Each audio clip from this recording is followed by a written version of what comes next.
going through. Now, we officially go live. Hello, everybody. How are we doing, chat? Go ahead, give me the usual acknowledgement that I need to operate. Pop you up there. So it begins. The part of the process where things start to go downhill. See, this is hard to balance. Because it's loud for me is the issue.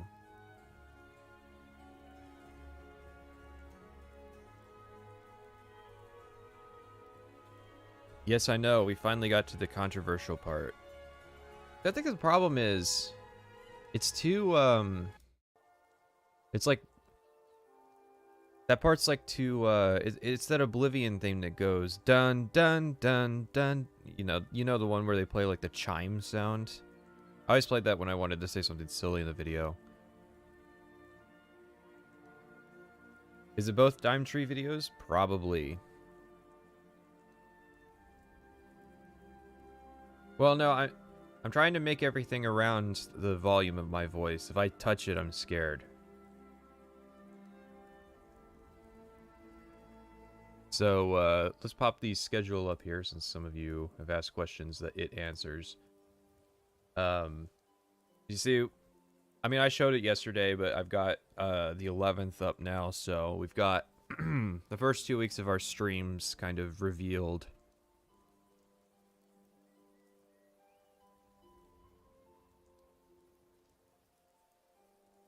Now we're gonna take a few minutes here to let people kind of get in the stream, because this is a situation where people don't want to miss kind of the start of it.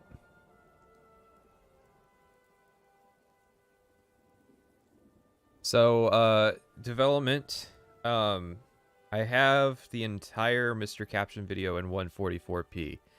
Obviously that looks like dog shit. I also have part 1 of the Mr. Caption video in 480p. That finally got uploaded. Looks a little less dog shit.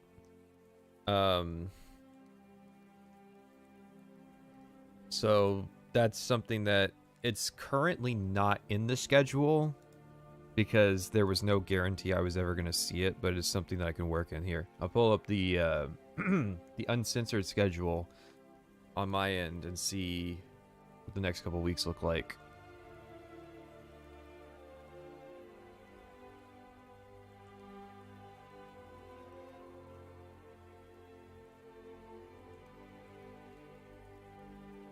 Latency between chat and stream seems way shorter. I try to set it to, I have 3 latency options, which are normal, low, and ultra low. I set it to low because I like a lot of chat interaction, but I also want the, I want people to be able to see what's on the screen, basically. Because that's especially, if it's like ultra low latency, I think the quality would take enough of a hit that you might not be able to read chat or the notes that are being taken.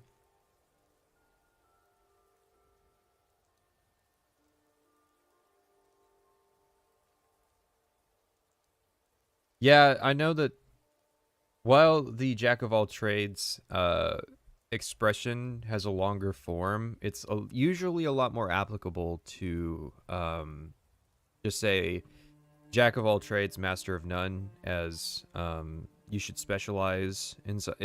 That specialization is typically better than generalization.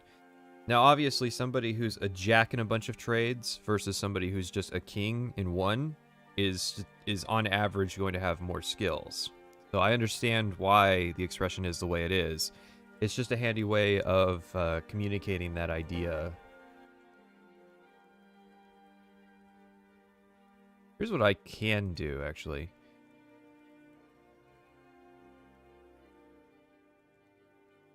The only thing I like about Windows 10 is that the volume mixer will allow you to set on an application by application basis what sound device it's going to, which has been tremendously useful for me because The reason I got this new audio interface was that it has two sort of output channels, which means that in OBS I can have a primary audio output and then a secondary audio output at different levels.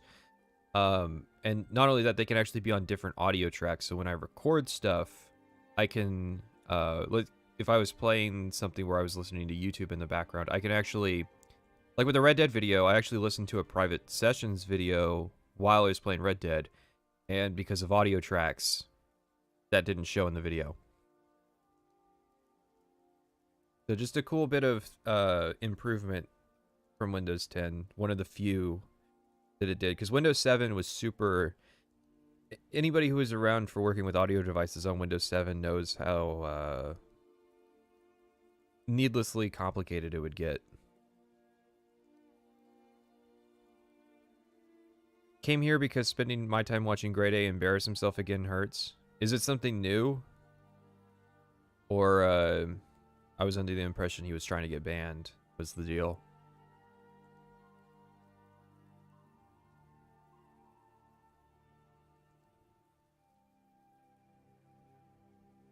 In your Oblivion video, you haven't linked LTR's video. LTR?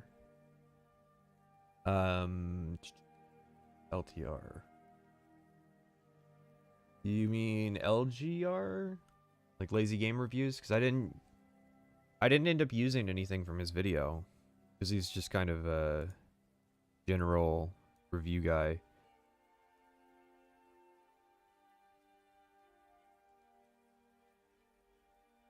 Yeah, I think Mr. Caption's probably going to be on the 20th.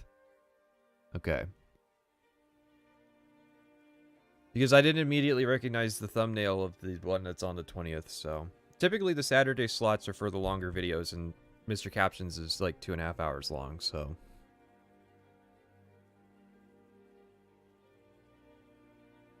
Well, yeah, there's always people jerking YouTubers off in their chats. That goes without saying. Probably not. Okay, so it's a fine line. There are content creators who focus just on Skyrim that I'm probably not necessarily going to watch compared to, like, if somebody did just, like, a single video that contained a lot of insight. Or, rather, in theory, contained a lot of insight.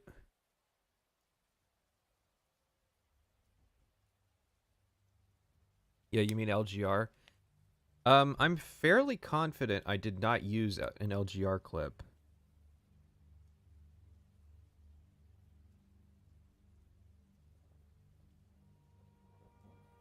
The only time I could think would be the compilation where I showed the 5 videos in a row, but I'm pretty sure that was Will, Never Knows Best, DimeTree.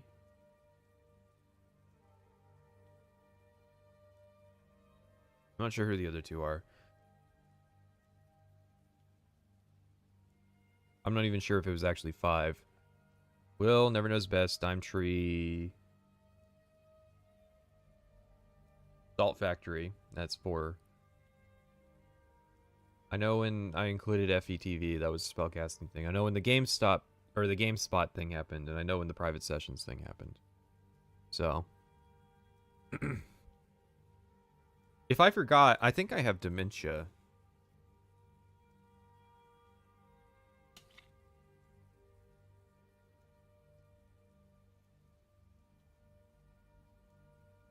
Am I gonna watch a Fudge Muppet video? Well, that's the thing is people usually send me videos. They only send me Fudge Muppet's name. They don't actually send me any specific video. And as I understand, those guys are just kind of Elder Scrolls focused. Which means that there's probably a wealth of things that they say, but it would be a challenge to really suss it out. So it's going to be one of those things where I know that there's some Fudge Muppet fans out there who might know about some interesting sound bites that they've said over the years. We could try to do it that way if they're like a dedicated Skyrim channel. Yeah, I do apologize to the 50 people who left yesterday's stream and didn't know that we'd watched another video. because I impromptu decided to watch one of Will's new videos. If you don't know, Will was one of the Oblivion creators that we watched. Will Loves Video Games. He did the 5-hour video, and we did 3 streams, totaling about 15 hours doing that. And shortly after those streams happened, he actually came back to content creation, which is good, because I think a lot of the reasons that he stopped, I think, were like invalid and basically just, you know, dumb YouTube comments that were bullying him about stuff that he didn't know better. Because by far and away, that video is not great for a few reasons, but it's when you have the context of like he was new at it, and especially the fact that it's a very admirable project, I think.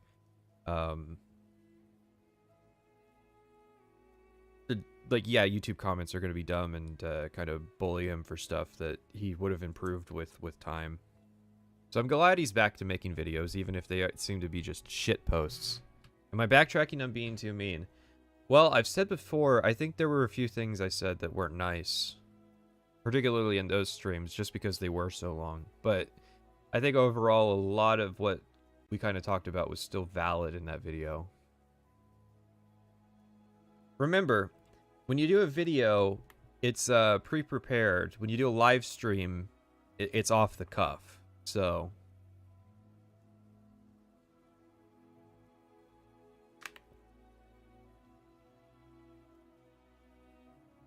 alrighty, let's how long have we been going here? 10 minutes? Alright, so most everybody should have rolled in about now. The question is, where do we start?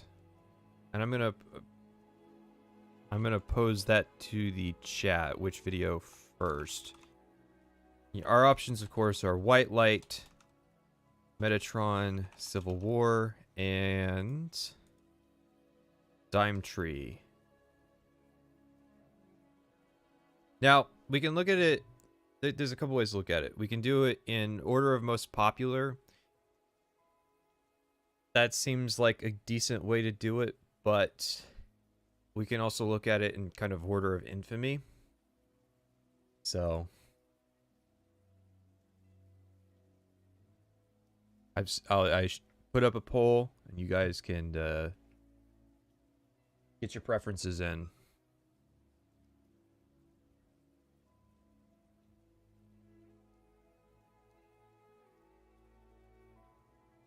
What if bullying is a violation of the NAP, though? Like, could like verbal harassment or slander be considered a violent act? I mean, I philosophically consider words to be violent acts. I put that with the caveat of that the hatred of violence is overrated. I think that as long as nobody's actually getting hurt, violence is okay.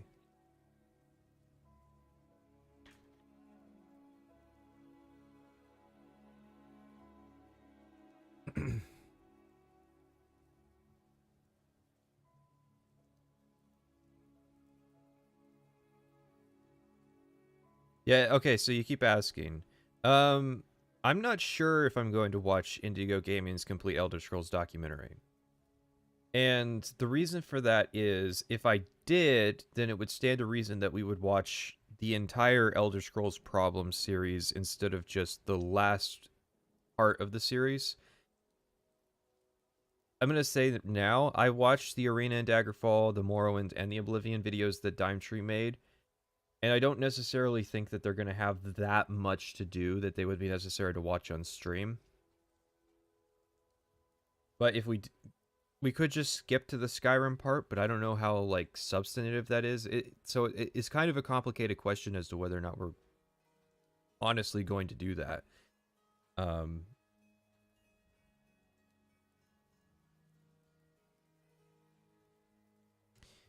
How many more playthroughs of Skyrim do you have left to play? Well, I did the combat playthrough.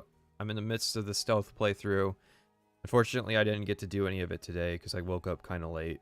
And I have yet to do... The Anniversary Edition is going to be the Magic playthrough.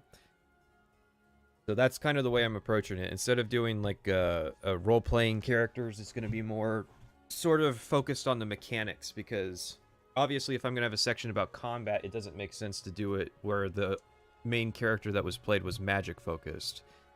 So having a combat playthrough where you start at level 1 doing combat and you do it until the character's done, where you're in in level 40, that's a good way to kind of give myself credibility that I know what I'm talking about with the combat section.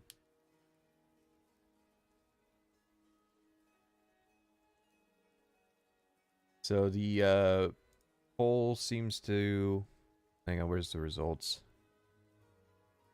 I have to politely wait for it to post results. All right. Whitelight got 43%, Metatron got 38%, and DimeTree got 18%. So, I guess we're starting with Whitelight. Makes sense to me. It has 1.4 million views, so it's by far the most popular. And Whitelight's a known name. Not only that, actually, hello, everyone. God damn it.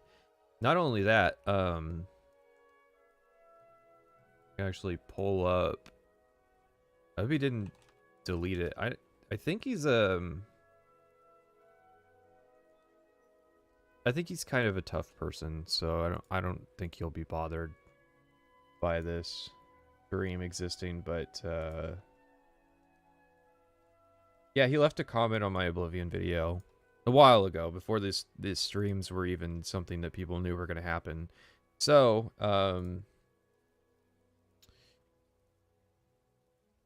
yeah, that's an interesting bit of context to kind of give there. Let's bring the crowd back. Well, let's see. Is there a software that you could do kind of dynamic crowds with? Actually, that's kind of a good idea. I should make that. Where, like, you do a lot of pre-recorded crowd stuff, but then, like, you can decide, like, are they going to be rowdy for this part? Like, you get a bunch of sliders, and you can turn up the rowdiness, or you can turn up, like, the heckling, or the, or like, sexual impropriety. And then, like, you don't actually have to have a crowd. You can just have this simulated crowd, and we can put that over the streams. I think that would be that would be an interesting piece of tech to develop. I actually think I could do it because I know just enough about programming. Might have to work on a prototype like that.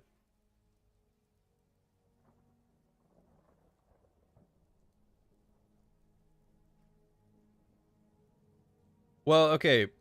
The thing with Whitelight that you have to take into consideration is that the Death Stranding video is kind of a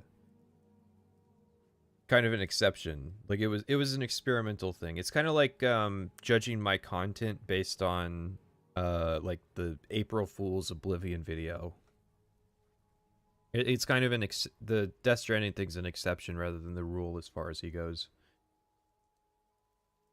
Slider for how many people walk in front of the projector. Yeah, that would be a good one.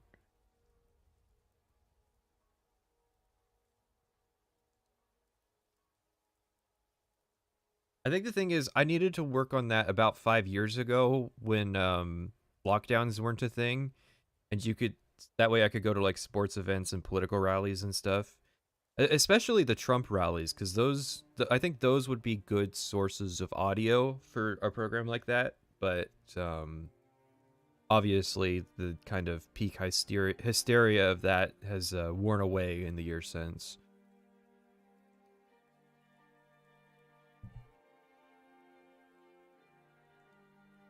Alrighty, so I think we're going to get started. This is always the roughest part, transitioning from the introduction to the video part.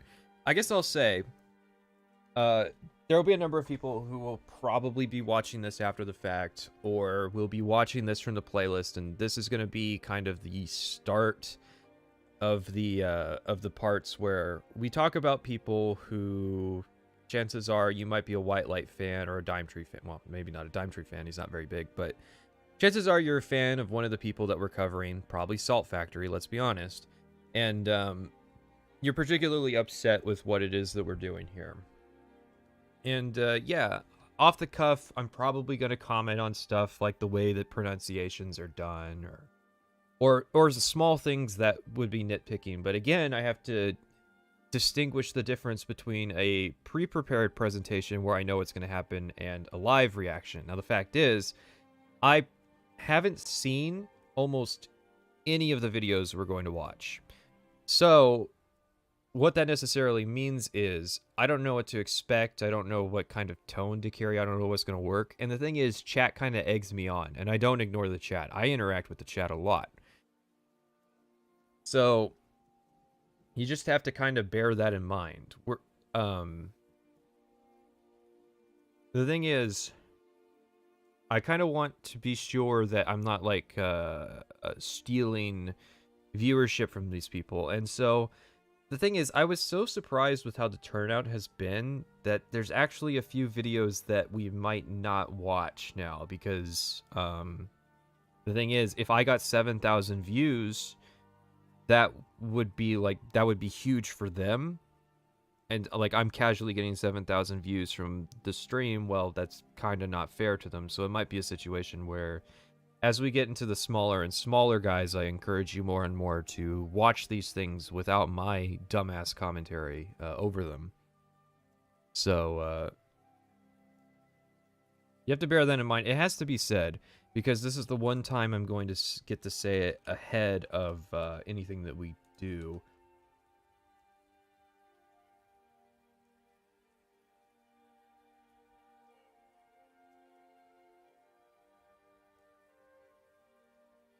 It's not my pre-apology. It's more that I'm poisoning the well.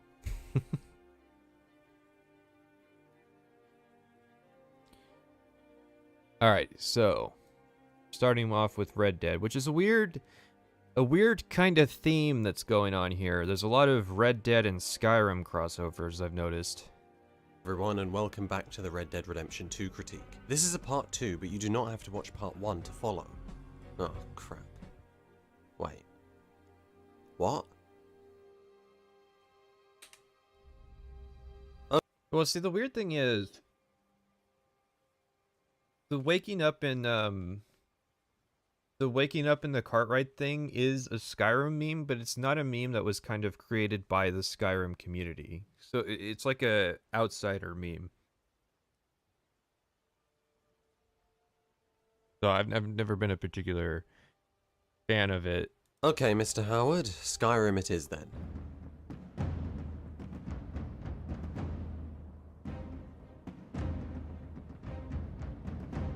Chimera in a suit. Okay, Chimera in a suit. Who is that?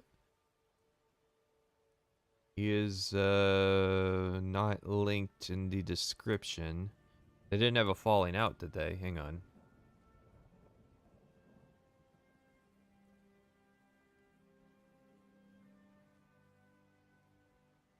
Oh no, they are linked in the description. They're the music production channel he has down there.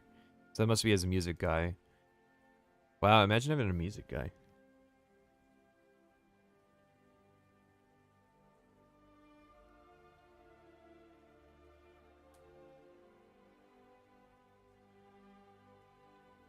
The intro to Skyrim isn't a Skyrim meme. But what I mean by that is, Skyrim is such a popular game in our culture compared to the other Elder Scrolls games that there's certain memes about it that aren't really owned by the Elder Scrolls community. And the getting knocked out and waking up in the Skyrim introduction thing is not really something that was owned by the Elder Scrolls community. It was an outside thing about our community. It's kind of like the same thing with like the WoW King, that sex was poggers, but can we get back to discussing the entirety of the Elder Scrolls lore? That TikTok, that's not a Elder Scrolls thing. That's a... She went to that as an example because we're a bunch of fucking nerds, and like if she had made that TikTok 20 years earlier, she probably would have said Star Trek, that kind of thing. Yeah, it's a normie meme. Same with Arrow to the Knee. Elder Scrolls community never really had ownership over Arrow to the Knee. It was more something that was used externally.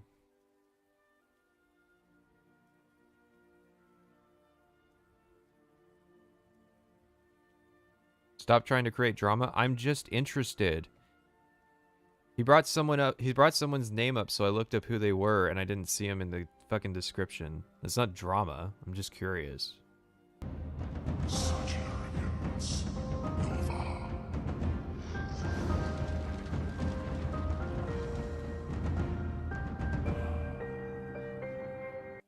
I will never, ever put the patrons at the start of the video. Got bad news for you guys who pay me money. I'm not a big fan of putting the patron credits, and I've never been a fan of having my name in the credits of the people I'm a patron of, so...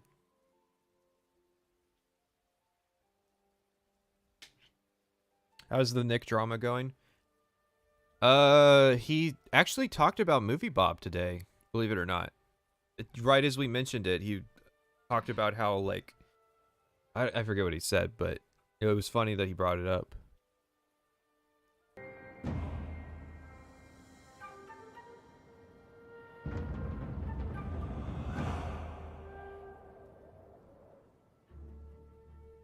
The Elder Scrolls V Skyrim won Game of the Year in 2011. It's considered by many to be among the greatest RPGs of all time, and to be the best game Bethesda has ever created. Say that in 2014, it might have meant something. Say that now, well, being Bethesda's best doesn't seem to carry much weight anymore. First Fallout 4,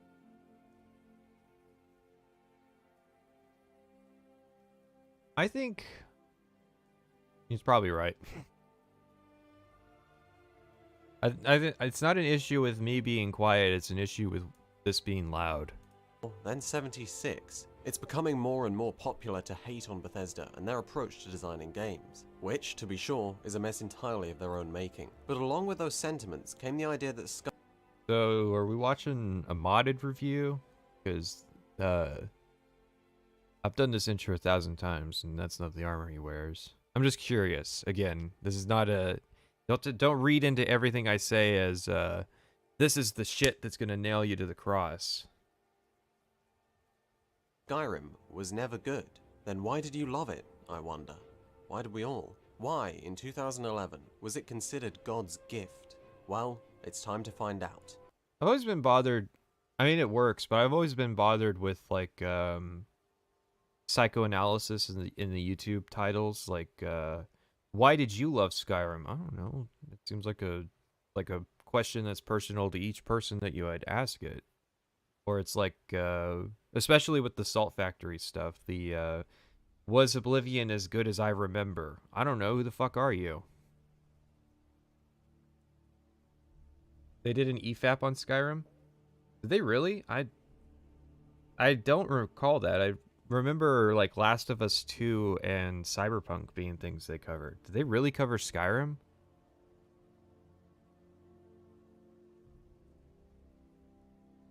As we're in the cart, we might as well start on the game's terms. Yes. Okay, as you crawl out of the spider-infested cave, slap up Winnie the Pooh and watch Elduin tear through the skies above. It just looks ugly.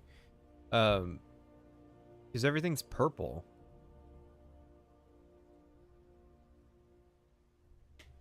I never understand some people's decisions with mods. Like the way that they make their games look.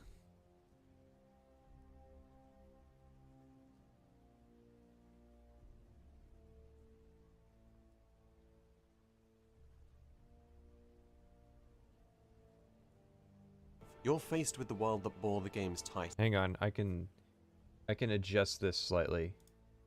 I think I can adjust it. Let's see. You know, we'll apply a LUT. Oh, but I have to have it. Damn.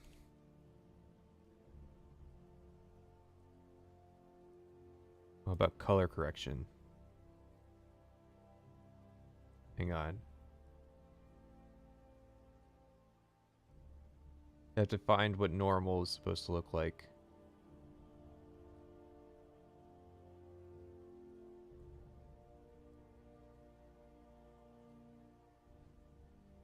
There we go. I hue shifted the video just slightly so it looks normal.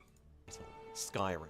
You're free, and there's no place you'd rather be. Here we see more than a vista. We see one of the best tutorials for exploration you'll find in games. Through the sights at first, Bleak Falls Barrow is enticing to the player, which might naturally lead into side quests and Riverwood to forward the main story. And the icons above, which compartmentalize your options. You could go to Riverwood, you could jump straight into dungeon crawling, or head to that weird looking rock thing.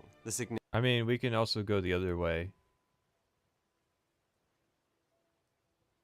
If you don't want me to fix it slightly, then I'll just, know where to go. Oh, I see.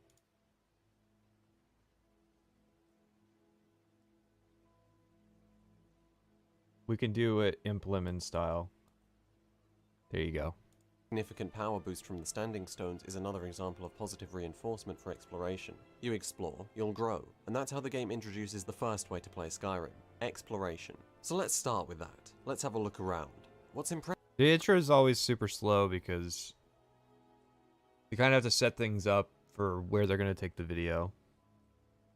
Impressive about Skyrim's visuals is that they're garbage, but they're actually great. That doesn't make any sense. What I'm trying to say is, the graphics are atrocious by today's standards. I mean, look at this. My forehead's got a more detailed texture than this road. Fine in 2011. I always find people who argue about, like, texture quality to be kind of weird. Because it's like, yeah, it's dated. Are you playing? I wonder if... It's 2019, so I imagine he has to be playing Special Edition. But it aged quickly. PC players could get around that with mods. Bethesda even threw console players a bone with Skyrim Special Edition back in 2016. A remaster that looks significantly better than the original? I know, incredible. Dark Souls. But not 2 years later, it happened again. What is Skyrim Special Edition even with mods compared to modern games? Graphically? Mediocre. Okay, but this applies to every game that you like as well. This, like, mentality that the graphics got dated. So, that's the thing, is if an argument applies to everything, then it's not really an argument, it's just an observation of reality. So the textures look dated. How's that any different than any other game? And yet visually, fantastic. When you start to climb the mountains... I think the interesting part about the filter is the parts that it doesn't change. We'll turn it back to 0. Don't you worry.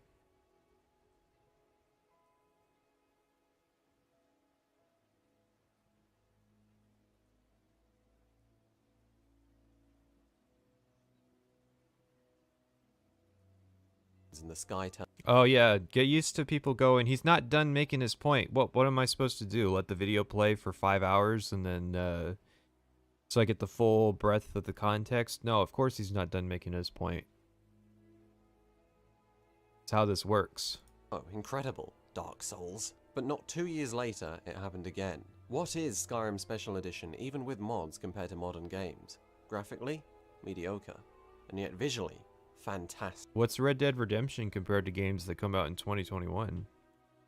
When you start to climb the mountains and the sky turns pink and the trees glisten green, you think, what have I been missing out on? And then I think, like, man, Special Edition makes the game worse. I really do think that. The problem is, you either have... I can actually show this off. Hang on. What's a particularly colorful part? Okay, so special... Like, here's Standard Edition, okay? We've turned the saturation down to, like, nothing. That's Standard Edition. And then this is, like, Special Edition. The saturation's turned way up. I feel like the ideal Skyrim is somewhere between those two.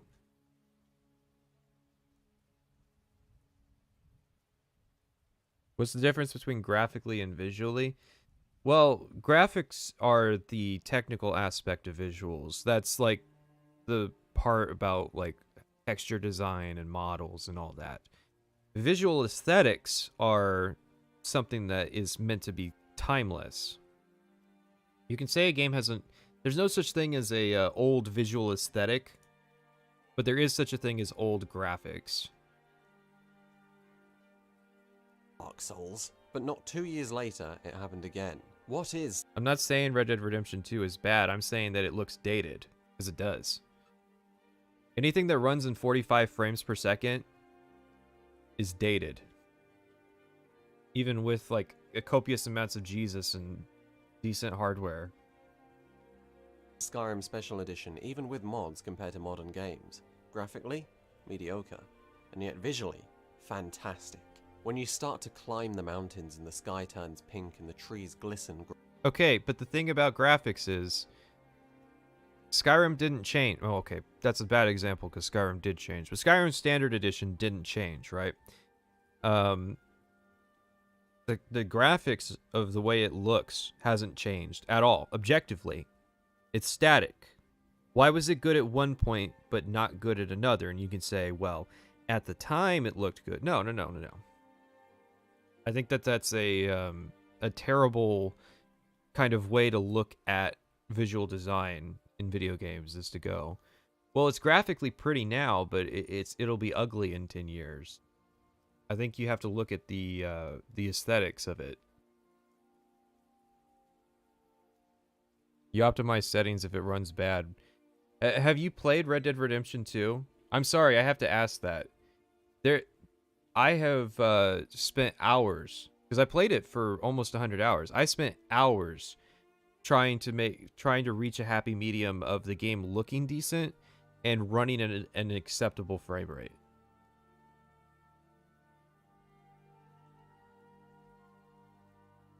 Rockstar Games is not where you want to draw the line of good graphics, because GTA 5 still runs like shit a decade later. They're horribly unoptimized games.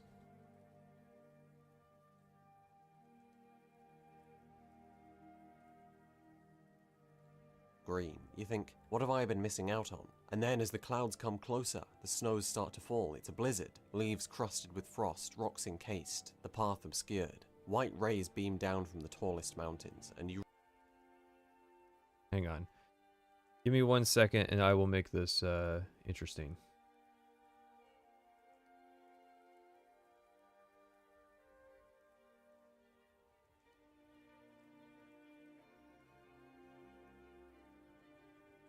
Oh, no, it was there. Let's see.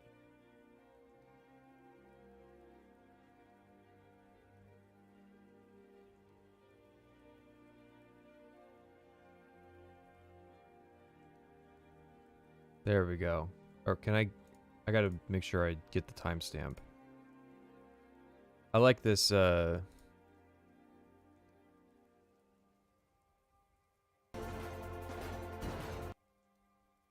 climb the mountains and the sky turns pink and the trees glisten green. You think, what have I been missing out on? And then as the clouds come closer, the snows start to fall. It's a blizzard. Leaves crusted with frost, rocks encased, the path obscured. White rays beam down from the tallest mountains, and you realize, Skyrim's 8 years old, but this still immerses me like it came out yesterday. that's basically my feelings on that sentiment.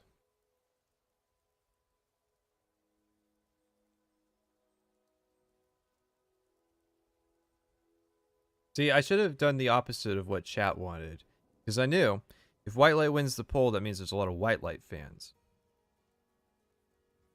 Oh, so this should be... Let's buff this up. Oh, it still looks like shit. Even Oldrim had these But it's the trailer, that's why it looks like shit. aspects, like Special Edition, more so with mods. Skyrim's overworld has that same quality as Red Dead Redemption 2. Every frame a painting. Every time you pause the game, that still wouldn't look out of place as your desktop wallpaper. Hang on. Whoops, that was Premiere.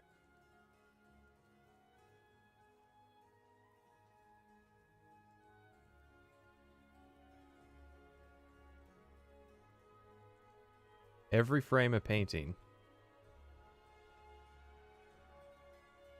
A particularly visually striking frame here. It was actually closer to like 10,000 frames of just looking like this.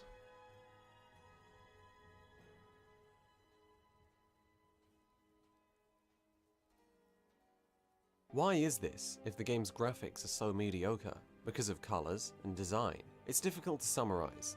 Which changed depending on what version of the game you're playing. Like, I really like the part Skyrim VR doesn't look like Special Edition. It has the same like saturation levels of Standard Edition, so they went... We'll do it again. They went desaturated to oversaturated, back to like desaturated again. Moreover, I assume these parts have to be unmodded but the thing is, this doesn't look like anything I've seen in terms of color.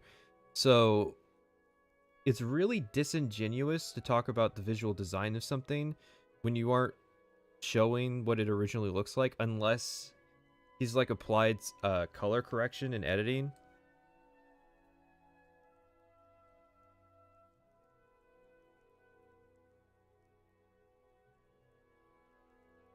or at least No, no, no. I'm looking forward to Metatron because that's where the political shit posting starts.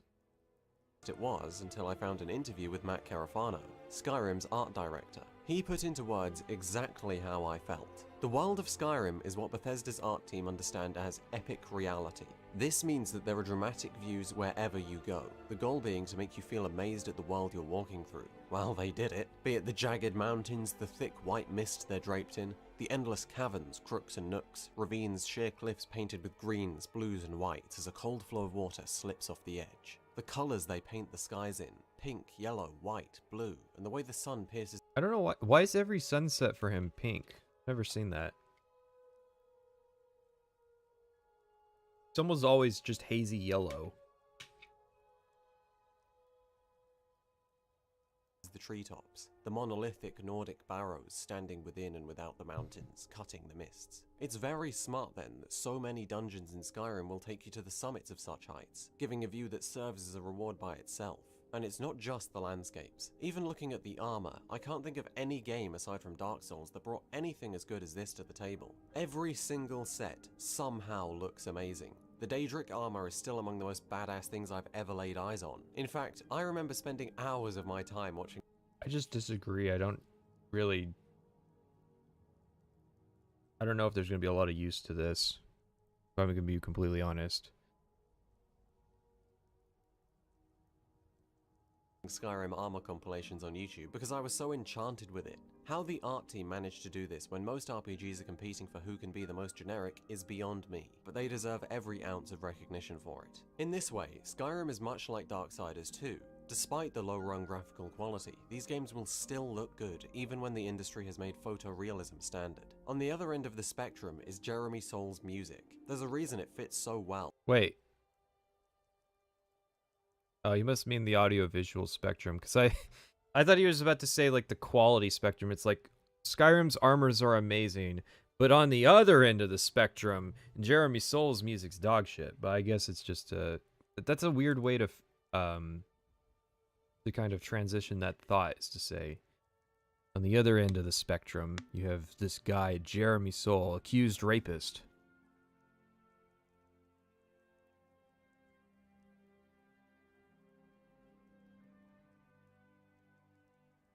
In this way, Skyrim is much like Darksiders 2. Despite the low-rung graphical quality, these games will still look good even when the industry has made. Is this low-rung graphical quality, though? The texture work looks fine.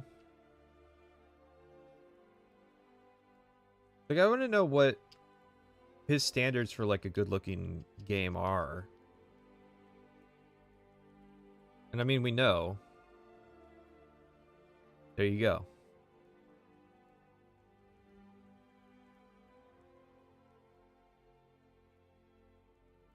Low-rung graphical quality, these games will still look good even when the industry has made photorealism standard. On the other end of the spectrum is Jeremy Soul's music. There's a reason it fits so well. Before the sound director was even involved, Todd Howard was on it with Jeremy, discussing the main theme, which would be used as a flavor piece for the rest of the entire game, and since it was so fantastic, the rest of the score. You can hear those drums in many of the sound effects too. Jeremy would compose individual pieces for many of the locations, like caves and ruins, and he'd split those pieces into woodwinds, drums, etc., send them over to the sound team, who would then very easily edit them into background music. Some of the calmest, most atmospheric. Yeah, that's how it works. The music man makes the music, and then he sends it to the sound people, and they put it in the game. Music in games as a whole is heard in this game. Soul does earn his labeling as the John Williams of video game music. Much like the music and the sound, almost everything that you see appears to share a palette. White, black, grey, brown, with faint greens. Yeah, you got all the colors that are in Skyrim, alright. Sound team, who would then very easily edit them into background music. Some of the calmest, most atmospheric music in games as a whole is heard in this game. Soul does earn his labeling as the John Williams of video game music.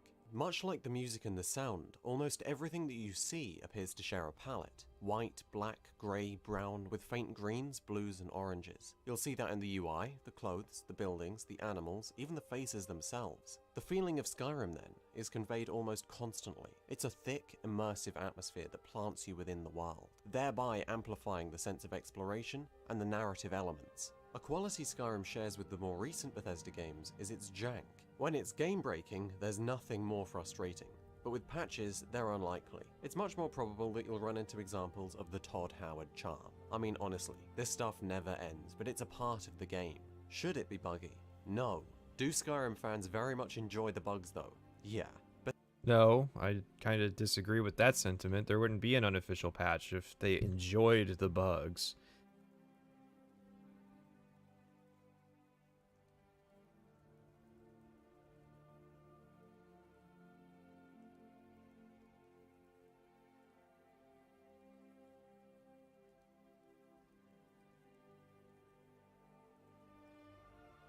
And the thing is,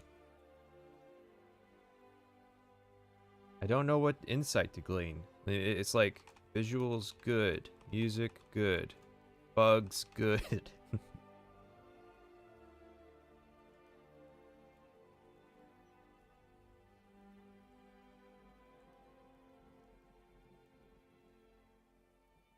He did qualify with patches.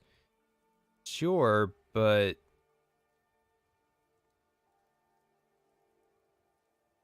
what? Oh, he qualified it with patches. That makes the bugs okay. is conveyed almost constantly. It's a thick, immersive atmosphere that plants you within the world, thereby I'm just going to say for the record, I'm a big Elder Scrolls fan, and I don't play it for the bugs. amplifying the sense of exploration and the narrative elements. A quality Skyrim shares with the more recent Bethesda games is its jank. When it's game-breaking, there's nothing more frustrating. But with patches, they're unlikely. It's much more probable that you'll run into examples of the Todd Howard charm. So with patches, the game-breaking stuff's unlikely, but there's still always the minor stuff that's just charming. I mean, honestly, this stuff never ends, but it's a part of the game. Should it be buggy? No. Do Skyrim fans very much enjoy the bugs though? Yeah. Bethesda really... That's probably the most contentious thing said yet.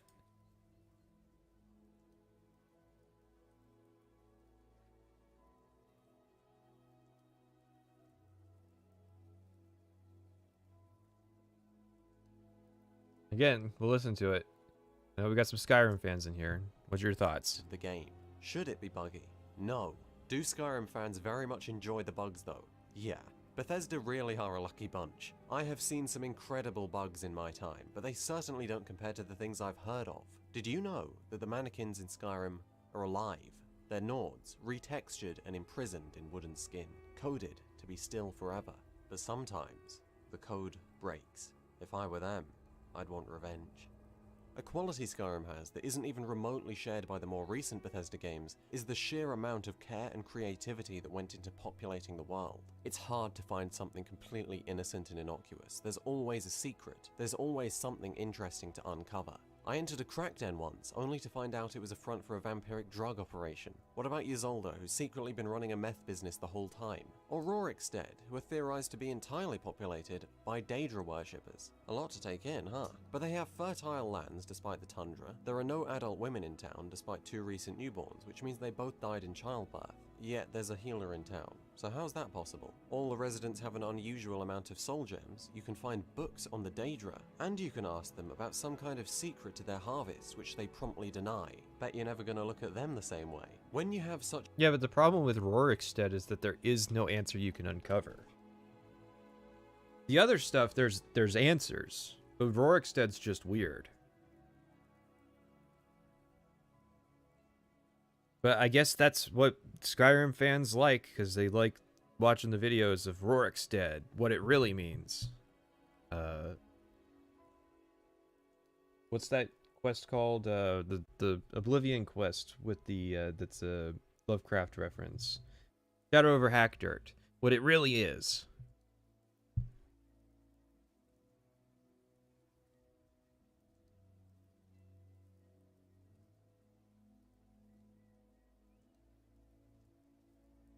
There doesn't need to be an answer for everything. No, but simply putting stuff out there for speculation isn't necessarily a sign of craftable or of good design. If anything, it just screams cut content. Let's see. There we go.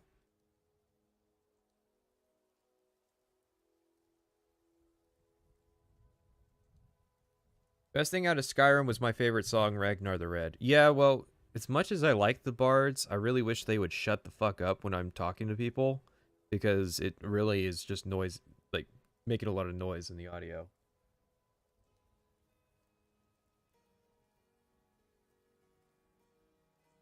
Well, isn't Fallout 4 more just the amount of Fallout 4 I've played? A lot of it was like Rorikstead, where it poses a lot of questions, but it doesn't definitively answer anything so that it seems more interesting.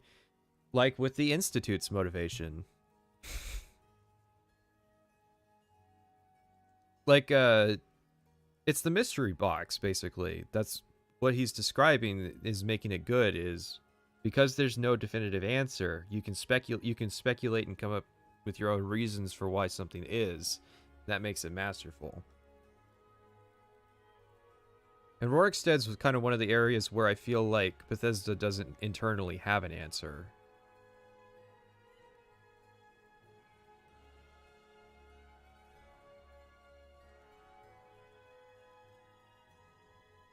Such a wealth of interesting locations, and you combine that with epic reality, what results is a high density of engaging places to explore and understand. Through that, Skyrim's exploration rarely sees a dull moment. It's permanently engaging, but this presents a problem. I've been bored as shit on my latest playthrough. With the archery, I was talking about that yesterday. Archery is boring.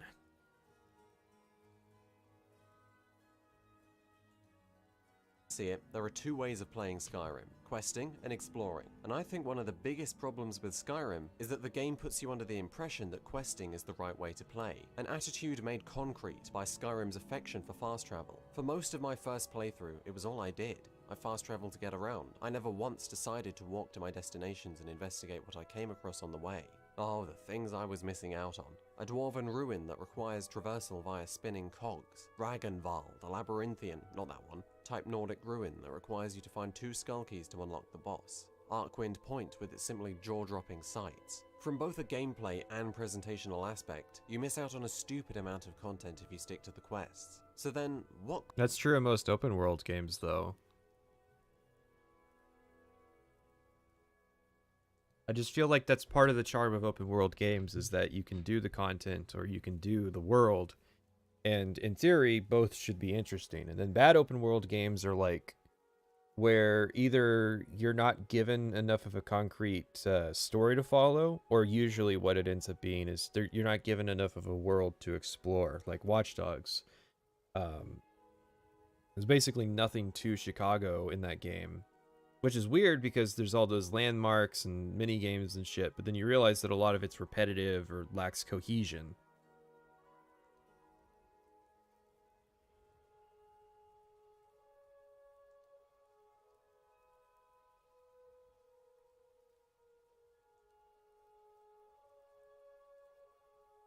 Yeah, but this is the weirdest way to pitch fast travel bad, in my opinion. New Vegas has some decent... I think what you're seeing with New Vegas is that its content guides you through all the areas. And so you think that everything is tied to its main quest when it's not.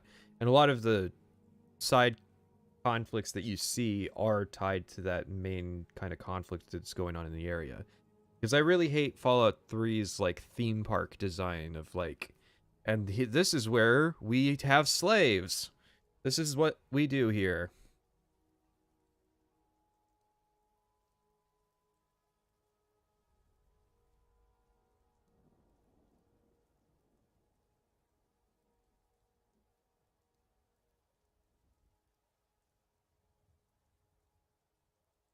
He's not talking about the main quest. Well, neither am I, so. What do you mean you use cars to get around? Is there a mod that adds cars to New Vegas?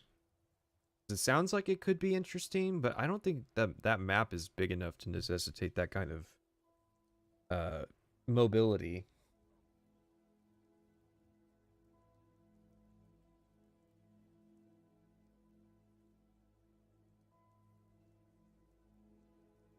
Well, I guess I shouldn't have asked if there was a mod, because of course there is.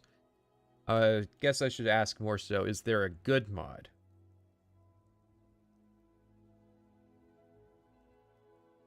Causes this problem? Well, apart from fast travel, I believe it's multifaceted. On the one hand, players typically want to feel secure that what they're doing isn't a waste of their time. Now the resolution dropped about 25%. Did anybody else notice that? Jaw-dropping sights. From both a gameplay and presentational aspect, you miss out on a stupid amount of content if you stick to the quests. So then, what causes this problem? Well, apart from fast travel, I believe it's multifaceted. On the one hand, players typically want to feel secure that what they're doing isn't a waste of their time.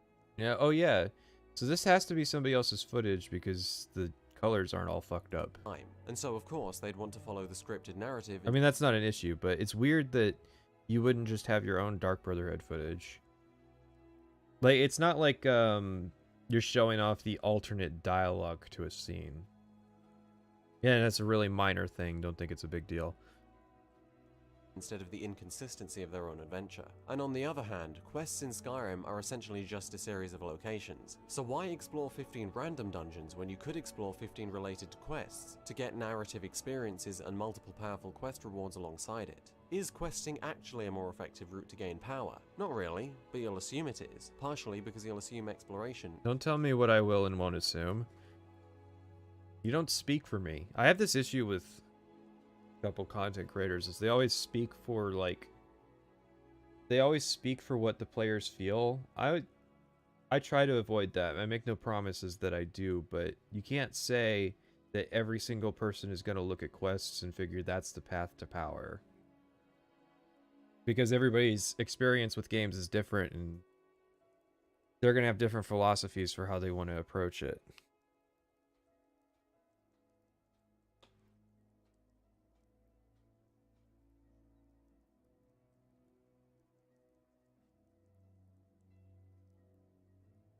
No, the clairvoyance thing, it always switches what person, if you keep casting clairvoyance in that Dark Brotherhood quest over and over, it'll change which target it points at.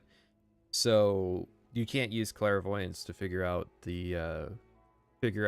who the right person is, which I think is a mystery box element again, because I don't think there is an answer to that quest as to who had the contract. I think that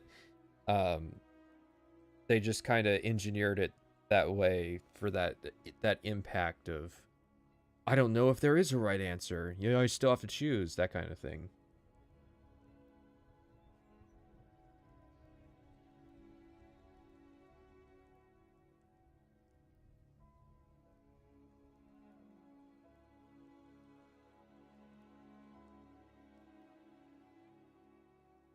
And I think it's the weird thing.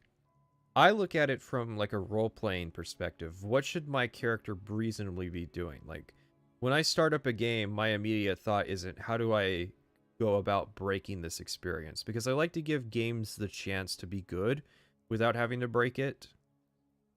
I think Red Dead was like that, but I don't know if there's any good exploits for Red Dead you can use. I guess you can level up your Deadeye faster if you do some things right. I don't know. The real answer is to kill Astrid. That probably is the real answer. I'm trying to think.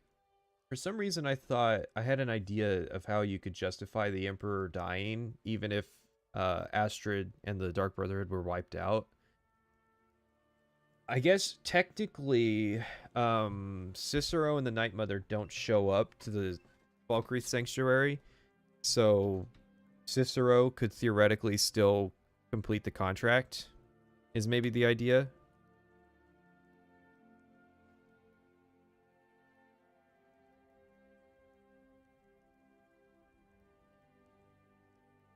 Is it even a Dark Brotherhood contract? I always thought that she was the target because that guy in Dragon's Bridge wants her dead. Which quest are you talking about? Are you talking about the... Where I'm talking about the one where you have to pick one of the 3 prisoners. Didn't the Emperor order the hit on himself? No. The hit was arranged by Amand Mortier.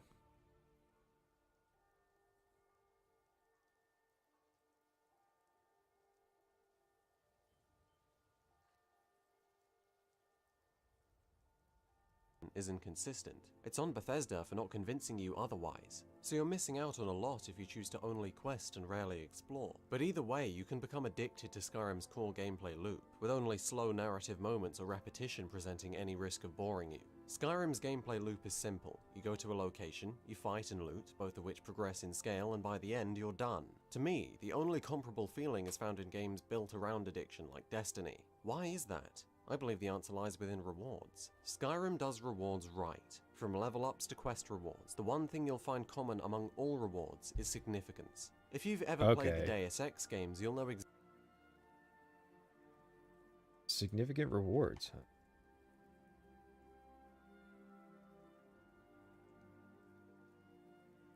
Let me think.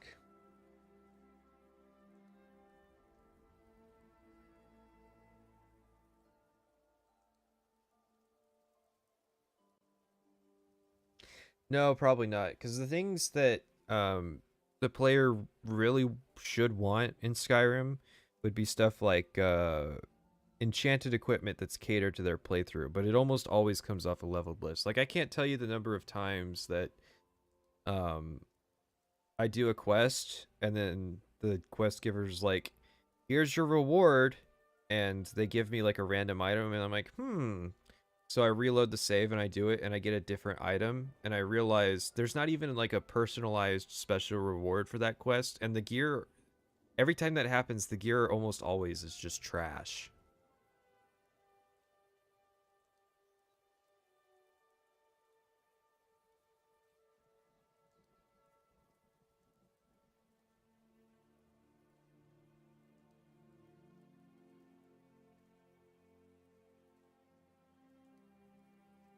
I think Skyrim probably should have had more perk rewards, so you could have like unique mechanics tied to stuff instead of just like the big reward for finishing the Dark Brotherhood is a bunch of gold and the ability to do generic quests for the Dark Brotherhood and a really like kind of fancy knife. That kind of sucks. People tell me that the Blade of Woe is good, and I don't believe them because that enchant runs out in like 5 seconds.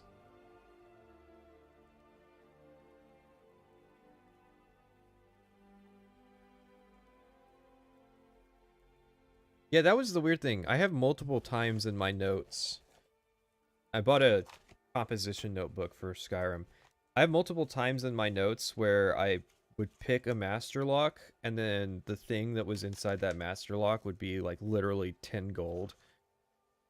Yeah, like in this session, master lock with jack shit.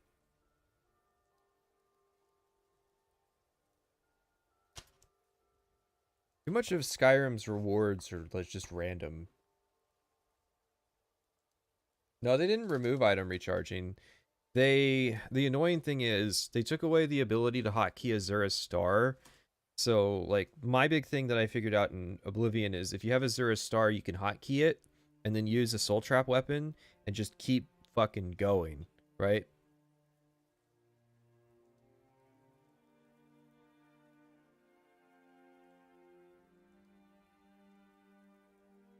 Well, like I think Mehrunes Razor is way better than the Blade of Woe because that static 2% chance to kill is actually not that bad. And it doesn't have a charge, so you don't have to worry about that.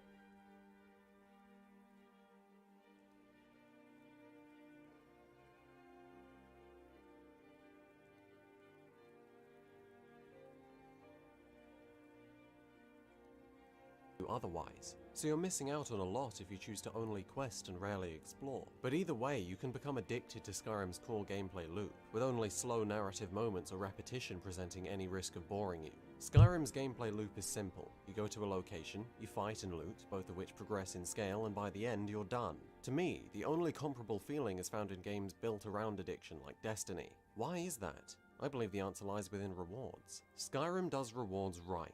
From level ups to quest rewards, the one thing you'll find common among all rewards is significance. If you've ever played the Deus Ex games, you'll know exactly what I'm talking about. Damn near every single skill point you spend in Human Revolution will create a large and noticeable change in the way you play. Not 10%, not 50%, pretty much 95%. Be it invisibility, hacking levels, X-ray vision, it doesn't matter. With every praxis point you assign, your options throughout the entire game have expanded dramatically. Okay, and now let's extrapolate what he's saying about Deus Ex that he's directly comparing to Skyrim. He's saying that 95% of the perks that you get in Skyrim are significant changes to your playstyle. Unless he does a but, which would be weird because he introduced talking about Deus Ex as a positive point of comparison. So it would be weird for him to turn around and say Skyrim, on the other hand, does not have good perks, because the whole point is Skyrim's addicting because it has good rewards on leveling up. I would say maybe 25% of Skyrim perks are actually interesting. Most of them just fill the space. The interesting perks are stuff that lets you do new things. Like there's the archery perk that lets you zoom in. There would be like the speech perk that lets you invest in shops.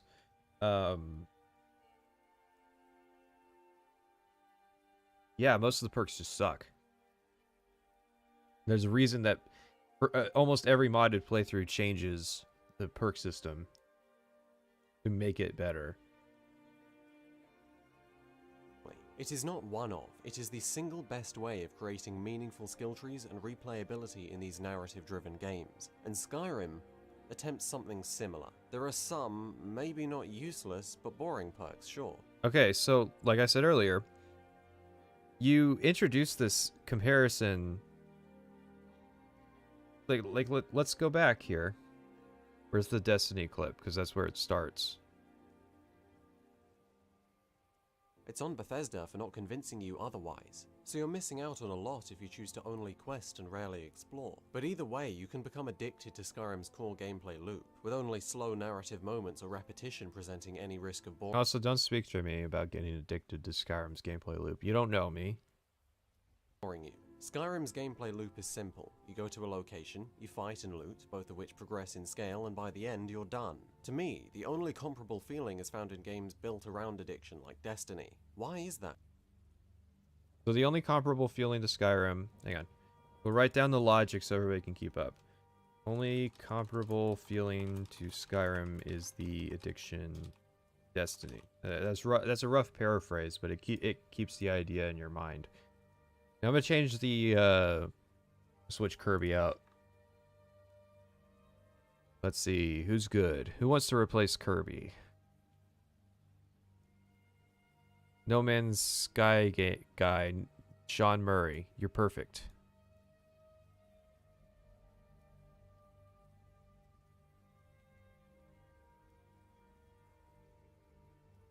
Alright, so again... So we're clear on the way he's trying to argue. Skyrim's gameplay loop is simple. You go to a location, you fight and loot, both of which progress in scale, and by the end you're done. To me, the only comparable feeling is found in games built around addiction like Destiny. Why is that? I believe the answer lies within rewards. Skyrim does rewards right. Got it?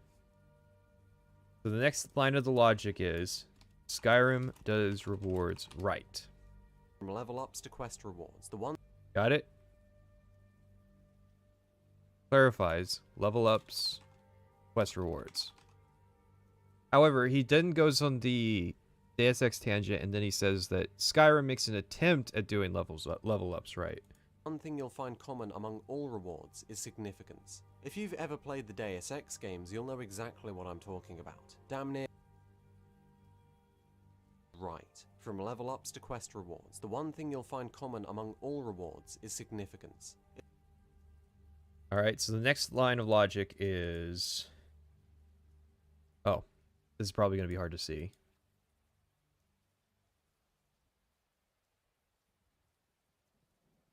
Rewards are significant.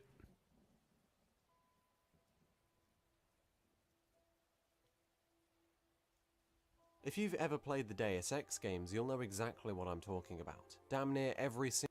Okay, so if you've played the Deus Ex games, you know what he's talking about with this last line of logic, which is about significant rewards. But what he just got done saying was that Skyrim does rewards right, and rewards are significant, and its rewards are significant. So why then is the point after this that Skyrim doesn't do the rewards right? Single skill point you spend in Human Revolution will create a large and noticeable change in the way you play. Not 10%, not 50%, pretty much 95%. Be it invisibility, hacking levels, X-ray vision, it doesn't matter. With every praxis point you assign, your options throughout the entire game have expanded dramatically. It is not one of, it is the single best way of creating meaningful skill trees and replayability in these narrative-driven games. And Skyrim attempts something similar. Okay. Rewards are significant. Deus Ex Human Revolution as an example of rewards being significant, which I would agree with. That logic leads to Skyrim makes an attempt at this. You see my issue here, right? Just so we're all clear. Skyrim does rewards right. Rewards are significant. Here's Deus Ex doing significant rewards. Skyrim tries to do that. There are some, maybe not useless, but boring perks, sure, but they are almost all meaningful. Okay, but if Skyrim is just an attempt at it and isn't a good system, then the line that Skyrim does rewards right is wrong. % extra damage with a certain type of weapon, perks that increase synergy, the ability to smith more, apply double enchantments, various status effects. It's a long list, but even the least interesting perks you pick are going to end up being noticeable, and that's what matters. There's no 1% gains under 50,000 certain conditions like in MMOs. The most you can get out of the perk system is double damage. With the weapon perks. The magic perks mostly have to do with just reducing magicka costs, and then the armor perks give you more armor rating for that subtype, and then the sneak perk will do like 6 times stab damage, 3 times bow damage, 12 times stab damage. But I mean, most of it, you know, is comparable to what you would get from an MMO. Like, let's be honest, a talent point in Warlock in World of Warcraft reduces your corruption cast time by 0.4 seconds, and then you get 5 levels in that, and now it's instant. And it's about the same as the average Skyrim perk.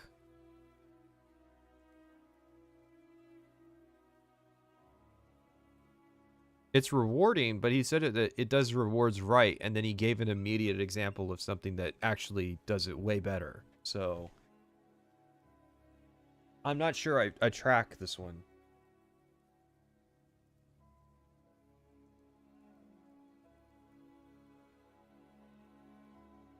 I do agree that there was an attempt with the weapon types, with the axes doing bleeding damage, which was like not only super insignificant, but it doesn't give you enough information about that. And the maces will ignore armor rating, which is cool, I guess. I didn't really use maces, so I couldn't tell you how effective that was, but I think the issue with that is how many creatures in Skyrim have armor rating. We know that obviously things that wear armor will have armor ratings, but you don't really fight enemies that wear anything beyond like dwarven or orcish armor. So, well, the swords do critical damage. Yeah, so maces would be basically wrecking yourself because most enemies in the game don't have armor for you to penetrate, which means the swords are the best because they'll just do flat critical damage, which is way better than the bleed effect. And so Just another reason to only ever use swords.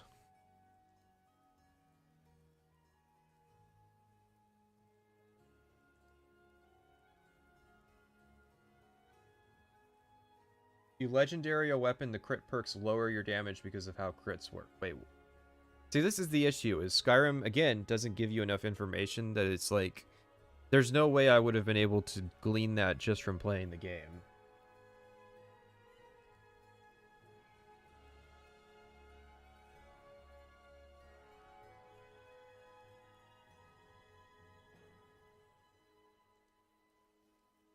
This makes it simple to understand and exciting to level up, which is sadly a rare sight in games of skill. Hold on. I'm noticing something about your perk tree system here that's kind of mildly interesting, which is that I don't recall there being so many goddamn perks.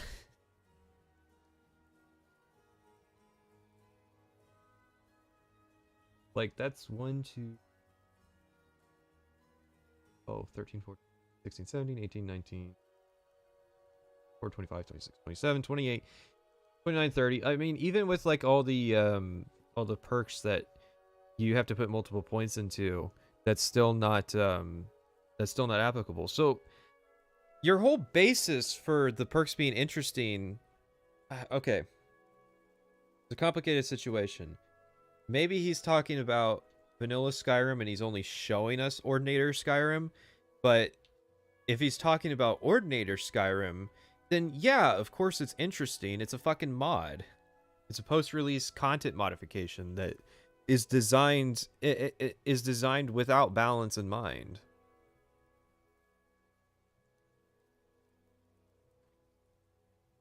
This is why I don't typically use mods in reviews. And if I were to, I would try to clarify. I would do one of two things. I would expressly clarify everything that's modded, which is kind of boring, or I would do a non-modded playthrough so I can demonstrate, no, I got the experience of doing it unmodded, and then I just did the content on a modded playthrough, because I think it's valid to talk about the content in a modded playthrough. Maybe, but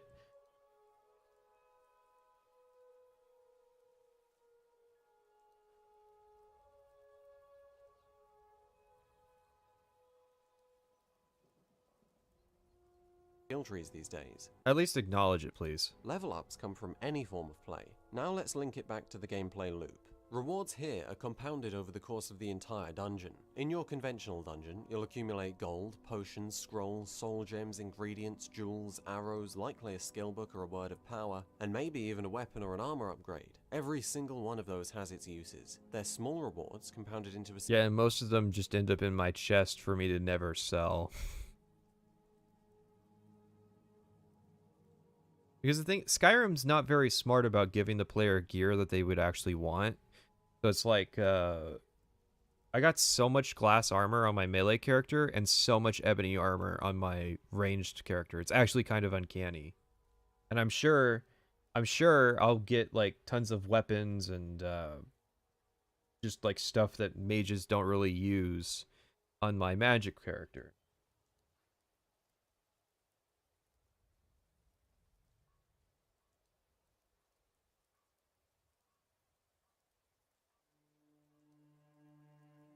We'll probably have a lot to say about modded reviews when we do private sessions, and he's gonna be there for that, so that'll be a big discussion that we're gonna have. But I think that I didn't know this was modded.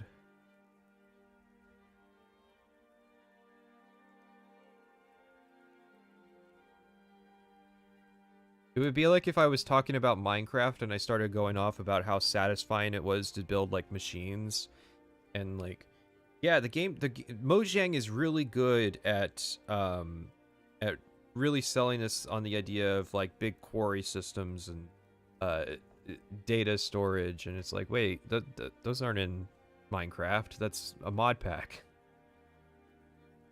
Significant gain by the time you finish. It creates a very special feeling when you're looking at every shelf and... So the answer to why did you love Skyrim was mods, I guess. Searching every body for valuables, a continuous, addicting game that satisfies the hoarder within you. Of course, there's also something special about having a reward curve to match your physical progression through the dungeon. Small things like gold and arrows. Yeah, and see, he's wearing Highwayman mail, which is part of that armor mod I always get. But loot gets better as you go deeper. The heavy painted body shield. Until the boss with his 100 gold, enchanted weapons, word wall and chest. On the other side of the coin, we have quest rewards. The Ogma Infinium at the end of Discerning the Transmundane, the Black Book rewards in Apocrypha, all the Daedric artifacts like the Razor of Mehrunes Dagon, the Mace of Molag Bal and Dawnbreaker, maybe even a position of power, or a considerable chunk of coin. If we see the boss and the chest as the reward for completing the dungeon, then similarly we can see these quest items as a reward for completing a series of dungeons, which is essentially what most quests are. And in the same way, quest rewards being especially powerful matches their position at the end of a quest, and so upholds a similar reward curve as to what we saw within a dungeon. Through doing practically anything, you're making progress somehow. That's special, and another major reason why you... Is it special though? Because not only is it standard now, it wasn't even really that special at the time.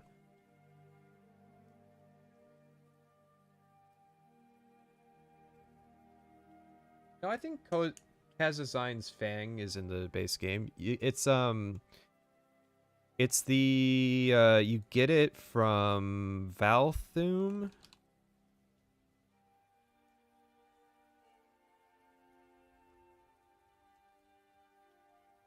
No, that's Hevnarak. I swear that's in the base game.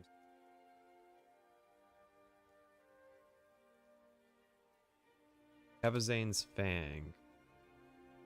The unique Dragon Priest dagger.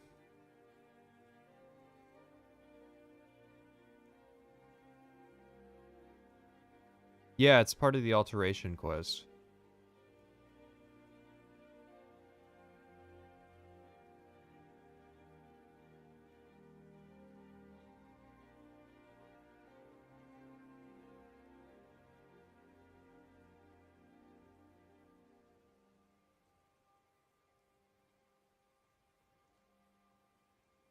Oh yeah, that is a good point. Why is he playing a modded playthrough, but he's using the default user interface? That's a really weird thing. Because it would almost be acceptable to me if it was the opposite. If he was using Sky UI and nothing else, that would be acceptable to me. Because you know what? I'm not diehard that, like, I'm not using Sky UI in my playthroughs, but I'm not diehard that reviewers need to do that. I think that a user interface is more than fine.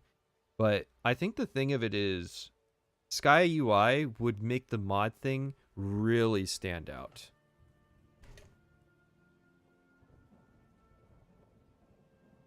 I'm fine. I'm fine with the UI too. It has one big issue, and that's that containers aren't organized. So everything you put into a container is just on the one giant list. That's a big pain in the ass because I usually just have a giant dump chest in my house. Maybe he's on Xbox, but I have no clue how their mod thing works.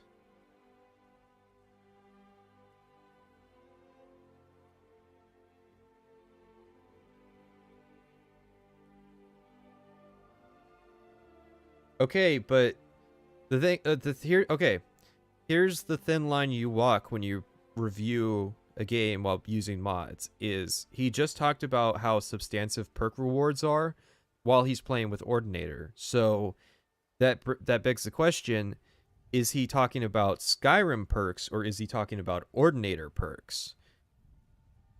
Because if he's talking about Skyrim perks, well, I heavily disagree. If he's talking about Ordinator perks, then that's fine, but he didn't clarify either way. And then you can extrapolate a lot of that stuff because, spoiler alert, Skyrim mods tend to be really, really unbalanced. You loved Skyrim.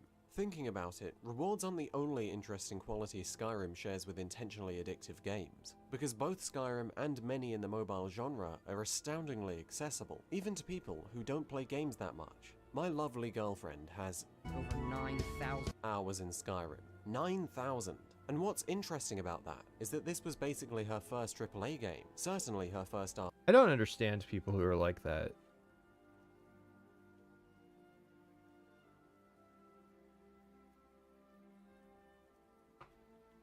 Anyways.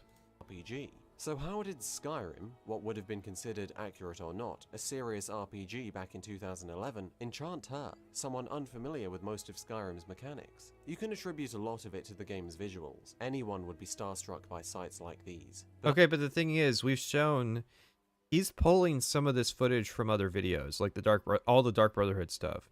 So why wouldn't he just pull all of his footage from like unmodded videos then?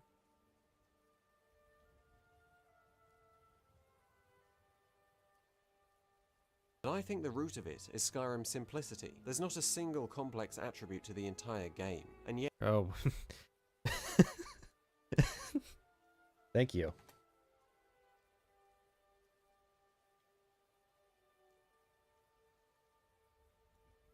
You really couldn't have said it better. 9,000 is clearly a joke. No, it isn't, because there are people who have that many hours in Skyrim. Give me 1 second. Let's go to the Skyrim page on Steam, the store page. Yes, I'm over 18. Let's check the reviews section. Let's see. Sorted by playtime. Yeah, set it to over 100. This person has 1,500 hours.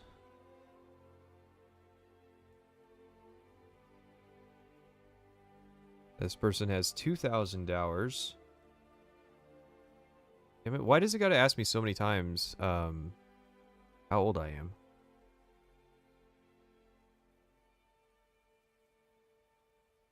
Oh, see, and now the filter went away. God damn it, Steam. Steam is like the worst user interface out there. It lets you filter based on playtime until you get to the bottom where you would browse all the reviews, and then that option goes away. But yeah, I can tell you there are people out there who have obscene numbers of hours in Skyrim. Okay, and you doubt that somebody could have, like, trust me, it's possible. There's some no-life people out there. And I might say something about his girlfriend, but I won't. Because I don't know who she is. Yet, it still manages to hold a remarkable amount of depth. Through this new... Aren't there people with, like, 5-figure hour counts in, like, Dota and League of Legends? nuanced yet streamlined approach, Skyrim can hold the attention of almost anyone, which I would say is the most successful example of a series progressively appealing to wider audiences I've ever seen in games. Look at how cleanly the UI separates categories. Look how distinct those categories are. You don't need to ask what destruction or restoration does, no matter how experienced with games you are. The clue's in the name. Look at... But wouldn't that be true in the other games where they were called destruction and restoration? Also, why have you explored everything around Morthal but not Morthal itself? It's a weird one. There's not really any good reasons to go to Morthal besides the Mehrunes Dagon quest.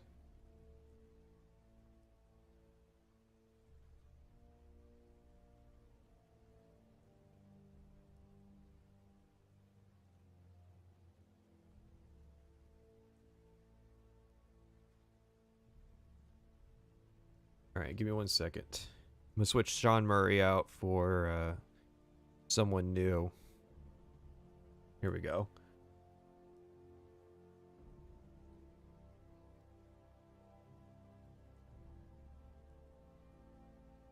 how simple the map is, or how you can equip weapons with the two hands, or the Yeah, plus, or the... I get what he's saying, because in Oblivion, so there's no categorizations in Morrowind. In Oblivion, there's categorizations, but they're just pictographs, so it's not clear, even though it is kind of clear, but like he is talking about normies, and so normies might look at it and go, I don't know what this is. But the navigation, or the interactions with NPCs. One of the most interesting ways Skyrim does this can be found in the skill progression. In Skyrim, the more you do a thing, the more powerful you become at doing that thing. Just like in real life. You don't need outside knowledge to pick that up. The parallels to our own day-to-day lives are right there. And again, through that, anyone, no matter how experienced, can easily choose a playstyle in these very distinct, simple categories and have a satisfactory power progression.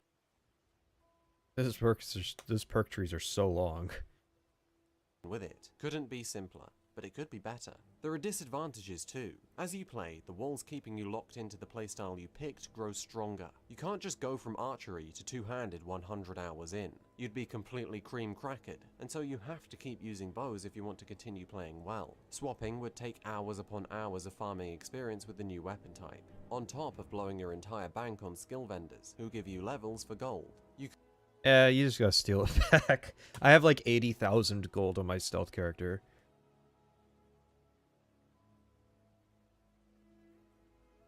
My girlfriend doesn't know the mechanics after 9,000 hours. Well, let's look at it like some people are suggesting, that 9,000 hours is obviously joking. She's probably got a more realistic playthrough of like 1,000, right? Yeah, how do you not know how to play Skyrim after 100 hours?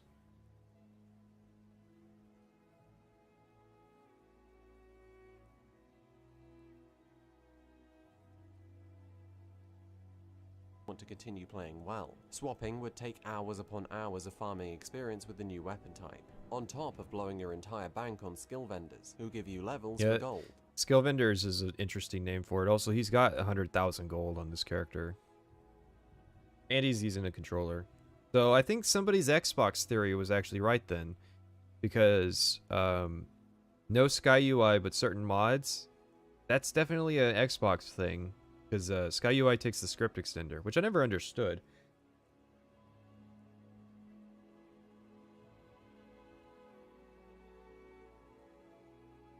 That's kind of the thing is, Skyrim's such a rough start with money that it pushes you towards hoarding. But then, like, I never got comfortable with, like, because, like, I'll save scum to get all the money back from training, even though it's completely unnecessary because they have tens of thousands of gold and hundreds of thousands of gold worth of items that still need to be sold. And yet I'm still like pinching every penny. Or like I feel uncomfortable if I go to an alchemist shop and buy all the ingredients and don't like sell stuff so that I make money from the transaction.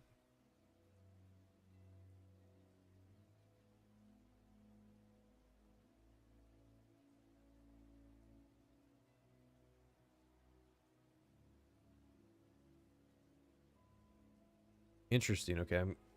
I mean, it doesn't really matter where he reviewed it. It's just, it was really curious that, I guess that proves that he didn't avoid Sky UI to not, like, try to pass off that it wasn't modded.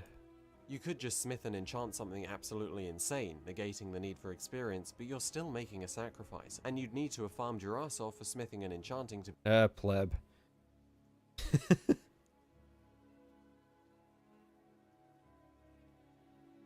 Plebs farm iron daggers.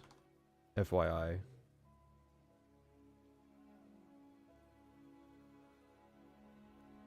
The way you train smithing in Skyrim is you get as much iron as you can, and you go to that gold mine, and you use transmute to turn it all into gold, and then you make rings. Because smithing XP is tied to the value of the item that you create. Another thing is dwarven bows. Or I hear that anyways. I found it a really annoying process to do dwarven bows. It was a lot easier to just like once a month go to the iron mines and harvest them and gradually raise smithing. The iron dagger thing worked in the beginning. See, I don't even know how true that is, because that would imply that they changed the XP formula for smithing post-release.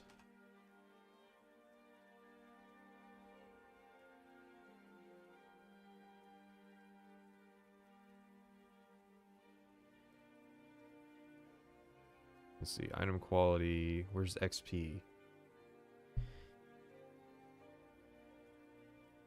XP gain for smithing an item follows the formula. XP equals 3 times item value to the 0.65th power plus 25. And there's nothing on here about it being different over time, so...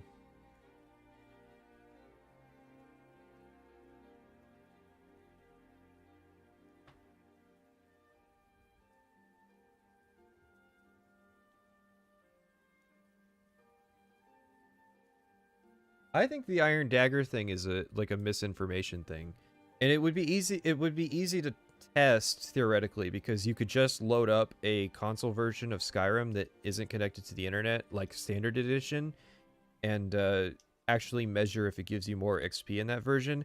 I think the reason a lot of people think that it was patched or that like it was somehow powerful was just a lack of information, and that better ways have become more popular with time. So like everybody did the Iron Dagger thing, but now everybody knows better to avoid doing it.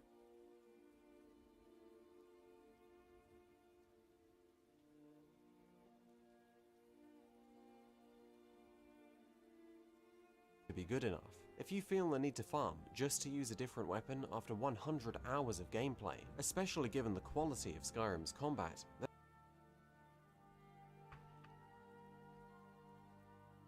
My man. there's something wrong. Sure, a mage shouldn't be able to use a sword competently, but a two-hander not being able to switch to a sword 100 hours in? Come on. Skyrim is not an MMORPG, but this does encourage multiple playthroughs at least, just not for the best of reasons. Because of craving variation in combat, not because you're so unbelievably excited. Most MMOs just let you, these days, just let you consequently change weapon types without any kind of delineation.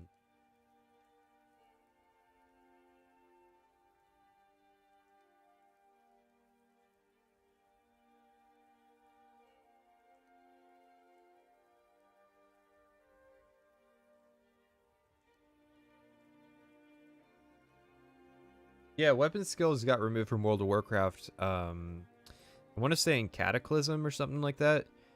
Because the issue that players would always complain about is like tanks. So this was a thing in like the Burning Crusade. Tanks obviously would never use daggers, right? But there was an encounter where they would have to use daggers, and so tanks complained endlessly that they had to train their dagger skill up to be effective in this fight. And that was basically it. Plus, weapon skills didn't really add a whole lot to World of Warcraft, because it's like every time you leveled, you would land 5 blows and then your weapon skills caught up again. So it really didn't matter. Excited to see how combat plays with a different kind of weapon. Because there wasn't really much of a system with weapon skills. Come on. Skyrim is not an Come on. MMORPG, but this does encourage multiple playthroughs But- at least, just not for the It's not an MMORPG, but it is an RPG. That's the part that adds the weapon skills, not the MMO part, the RPG part. best of reasons. Because of craving variation in combat, not because you're so unbelievably excited to see how combat plays with a different kind of weapon. The truth is, Skyrim's combat is pathetic. To illustrate every reason why Skyrim is and was so adored, I've got to talk about a weakness. Combat fits the bill perfectly, and it's probably what frustrates me the most. The state of it isn't really a surprise. I mean, hell, the only game I've ever played with good first-person magic/sword fighting was Dishonored, and that game was literally scared of its own brilliant combat system. So Skyrim's not got much to go on. I think there's a reason why so many people I know... I assume he means that the chaos system makes you scared of the combat system. That's what I assume is the implication. Which is a valid criticism of Dishonored, but I mean, Dishonored 2 is basically the same combat system, but you can actually do combat and get a low chaos ending. And plus, chaos isn't much of a disadvantage. I mean, it adds replay value to the game.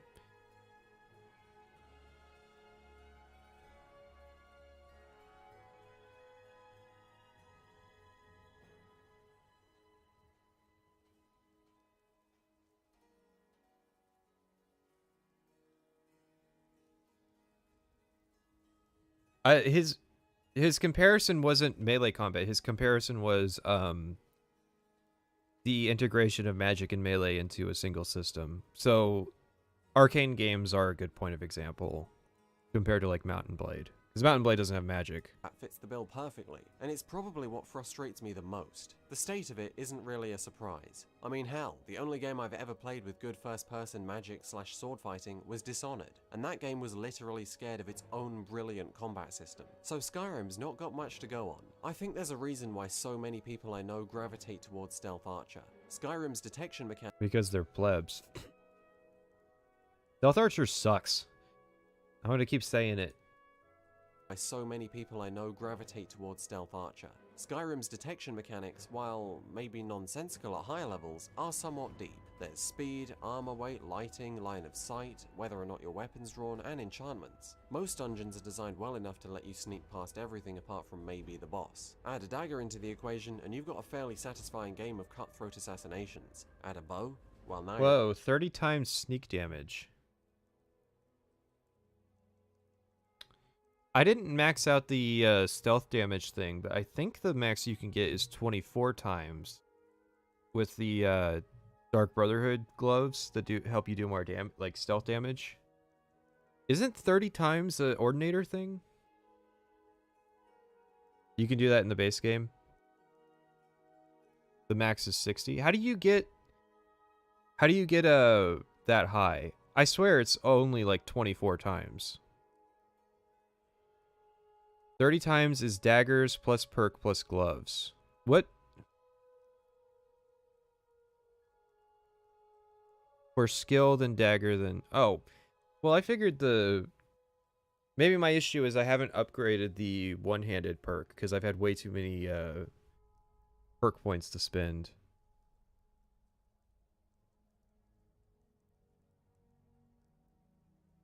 Daggers plus gloves. Okay.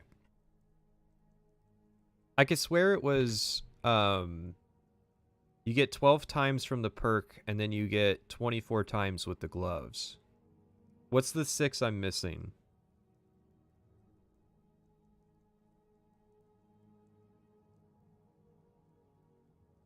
No, I don't really care, because I put everything into Marksman, and I've been, like, one-shotting everything on Master difficulty.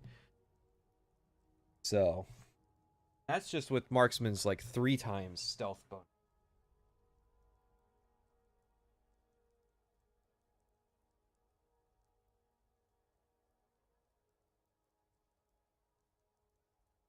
Alright, well I probably read the perk wrong. We can look at the perks. It's Assassin's Blade, which is total of 15 times normal damage. So that's 15 times with the 2 times of the Dark Brotherhood gloves, right? Sight, whether or not your weapon's drawn, and enchantments. Most dungeons are designed well enough to let you sneak past everything. No, 6 times is the first sneak perk that increases your damage. Everything apart from maybe the boss. Add a dagger into the equation, and you've got a fairly satisfying... I can't tell what gloves he has. Cutthroat assassinations. Add a bow. Well, now you're up to something a lot more interesting. Archery in Skyrim is probably... Yeah, Stealth Archer still sucks even if I one-shot everything, because it's fucking boring. My favorite archery system in games. Not that there's much competition. The bows are badass. The kill cams are endlessly satisfying. The arrow actually burrows deep within...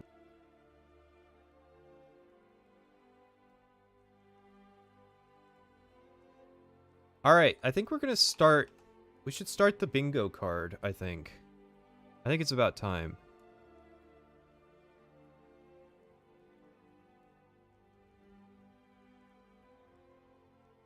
I wonder if I still have the generic bingo card floating around. I mean, I have the Oblivion one.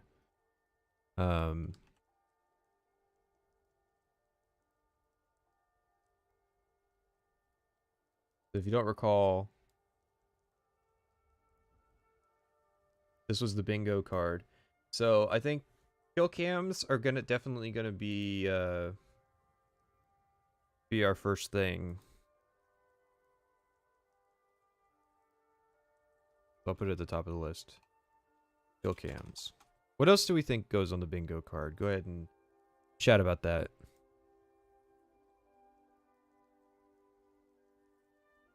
No, vanilla has projectile kill cams. It has too many of them. It's fucking annoying. Because you get one like every 1 in 3 kills if you do stealth archery. Stealth archery free space. Well, Skyrim's the free space. But yeah, stealth archery is probably in there for anything post like 2013, 2014. Can't marry Serana. Is that going to be a common thing? Again, it has to be stuff that shows up in almost every one. And their targets, which looks amazing. And the ragdoll when you take someone out is incredible. It looks like they've been hit with a shotgun. Throw in the depth. Is that a good thing, though?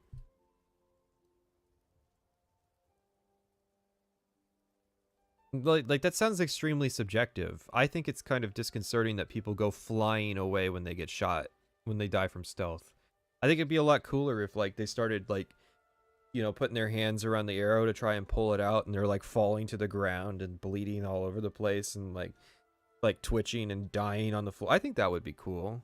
I think that them getting hit by a dump truck every time I hit an arrow from stealth is really kind of disconcerting.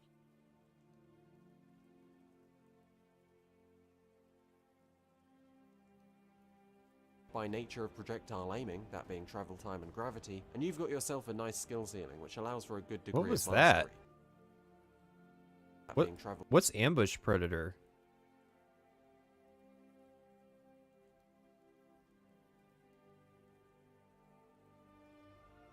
Oh, right, that's an actual term that exists. Ambush predator, it's part of Ordinator. Interesting.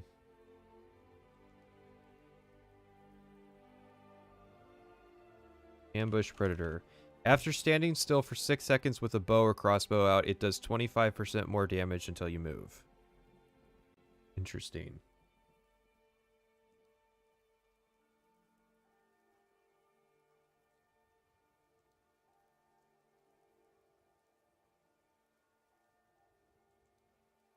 This is a minor thing. Magic kill cams trigger at high enough HP to cause the spell to not be fatal and take away control from your character, which has gotten me killed several times with legendary difficulty. Oh yeah, trust me. Trust me. I've done plenty of Magic playthroughs. I know how fucking dumb kill cams can be for getting you killed.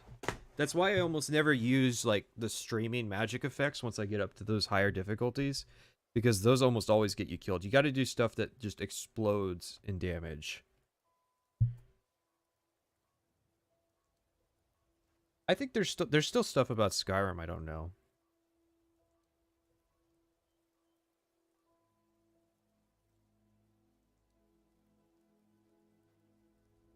Yeah, I think a kill cam removal mod would probably be all right, because it honestly should be a toggle.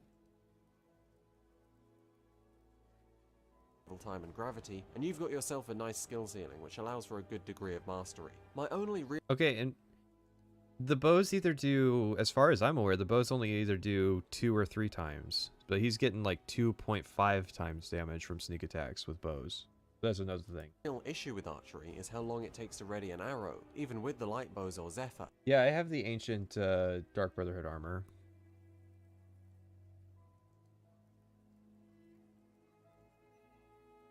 And the fact that the arrow somehow defies the laws of physics by gravitating upwards before it gravitates downwards. Making short-range headshots requires you to aim well below the head, and Yeah, but why would you care about headshots? They don't do anything. headshots don't even deal more damage. Yeah, so exactly, why do you care? What? Why the game shipped with that, I am confused. Still, the overall package is... I mean, you can make the case that it should have locational damage, but... why would you care that headshots are hard when they don't do anything? solid. Fair stealth mechanics and satisfying archery. There's a hell of a lot of fun to be had. Every other form of combat in Skyrim, those being melee and magic, don't come close. In the case of I've never noticed the arrows arcing upwards thing. I do wish there was locational damage, so you could add stuff like crippling enemies, which is always a meme, but I want them to use those ideas of like wounding limbs for quests. Like, say you got a guy and he starts running away, and then you shoot him in the leg with a bow, and now he can't run away. That kind of thing. Melee, you can master backing away at the right time in the enemy's attack animation to ensure you never get hit. You can also learn how best to time heavy attacks and shield bashes for the They cut agility, so that's basically the only way you can relate the concept of, like, dodging in Skyrim. most useful Plus, like, staggers. That is it. Because the AI will almost never back up, attempting to employ these techniques requires you to be heading backwards at all times, especially when you're taking on a group, because you're also going to want to try and disperse them. This hyper-defensive style of play can get extremely lethargic, and on the more basic enemies, you can shrug off a few hits as long as you've got maybe a few perks and restoration and a ring. The vast majority of melee players just rush, which boils down to spamming attacks on completely unreactive hey, don't speak for me. I shield bash people to death. enemies, and maybe blocking once or twice. The most satisfying melee Now, you should always block. Blocking is, like, extremely powerful in Skyrim. Like, I don't think you understand. Shield Bash can stagger almost any enemy in the game once you raise it up. And a lot of your damage absorption is going to come from using block as a mechanic. So it's like you're complaining that you have to run backwards to avoid damage, but you're not using the active damage mitigation that's provided with melee.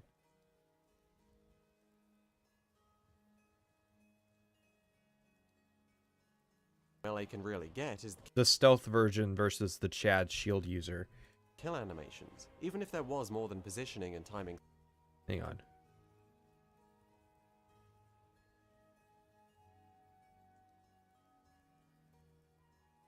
Let's see. Anything good that I could post up?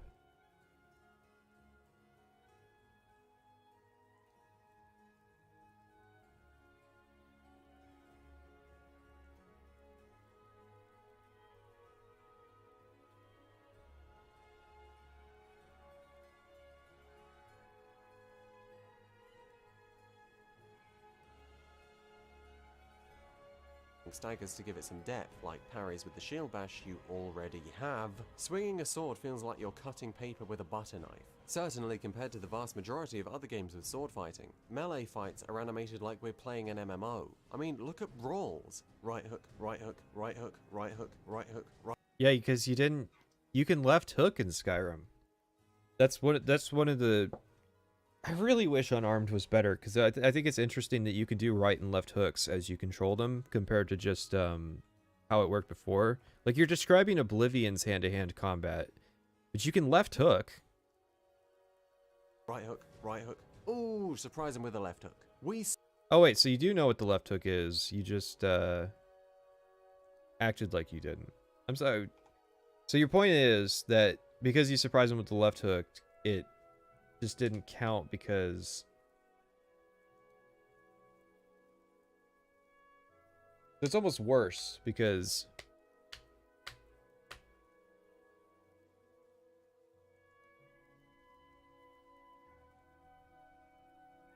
I don't know. Let him make his point, but I don't think it's going to be that good. Oh, I mean, look at brawls. Right hook, right hook, right hook, right hook, right hook, right hook, right hook. Ooh, surprise him with a left hook. Yeah, the way you surprise him is you do the power attacks. Wii Sports hits the mark better than this. Magic's worse. The only satisfying thing about using magic is conjuring a bound weapon because you don't technically have to use magic. You're just shoving your hand in someone's face. I mean, what is this? Someone needs to provide a written explanation for this monstrosity, because I'm trying to roast someone's bollocks off, not get a palm reading. As you I mean, you could use better spells. Like, Flame sucks, yeah. But most people use Firebolt.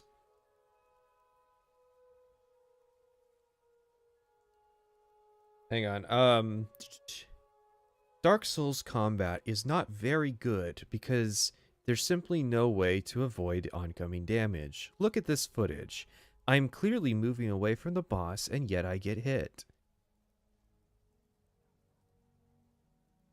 move up into the Apprentice and Adept spells, you need to aim it and stuff, which is good for the projectile spells, but apart from on enemies that are particularly weak to fire, I'm really struggling to find a reason to use those when you could have hit scan lightning. Keep going and you get quirks like an explosion or a chain effect, which both have their situational uses, and that encourages occasionally switching out spells.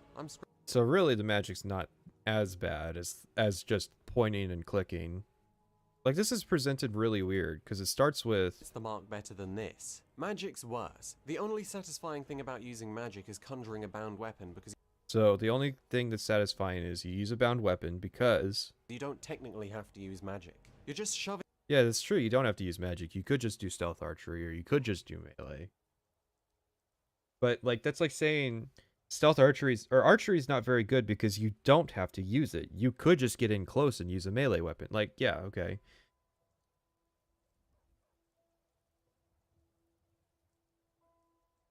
Shoving your hand in someone's face. I mean, what is this? Someone needs to provide a written explanation for this monstrosity, because I'm trying to roast someone's bollocks off, not get a palm reading. As you move up into the apprentice and adept spells, you need to aim it and stuff. So, like, this character is not at all optimized for magic.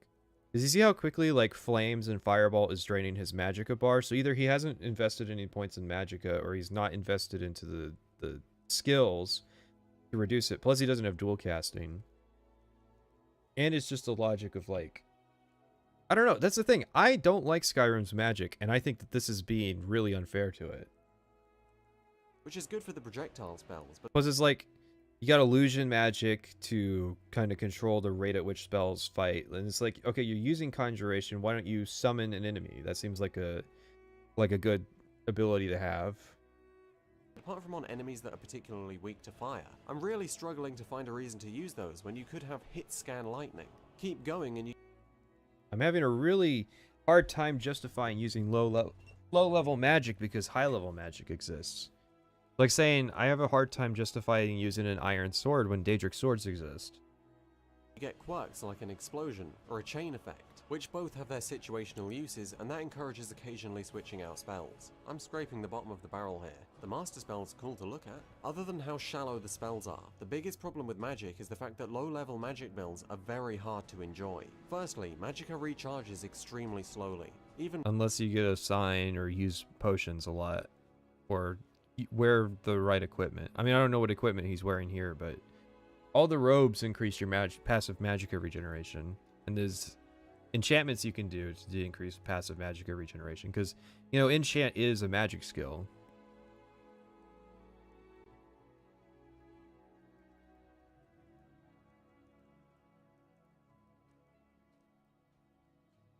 With robes and rings and circlets, your offensive potential depends on your total magicka, which includes potions. If you run out of potions, you're Donald Ducked. Many magic builds then will have a crutch bow or melee weapon, bow if they're smart to drain magicka. That's a huge... Hey, don't speak for me. I don't do that, because I properly plan shit out.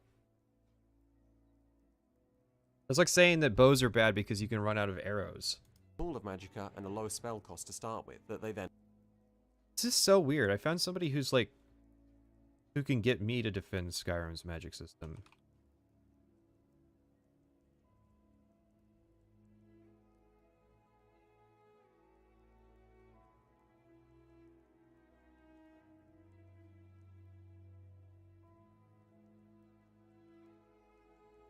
Well, that's the thing. If you decide to use heavy armor as a magic user, it obviously will come with a trade-off.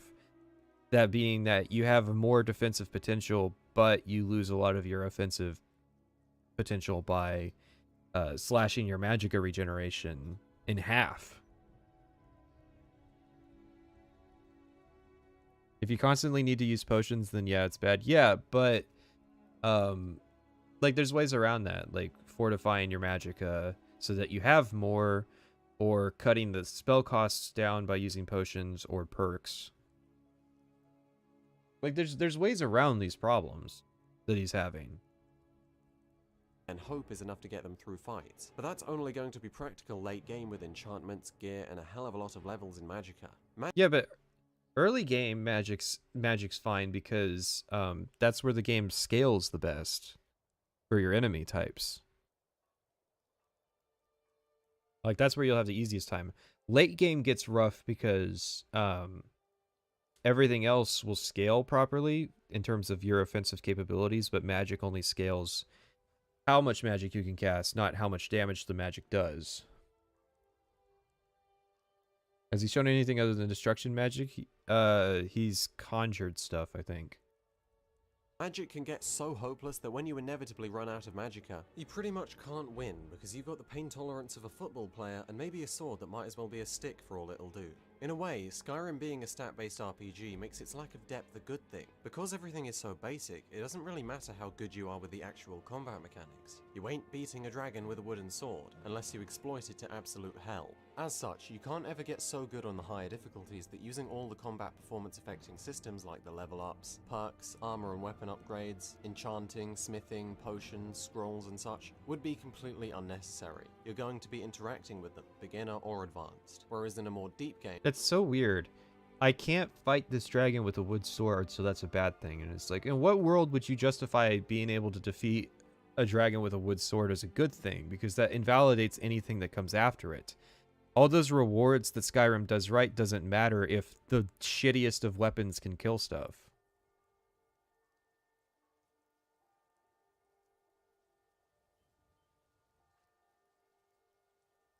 Okay, in fairness, he's probably talking about European football.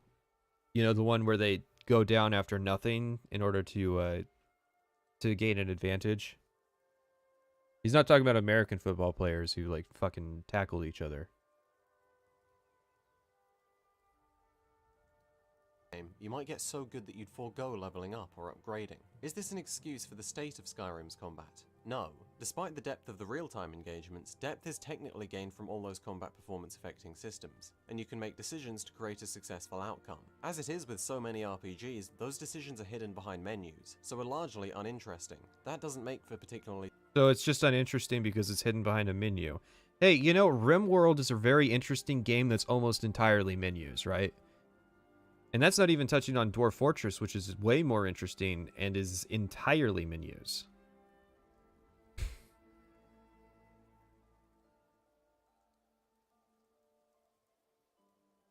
satisfying gameplay. But given Skyrim's place as an otherwise highly immersive, visually appealing video game, you'd think they'd put more effort into making the combat at least look fun, feel good. It feels like I'm smacking toy soldiers together. If they don't want to increase the depth, then at least give us an illusion. I say they, but do we really need them? Do we really have to wait until Elder Scrolls 6? Until Fallout 76? Will would disagree, and he would say, yes, we do have to wait till Elder Scrolls 6. Also, what's he saying?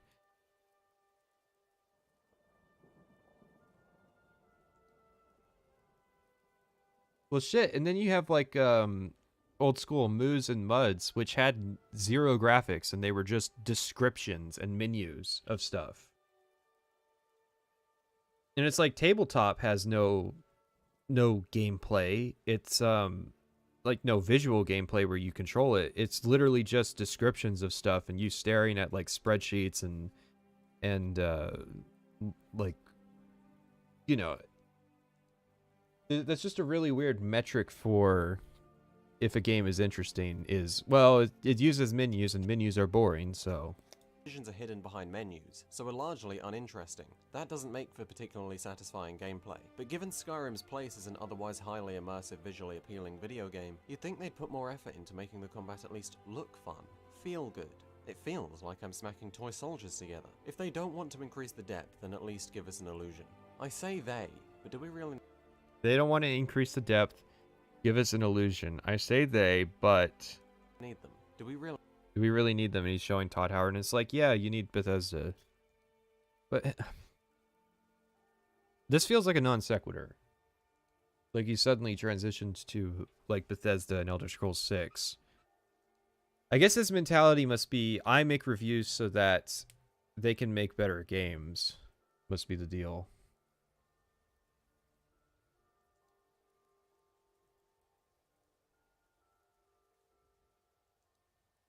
really have to wait until Elder Scrolls 6. Until Fallout 76, Bethesda themselves haven't been a drawback in their games for a very long time. Skyrim isn't infinite, and you can get really mostly every... Bethesda wasn't a drawback in their games until Fallout 76. Okay, it wasn't like people were talking about Bethesda's issues when Skyrim came out. It's simply that you were ignorant to it and didn't know that those conversations were happening. Okay? It says a lot about a person how many Bethesda games it took for them to realize what was going wrong. Like, for me, it was Fallout 4. For a lot of people, it was Fallout 76. But you could definitely see with Skyrim that the train was starting to come off the rails.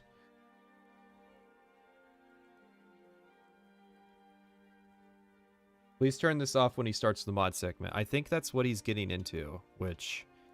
everything the game has to offer in a good 200 to 300 hours. That's quests and locations. Sure, Skyrim's a very fun game to replay, but most people who played it and liked it have done so many, many times. Maybe they want to do it again, because it's true. Few, if any, other games have done what Skyrim does best, better. But with the state of the industry now, chances are you're not playing something old. You need something new, fresh experiences to give you a reason to come back. You know what I'm talking about.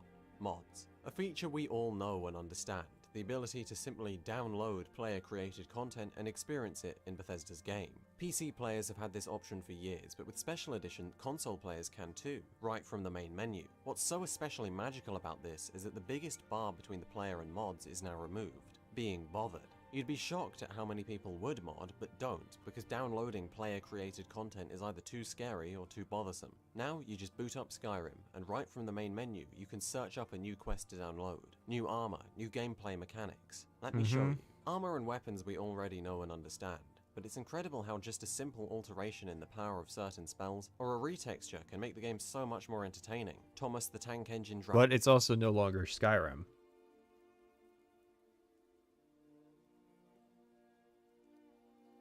Dragons? Count me in. Replacing Fusro Dar with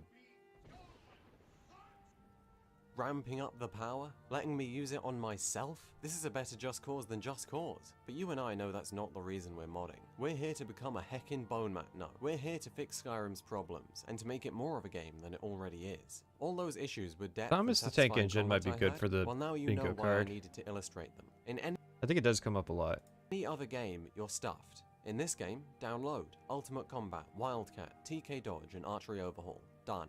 Fixed. It's not great, but it's a hell of a lot better. Depth allowing for combat mastery could make some systems redundant, but I think it's worth it, and you can simply experiment and essentially make your own combat system. Still, we have yet to scratch the surface. What about the passion projects developers have spent years of their lives working on? The quest mods. That's what we're going to focus on now. Don't besmirch my Sky Oblivion, Project guys. AHO, The Forgotten City, and Falskar. These three present a very good range, each of which will allow me to illustrate a separate point, but the true extent of the quest modding scene is mind-blowing. With that out of the way, let's begin with the biggest. Alright, so I'm just going to assume that this is basically over.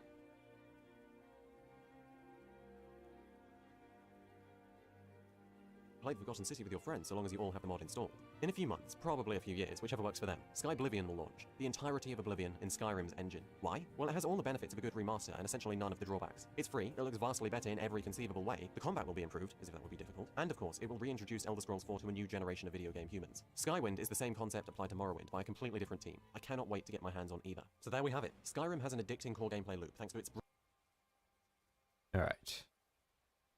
I'm skipping this mod section.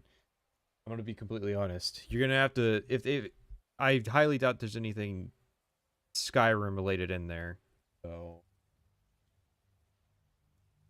by a completely different team. I cannot wait to get my hands on either. So there we have it. Skyrim has an addicting core gameplay loop thanks to its brilliant reward systems and dense creative content. It is a streamlined RPG, so accessible that even people new to gaming can pick it up, yet still manages to deliver on almost everything you want from a game in the genre. Classes, builds, houses, factions, so many paths and things to do. Classes. Its world is striking I guess there's classes at the College of Winterhold. from the moment you step out of the cave, and rich enough to immerse and intrigue you for hundreds of hours. And when it's done intriguing you, you can just download more. Download the best it can be. Bethesda know how to make games. Todd Howard is no devil, he's a madman. And in light of this conclusion, it makes Fallout's trajectory ever the more confusing. They made Skyrim with 90 people in a few years' time. Their efficiency is something to marvel at. So what happened? Seriously, what's gone on? I'll tell you what happened. Someone put amnesia water in your water supply. Is it ZeniMax rushing them? How did they forget their own successful formula? Bethesda deserve all the crap being flung at them right now. They deserve to be laughed at. But there was a reason Skyrim was laden with 10 out of 10s in 2011. There's more reasons now, and there's more on the horizon. Do we want it? Do we want to? Okay.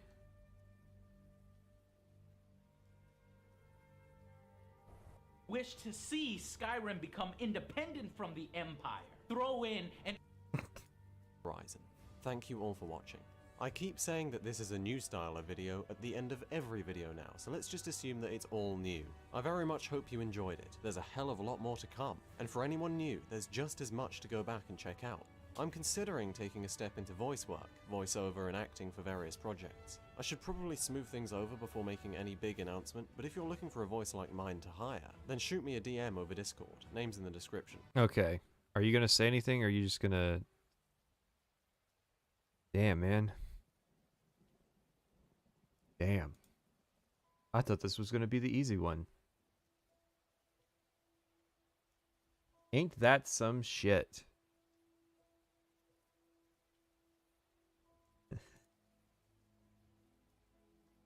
What do we think?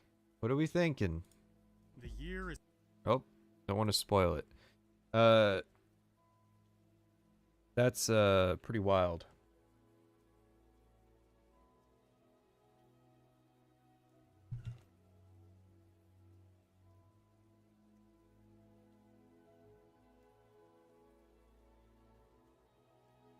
It's interesting how the consensus has changed, because when I started and I was criticizing him about the stuff he was saying with the graphics elements, there were a lot of people who were like kind of who were siding with him. But as time went on and as we let the video play, we got to that perk part and he lost people. Then we got to that magic part and we lost people. And yeah, it's interesting. The people kind of got thrown off the wagon there.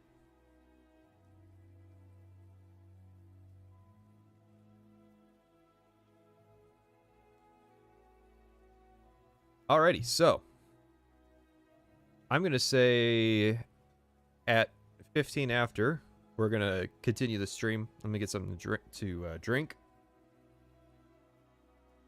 and I might be back sooner again to just chat with you guys. So go get refreshed.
So, I think things are going well so far.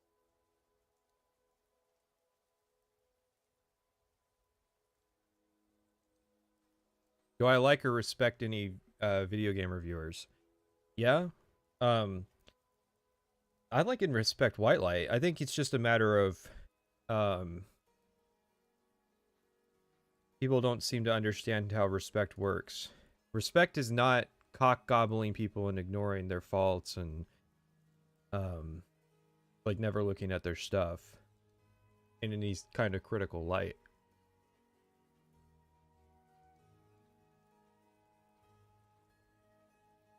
I haven't seen action button stuff. But I know whom you're talking about. And I've said it before. There's something about his reviews that throw me off. I don't know what it is, but there's something. It's like he is an outsider to our community because he's a games journalist, and so he has like a different attitude for how things are done, and he's like an alien, I would say. Can I up the volume a bit? My volume, the background music volume, like, which part do you want up?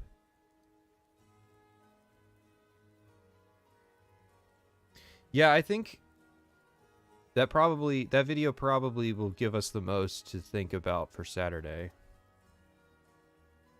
The thing is, I like some of Whitelight's videos. I like his Assassin's Creed stuff.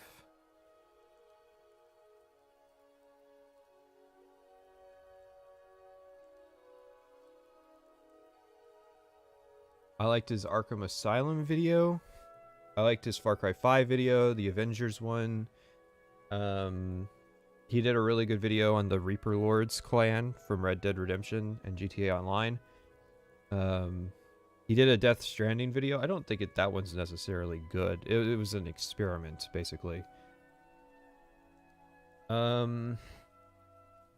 His Minecraft improvement video is interesting. I don't think it's anything I would agree with.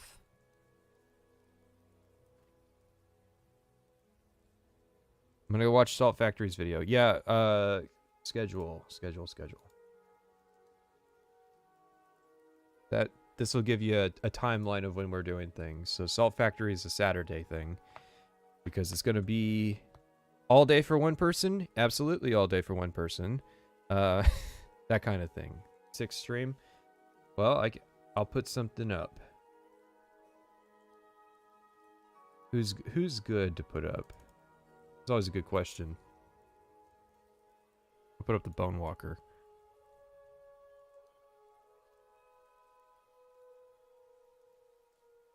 He's a good content creator. I think that it's simply a matter of maybe if I was an Assassin's Creed channel, I would be able to poke all the holes in everything he says about Assassin's Creed. So maybe it's just that I'm way more specialized in the topic he covered than him. And so things he said that wouldn't ordinarily stand out to somebody really stand out to us because we're way more knowledgeable. And so it's like when he says that magic is like uninteresting and he only shows like destruction magic, that really stands out to us. When is the Peach Cobbler one? Next Thursday. Put up Evangelion character. That's a good question. I wonder if I have any saved. I don't even know where that would be.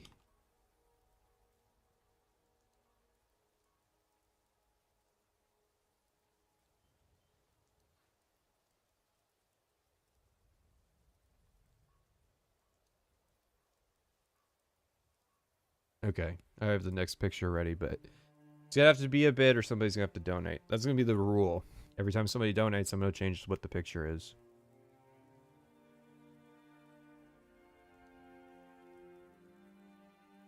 Salt shit the bed with his second Skyrim video. Now, I'm to understand that's the DLC one, right?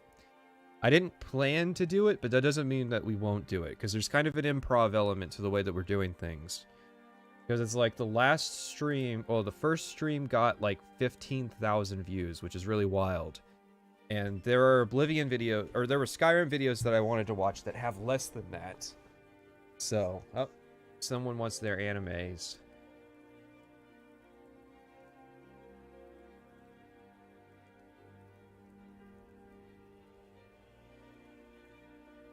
There are Skyrim videos that get less views than these streams, and that kind of begs the question. That might be a situation where I actually do have to like contact those people and ask them if that would be something that they're all right with.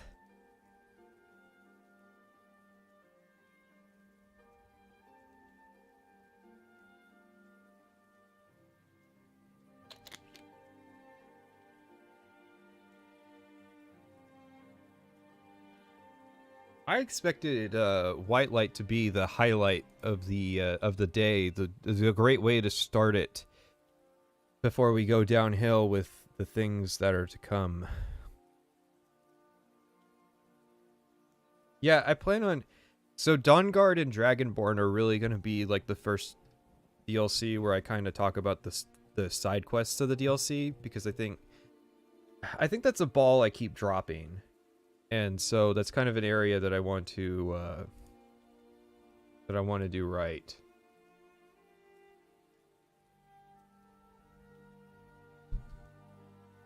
No, I'm aware that Quentin reviews is not a compliment. It's not considered a compliment to be compared to Quentin reviews on my Discord.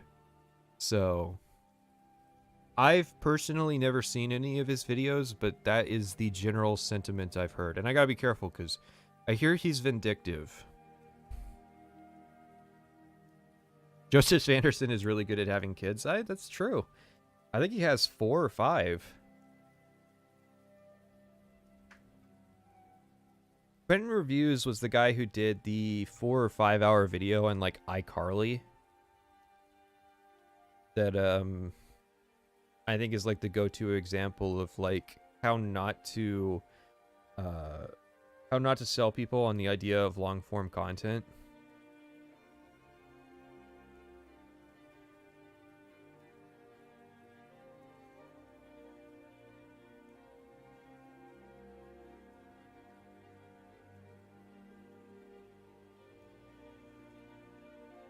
I think Joseph Anderson's had 2 kids since the Witcher 2 video. Salt doesn't review games, more of a satire playthrough. Well, Salt Factory was the only video from the Oblivion stream series that the chat vetoed, which is not an option. Don't think that you guys have rights. I'm not going to let you guys demand we skip a video.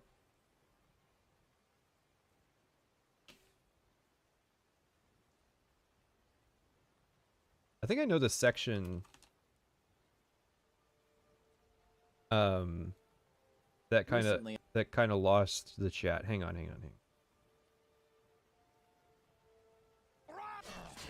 Even for its time, this is a pretty cookie-cutter start as far as beginnings go. But the class creation is actually where my interest in the game started to pick up again. I love this type of character creation, and I miss it in a lot of modern-day action RPGs. It's a very old-school pen-and-paper type of creation where I can make something semi-unique while still being able to train and dabble in all the other skills on the list. I will say it's not perfect in my opinion. I think not getting any XP for leveling minor skills isn't a good mechanic. But I also think that if the minor skills did give XP, then 7 major skills would be too many. Okay, so on stream, we chatted about the last 2 sentences that he said for about 30 minutes. Anybody who was there will attest to the fact that we listened to those 2 sentences for a long time. And then, like, we only made it, like, 9 minutes out of the 45 before people were begging me, and we watched Strategy's video after that. And I don't think I did a good job with Strategy's video, because I kind of just agreed with everything he said and didn't really add anything.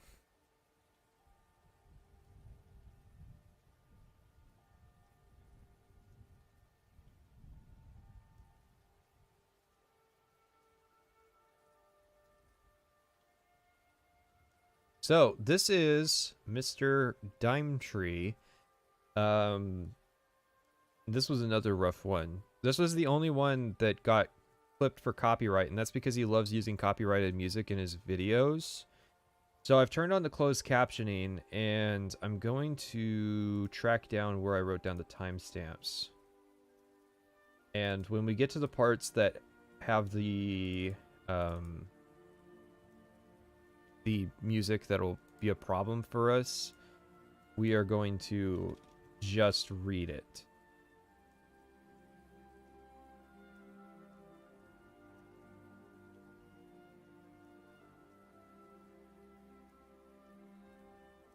Because I don't give a shit that I don't make money from ads, because I do the minimum number of ads I possibly can, because I don't feel right doing ads on these kinds of things. It's more that if it gets claimed, then the music company might put the full like ad suite on it, and then that could be an issue. And then what would end up happening is I would have to mute the sequence that has the clip in it, because one of the songs is impossible to get YouTube to try to do their algorithm to remove it. And so there would just be parts of the VOD that you wouldn't be able to listen to in the future, which is a big part of the big part of this is people like to listen to these streams long after the fact.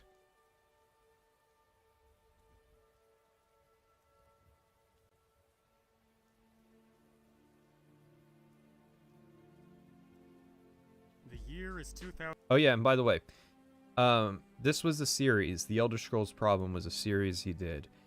I'm going to tell you right now, 1, you don't have to have seen the prior videos for this. And 2, I don't know what the Elder Scrolls Problem is, and I'm probably not going to be able to tell you what it is. Alright. The year is 2011. The Xbox 360 has been flourishing for half a decade and is now joined by its literally identical counterpart, the PlayStation 3. That's a funny sentence. The PlayStation 3 is pretty infamous for being really difficult to work with. Up to the month of November, we saw the release of a ludicrously huge number of awesome games, such as Mass Effect 2, Dark Souls, Deus Ex Human Revolution, LA Noire, Bastion, Rage, Driver San Francisco, Shadows of the Damned, Little Big Planet 2, Rayman Origins, and many more. The 3DS had settled in the industry's stomach like a Taco Bell Fiesta salad, and we were ready for Bethesda to make their next move. And then this trailer came out. This trailer was in 2010, like November of 2010. It was the Game Awards show. Following a frankly disgusting amount of memes and fanboyism, every gamer in the world calmed down and patiently waited to be engulfed by the milestone tidal wave of 11-11-11, from which the industry would never recover. By the time of Skyrim's release, Bethesda had already implanted itself firmly in the culture of gaming with the infectious success of Oblivion and Fallout 3. Gamers expected the world, and Bethesda gave gamers Skyrim. It depends on— Whoa, was that a JoJo's reference? Give me 1 second. Audio out. Filters. Add filter. Noise gate. No, not a noise gate. Try to do like a high pass filter or something. Maybe like a limiter. No.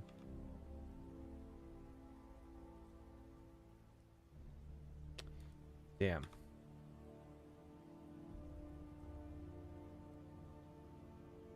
You ask whether the game revolutionized the very concept of Western RPGs, or if it damaged the genre beyond repair.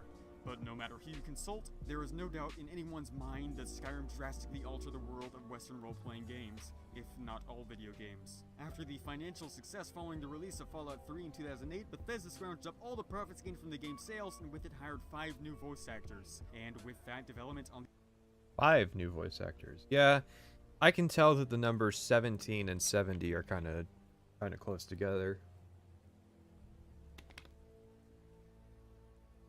The Elder Scrolls V Skyrim began. From the beginning of the development cycle, Bethesda's first and foremost concern with the Elder Scrolls V was putting gigantic I would say that Skyrim did damage RPGs, kind of like the same way that like Doom 3 harmed shooters. Although it happened before Doom 3, but kind of the point is, shooters are in a good place now, but they obviously had to suffer for a long time. And I think role-playing games are kind of going through the same thing. badass dragons into the game. After they'd gotten that worked out, all the other stuff just sort of fell into place. I don't think it's any exaggeration to say that before release, dragons were one of the strongest appeals of the game. I specifically remember playing Oblivion in the late 2000s and being disappointed at the lack of gigantic badass dragons in what was unmistakably a gigantic badass fantasy. That was your problem with Oblivion? That there were no dragons? That's kind of a weird thing to me, is that somehow a certain enemy type, like, it's like, why aren't you complaining that there's no beholders in Oblivion and Skyrim? Because that's an archetypal fantasy enemy that isn't in these games. It just seems revisionist to say that you were disappointed in a game because it didn't have something that would come later. I think he's being sarcastic. Oh no, trust me. This is going to be one of those situations where there's probably going to be a lot of people saying, well, he's obviously joking, he's being ironic, and then we're going to get to the end of the video and you're going to realize that you were being very generous to him. Cyrodiil was inhabited by rats, minotaurs, skeletons, even unicorns. So where are the dragons, Todd? If you wanted to laugh your ass off, you could have just tried to mod them in, but mods back then were terrible, so why would you ever do that? Holy shit, dragons were in Redguard though. Well, by dragons I mean a dragon, and by Redguard I mean the Elder Scrolls game we don't talk about. Luckily, You mean Shadowkey, Oblivion, PSP, Dawnstar, Battlespire? Oh, people talk about Battlespire, but... Why? Redguard's the one we don't talk about? That's the one where Todd Howard got control of the series. Of course we talk about Redguard.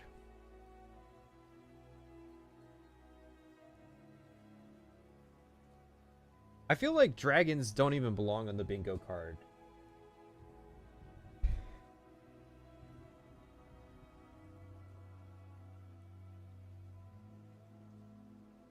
Like, people say nobody talks about Redguard. Nobody talks about Shadowkey and Dawnstar.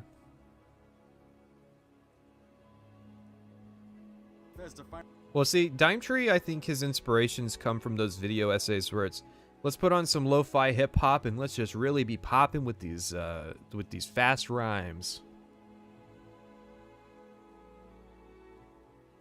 Realized after developing like 10 cocking Elder Scrolls games that dragons are really cool, and decided to start making this awesome Nordic themed world specifically designed to look cool with dragons flying all over it. Skyrim, like, I can understand where people confuse, because when he says it like it's ironic, but then the punchline doesn't come like the Will video, so then you wonder, oh, I guess he was serious. When the industry was completely obsessed with everything being dark and gritty and realistic. In Skyrim, That's just compressed. was inevitably affected by this trend to the point where you could even call it the ultimate example of this aesthetic in gaming. This world design was a huge departure from the eyeball-bleedingly colorful bloomfest that was Oblivion. A warm, vibrant palette of greens and yellows was traded in for Skyrim's trademark muddy grays and other shades of gray. Even the early concept art and screenshots depicted a very monochrome, gloomy-looking world. This more unique look compared to Oblivion was a result of the team's desires to recreate Morrowind's alien sense of discovery. And, of course, most importantly, they fixed the faces. Kind of. One of Oblivion... Yeah, but that's definitely modded. There's no way you can make a face like that. I mean, ignore all this as being the clue of it being modded. This is not a default face.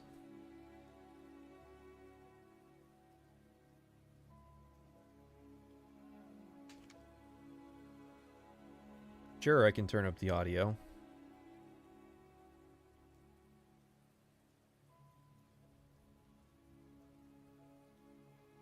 Well, he did talk... I think... I recall him talking about the art style in the Oblivion version of this. Fix the faces. Yeah, no, this is the alternate start mod. Kind of. One of Oblivion's most common criticisms was that it was simply too flat, and not just the landscape itself, but the sentiment covered pretty much every aspect of the game. Cyrodiil's foothold in classic European folklore restricted the sense of depth and discovery that impressed fans of Morrowind, and while functional, much of the game's mechanics left a lot to be desired by most people who like to have fun. We see Skyrim rectifying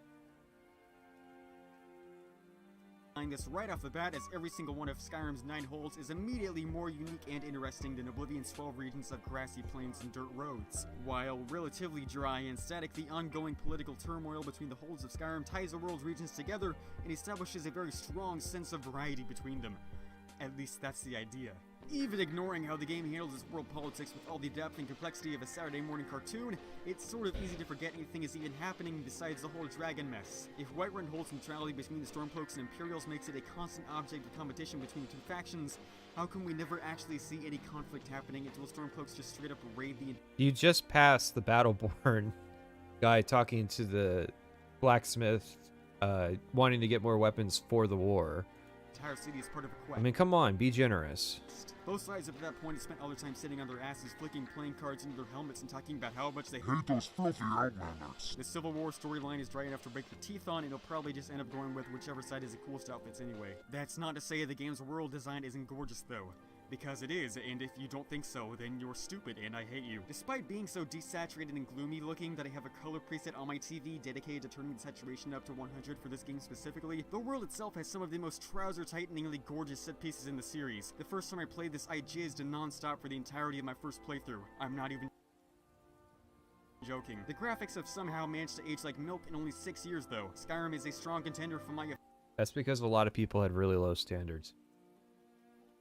official most hideous shadows in any game ever award, and while drastically improved from previous iterations of the franchise, the wonky, stupid-looking animations make me cry every time I see that weird-ass bow-legged jump that your character does. But aesthetically, the game clearly outshines Oblivion's fairly generic design, and in my opinion even surpasses Morrowind's world in some ways. Bethesda pretty much nailed the Arctic tundra setting that makes up the land of Skyrim, despite it being more or less unexplored in the medium of gaming. Apart from just being really cool and pretty, it gives you something nice to look at when you're delving into crypts to retrieve family heirlooms, and oh boy, I almost forgot this was a Bethesda game! Exploring the world of Tamriel has never felt quite this fulfilling before. You can't walk 10 feet without running into a randomly generated bandit camp or haunted crypt. They're all nearly identical and completely uninspired, but it's so much fun watching the minimap icons turn white that you barely even notice. This is one of those where I have nothing to say.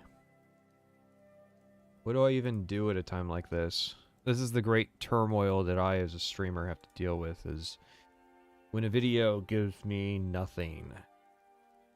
And so it's just me watching a video, which is really interesting.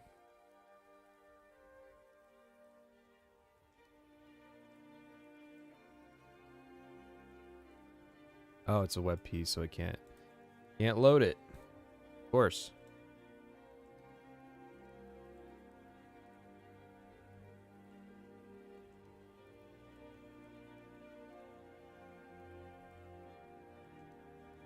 How are the dungeons? Well, they're pretty dungeony if you're into that sort of thing. Which I know you are. That's why you're trapped here, like the rest of us. And since you are, you're probably aware of how the biggest string to Skyrim's enchanted elven bow of fish slapping is how easy to play it is. It seems like everywhere you go, there's something stimulating to do, and while that something can often be pretty dull, there's just enough flash in the design to make it feel like anything other Woo! than pissing away Iron time. Mace, Even I yeah! found myself falling into the comfortable, mindless pattern, becoming a slave to the level up sound. Every little thing you do brings you a step closer to a minuscule stat upgrade and useless and ultimately inconsequential perk, like getting 10% better at spitting watermelon seeds or gaining a small chance to find extra golden chests somehow. Bethesda! If you're running short on perk ideas, there's plenty of people that can help you with that. There are countless modders out there working to make your upgrade system less terrible. I'm sure they'd be happy to help you in that department. Todd, email me. I can be your #1 perk coming up with person. How about an upgrade that lets you rip your enemies' faces off? Or one that lets you shoot laser beams out of your sword when you have full health, like in The Legend of Zelda? I'm making a list. Just tell me if you want it shared with you in Google Docs. We can work something out. Well, anybody can give you ideas. It's practical ideas that are difficult. It's ideas that are feasibly possible to implement into their engine that's difficult. Plus, it's like the meme of like the ideas guy, you know, we're going to form a indie team and I'm going to be the guy that has all the ideas. Thanks. What the world needs is another lead designer.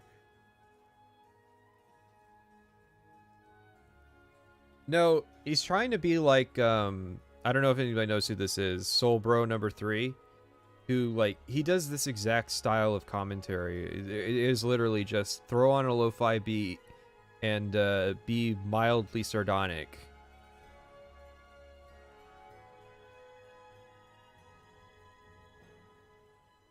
Yeah, like, anybody can go, It would be really cool if there was a perk where when you hit somebody, lava came out. Yeah, thank you, Jimmy. Are you going to implement that, or are you just going to share your ideas?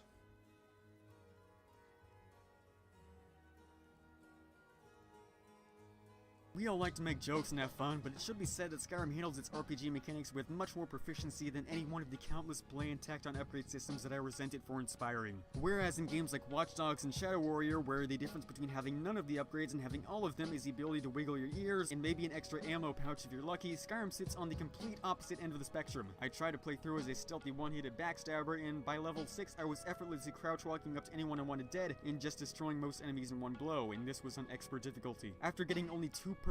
Okay, but what's your point? So he brought up Watch Dogs, how having no upgrades and having all the upgrades isn't really that different, which sure. Then he says Skyrim does provide a large degree of difference. Here's how powerful I was able to become. So the way I have to assume it then is he's not criticizing Skyrim, he's criticizing other games for not having progression systems, but I don't know, it's like it's phrased like it's a bad thing, but the way that he explained that it was a bad thing was he talked about another bad thing. Like, this game has a poor progression system and Skyrim does better than that, so Skyrim's bad.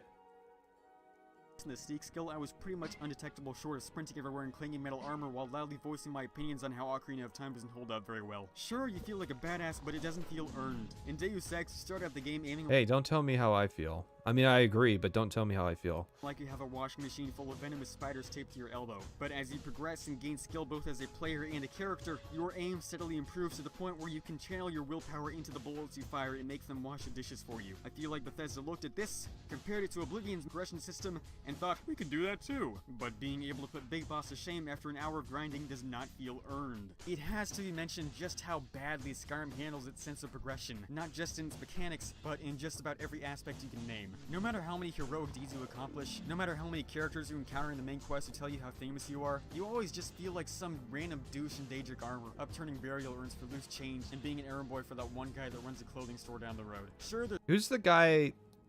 There's somebody out there who complained about having to loot all the burial urns, and I always thought that was a weird complaint. there's plenty of cool guy stuff to do, like solving. Yeah, plus I don't follow the logic of, well, Deus Ex did it, so clearly they were drawing inspiration from Deus Ex. And it's not like the perk system of Skyrim is actually just an improved version of the perk system from Oblivion. Murder mysteries and breaking up with your one-night stand hag-raven fiance, but nothing is tied to your level. You aren't treated any differently between level 1 and level 250. And is getting to level 250 fun? Why would you go to 250? It's like 40's fine. Okay, now that we're in the gameplay section of the video, we need a real talk. The Elder Scrolls series and the blocking mechanic need to just fuck already. The sexual tension grows thicker with each new installment, and it becomes ever more apparent each time a new game comes out that they have absolutely no idea how to deal with it. In Arena and Daggerfall, blocking was negligible. In Morrowind, the blocking steered itself and wasn't necessary because of the whiffing mechanics. In Oblivion, you were pretty much forced to block blows unless you just really like the game over music. In Skyrim, blocking is literally useless. Haha, you pleb. Blocking is super overpowered. If blocking isn't doing anything for you, then you could try putting perks into block. Really? We're in a okay. Does this need to go on the bingo card? People not understanding block?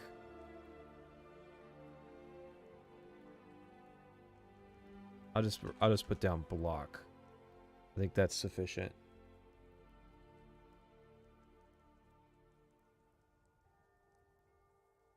Yeah, that's the weird thing is this is an audience of people who don't like Skyrim generally, and for some reason, we have pitched more defenses of Skyrim than I'm comfortable with.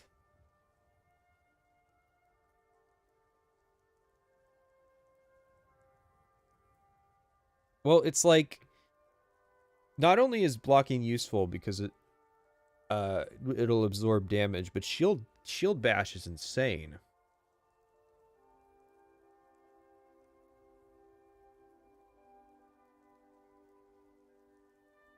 No matter which way you play it, you can tank blows like Nathan Drake on Basalts. And health regeneration combined with a constant surplus of healing potions means that you can pretty much wail away enemies with no worries. And then Okay, so blocking is useless because your other forms of damage mitigation were really good. So, cool, I guess.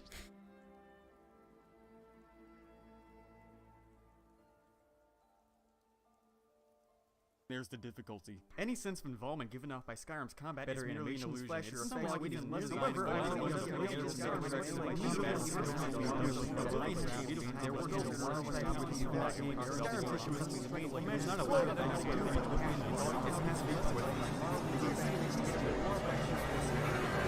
And here we are, approximately 11,612 words into the series.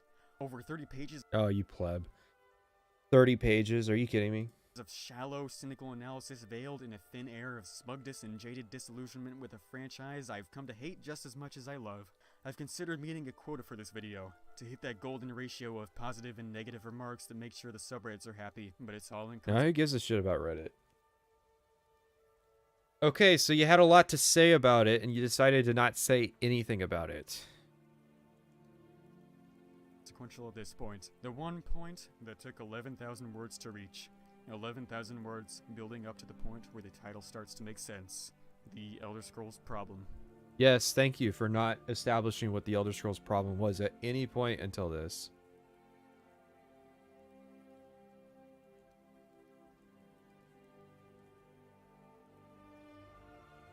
Alright. Skyrim is not a good game. Whoa, you blow my mind. Unique aesthetic trap. Okay, so this is where the Nos song starts, so I do apologize, but you guys can't hear it. Hang on, I gotta make sure you guys can't hear it. Okay.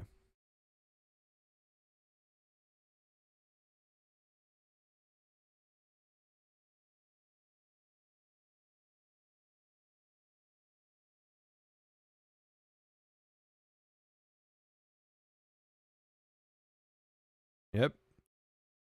It was this guy. Oh, I know why it was this guy. It was because I was trying to remove the song from this video, so I listened to this part a bunch.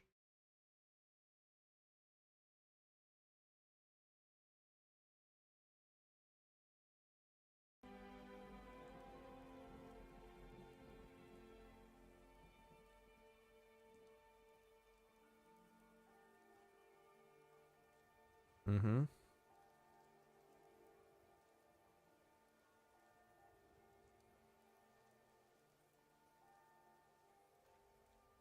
Or you just buy it on GOG. It's way simpler.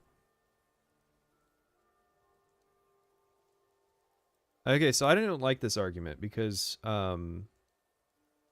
yeah, I was 12 when I played Morrowind, and I was 15 when I played Skyrim. So this argument doesn't really hold that much weight.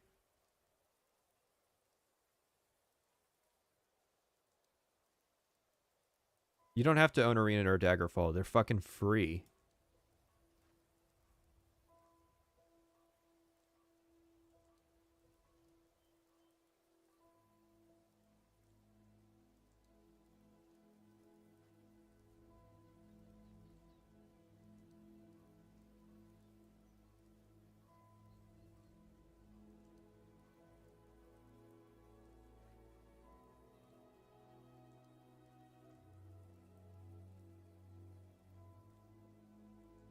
At the time, I would not have given Skyrim a 9.5. Like, let me be real with you. I was not happy with Skyrim at the time. My first Skyrim playthrough was very short, and I actually got bored of the game and went back to playing Minecraft. I shit you not. When I first played Morrowind, I played it and couldn't stop playing it until I ran out of things to do. When I first got Oblivion, I played it and I kept playing it until I ran out of things to do. But I didn't really like Skyrim that much at the time. And again, I was 15. I was 12 when I played Morrowind, so, you know, nostalgia is not a factor. I didn't do a full playthrough of Skyrim until I got it on PC the year after it came out.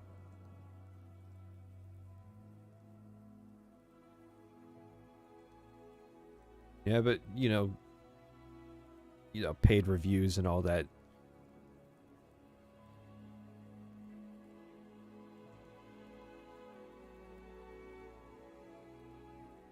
Okay, so, like, Angry Joe.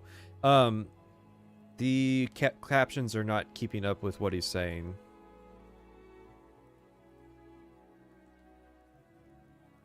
I don't know whose review this is.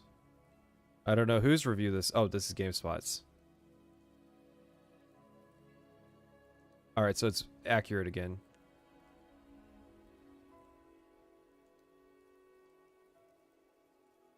So the Elder Scrolls problem is that it's just not good.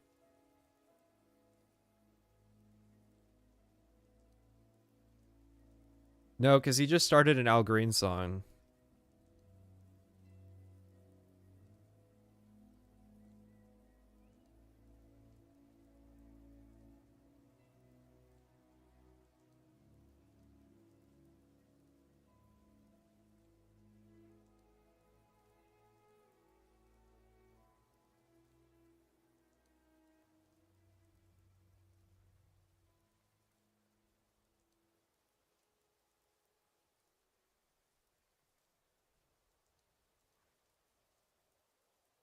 This is really distracting music.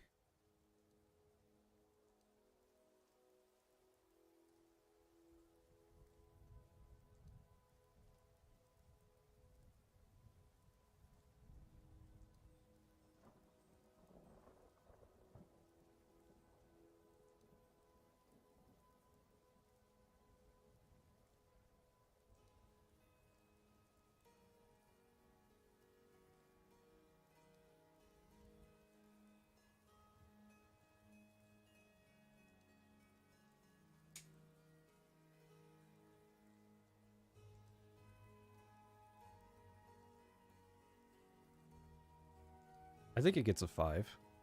Come on now. Come on now, be charitable.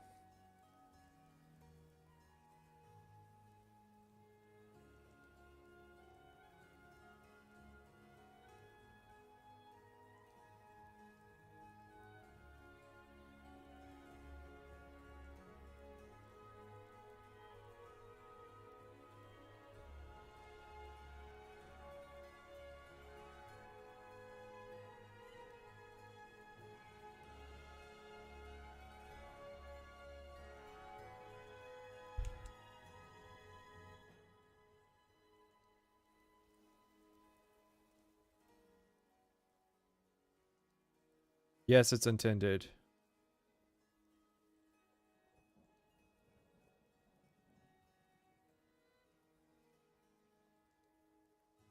I don't trust that YouTube's not going to flag this music.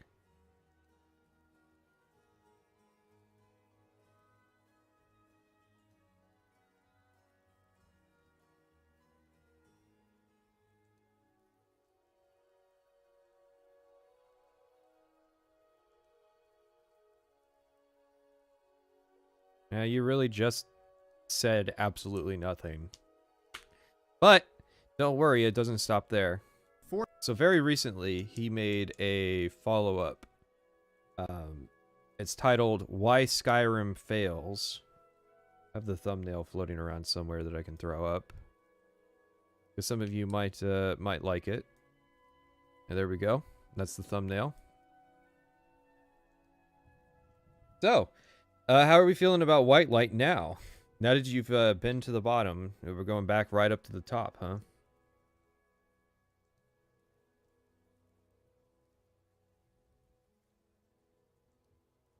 So what was the Elder Scrolls problem? I I'm guessing the Elder Scrolls problem was that it's a bad game, but we like it anyways because it appeals to us.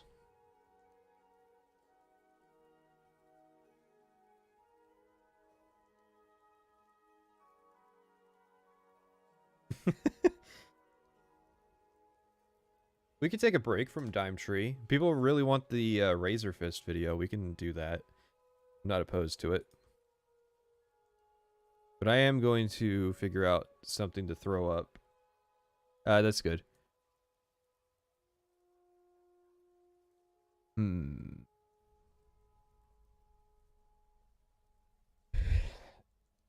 Let me pull up the Razor Fist video. You gotta see the horse for a bit.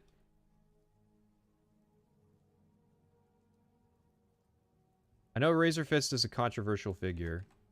I'm more than familiar with that.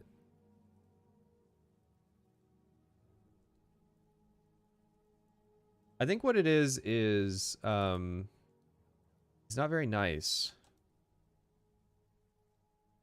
Plus he's mainly these days like a political channel. So you add in the I think he started as a game channel, but like pivoted to politics. But you do have that connotation of there being politics involved. So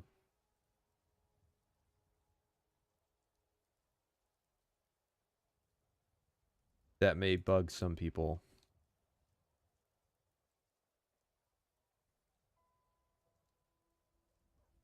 No, don't worry. I don't know if there's politics in this video. There might be. But this is like an older video of his.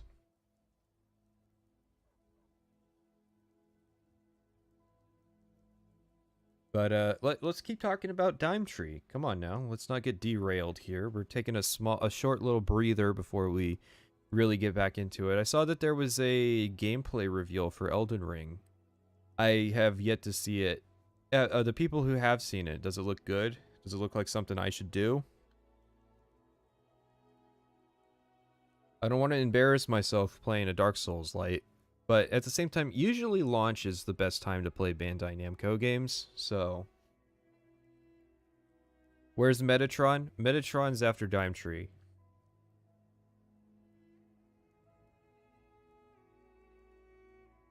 Alright, I got a lot of people saying I should do it. When does it come out? Ah, shit.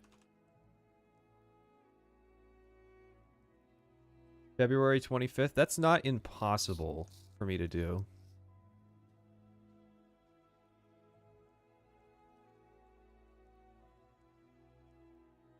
I have to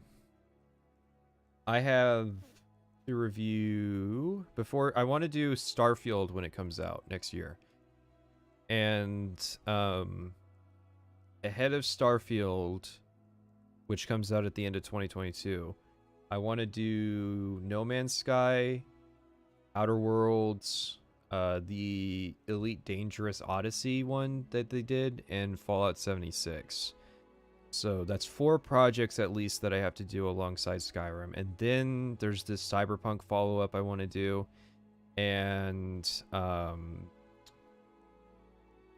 then Elden Ring. I mean, it's possible, but it seems like every side project I take on kind of slows down Skyrim. Please link the Discord. It should be in the description of this stream.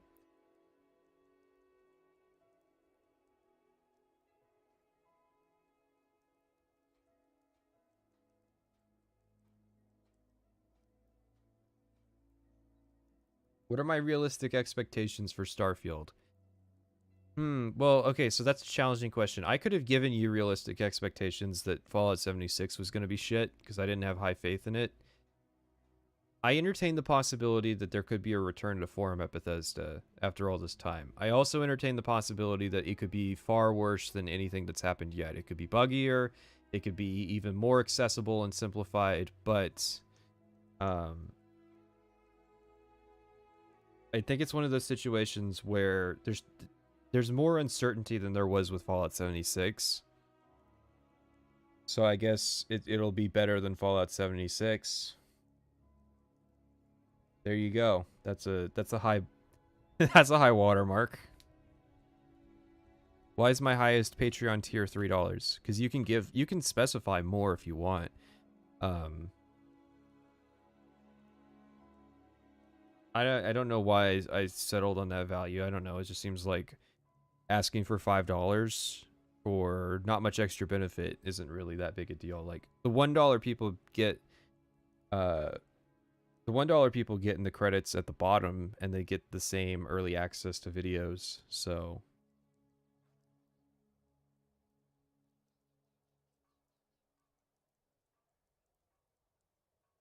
have I followed the drama with Amazon Games New World? I know that it had launch issues. I haven't followed much after that. And that there's probably something going on with Twitch streamers playing it.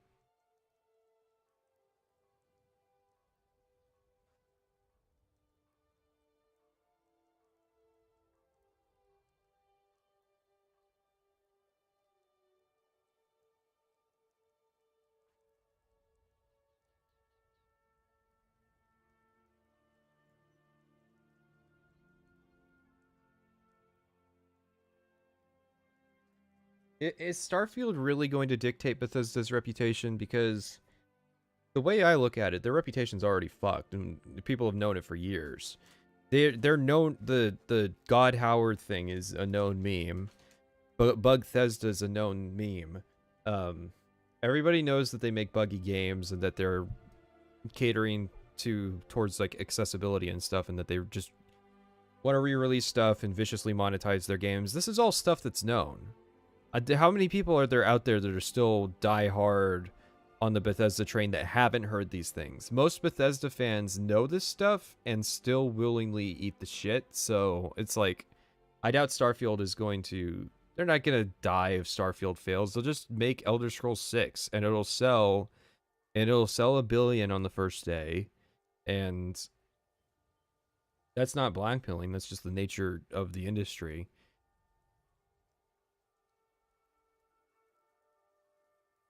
All right, so here's why Cyberpunk failed as spectacularly as it did. And it had to do with over-ambitious marketing, insane marketing. Bethesda doesn't market their games the way that Cyberpunk did. So, as long as they stay above Cyberpunk, they'll be fine.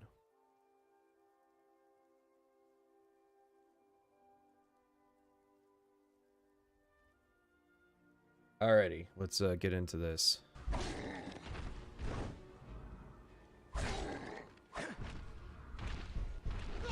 Jesus! There was 5 of them! It took 5 of them!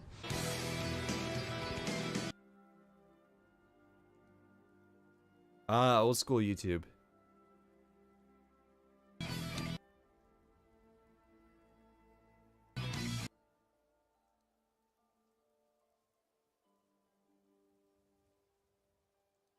Streamlined as sin, Skyrim, you're a Fallout 3 skin. Alright, who the fuck recommended this? Skyrim. Over, Nostradamus, did I not fucking call it? Yes, even the slavering Bethesdrones, who less than a full month distant from the game's initial release, nevertheless feel comfortable calling this the Game of the Year all years, maybe, have readily admitted it's got more identity issues than Prince, which gives the game something in common with its main character, but I'll get to that in fucking spades momentarily. The first symptoms of the malady I've just alluded to surface in the form of the on-rails set piece that spans the first 10 to 15 minutes of the fucking game. Folks, if you like this game, if you hate this game, if you're convinced Todd Howard's dandruff shavings cure incontinence, it doesn't really fucking matter. It doesn't matter! Oh, it doesn't matter! All you bitches need to come to consensus here and admit that an on-rails first-person set piece has no motherfucking place in an Elder Scrolls game. It doesn't add anything, it could have just as easily been gameplay, and not one word of the dialogue spoken during the overlong scenic carriage ride into Skyrim wouldn't have been better conveyed through in-game action or through dialogue. Yeah, this is just too dated. Yeah, this is rough. Who asked for this?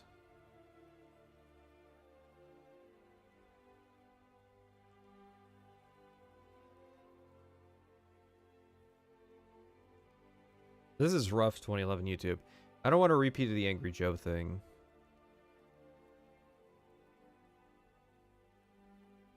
4 years ago. All right. I guess that's your palate cleanser. But I just executive vetoed it.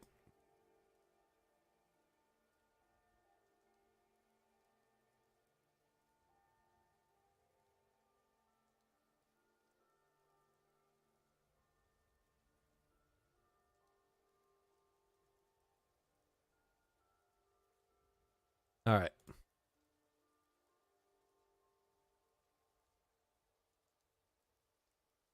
So, lay it on me. 4 years ago, I made an embarrassing, overwrought, scathing quote-unquote critique of one of the most popular, influential, critically acclaimed, not to mention controversial games of all time. Needless to say, this upset a lot of people, and with most of my points holding little water or merely dancing around what could have been a concrete analysis in favor of instead sidetracking into the philosophy of the issue at hand, looking back at the view counts and the dislike bar, I can't help but see it as something of a missed opportunity. With the notoriety and good fortune gained from my comparatively balanced yet still amateurish and stumbling analyses concerning the previous titles in the Elder Scrolls saga, if I'd taken a step back, replayed the game with a clean mindset and thought about it more carefully, I could have steered the discourse surrounding the game and that of my channel in a more constructive and helpful direction. So, let's attempt to rectify that. After almost 10 years of letting this landmark cultural phenomenon digest in the hive mind of mainstream gaming discourse, the test Everybody buys a new mic and suddenly their voice gets like really higher pitched. Like same thing happened to Will.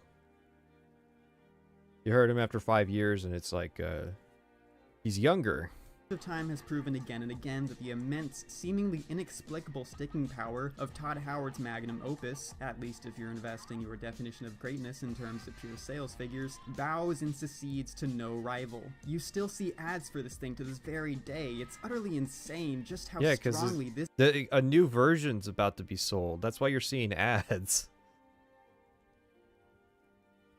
This game has endured throughout the last decade, echoing throughout the stone walls of the industry's yawning crypts like the moaning ghost of some ancient dead warrior. A colorful description that feels all too appropriate given the mythical pedigree of Skyrim's popular image in Western culture. The famous image of the Dragonborn facing down the camera in a power stance atop some craggy mountain, the backdrop of the province falling off behind him while churning smoke from a dragon, wyvern's nostrils, envelops him in this mythical shroud, surely still occupies a huge number of gamers' desktop wallpapers, no doubt frequently repurposed into some sort of eye-bleeding collage of mishmashed iconography from some other popular game. Maybe it's a soldier from Battlefield or Mario or just some chick with massive tits. So what praise is to be given, what blame to be reflected onto for Skyrim's immovable object of unrelenting cultural influence? Was it the impeccably unique and gorgeous art direction, grasping the coattails of and paralleling the simultaneous... No, I don't think Wyvern's too common. Also, Game of Thrones show and Skyrim are contemporary. Someone tried to argue that Game of Thrones could have been an inspiration because of the books, and I don't think we're talking about the same Bethesda if you think that's true. Popularity of Game of Thrones, suffice to say by no mere coincidence. Even with its influence rendered transparent by my blood-curdling powers of clairvoyance, the love shown to its aesthetics is nothing to sneeze, cough, or fart at. In fact, that's probably this game's main boon. The live-action cinematic trailer alone was enough to propel its brand of visual gospel up to the clouds, the ennui of Skyrim's variety of visual intrigue shone brighter than even the sun itself in the cursed year of 2011. Fus Roda, blah blah blah. It practically superseded YOLO. I absolutely hated it. But take a moment and try to extend all 5 of your toes, trying... So, I think DimeTree's problem is that he's a massive contrarian. He suffers from what I call contrarian personality disorder, so he has an issue with things being popular. He wouldn't make these arguments if Skyrim was just a normal game. But because Skyrim's popular, he has to feel this certain way about it. Trying to count the number of other RPGs that, say, took place in an Arctic tundra. That one Game of Thrones thing? This game? Icewind Dale? Never heard of it. The Game of Thrones comparison doesn't end there, either. The game satisfied a need in the media landscape for low fantasy political drama. Gritty partisan squabbles couched in whatever was happening in the world at that time. I don't know, Sexy and I Know It was dominating the charts at the time of release, so the world was already...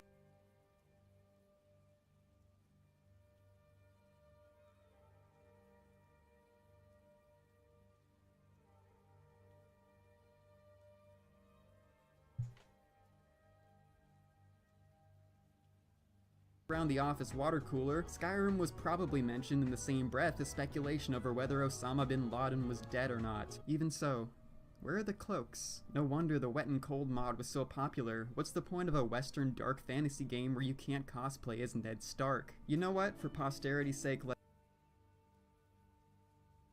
me make sure my timeline's right here. Game of Thrones Season 1.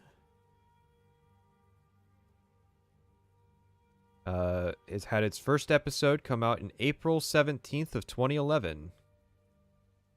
So, yeah. I don't know if you know this about game development, but typically the art design, long done by that point. let's just pop the old girl in and shit.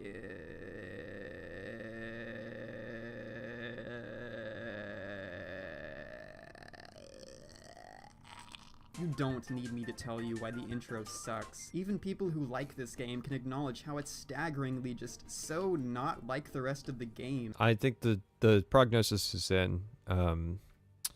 Yeah, you're a contrarian. It's popular to talk about why the intro's bad, so I'm just gonna talk about why it's bad, but in a really coy way. In its tightly controlled pacing and suffocating linearity. At times, it seems like the scripted moments are having a gross wrestling match with the game engine. There's a sort of unsettling cognitive dissonance at play when you have to wait for a real-time cutscene to play out in the middle of one of Bethesda's RPGs. Just watching some boring, bearded fuck walk across a room to activate something makes my balls grow cold. I always end up shooting fireballs at a wall, or reading an ebook, or taking a lap around the block while I wait. But the great thing about these games is that after you finish up the painful tutorial, the world opens up in a big way, as in, you're free to go anywhere you want, which isn't exactly normal in games, at least not to this degree. There's no barriers, you don't have to move through the different areas of the world in sequence. It's not tied to your level or your story progress, and you're given total and absolute freedom in a Well, the beginning of Skyrim is definitely something that you start to appreciate after Cyberpunk 2077, because when I realized that things could be far, far worse, I applauded Bethesda for being so conservative with the length of their tutorials.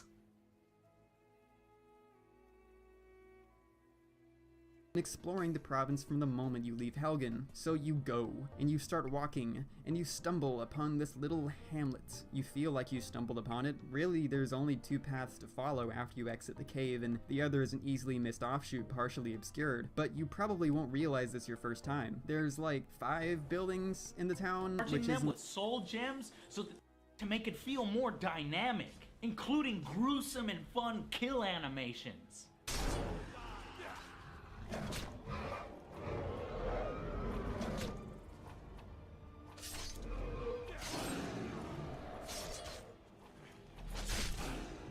Dragon Age. Yeah, so I was replaying Cyberpunk recently, and if you... Okay, so let's say you're just an irresponsible person and you're told, you need to go meet with Dexter Deshawn, but you're like, nah, fuck that. I'm going to go off and do side content. You can do a decent amount of stuff in Watson. You're limited to one district by design, but it's hard to justify why you would do that. And there's stuff that's locked off until you get Johnny Silverhand. So really, it's like, if you want to do the open world of Cyberpunk, you have to sit down for like 5 hours and do the Act 1, which is highly unplayable the second time, because there's that fucking brain dance mission that takes so goddamn long, and it's like, yes, thank you, I've already know how brain dances work because I've played this game before. And it's not even complicated enough to merit us doing this for half an hour. Like, goddamn, that sequence is so long. And there's like one other way to do the All Foods quest, where it's like you betray Meredith Stout, or I guess you just don't use the credit chip. But it's like, you know, again, that's not really a high degree of replayability.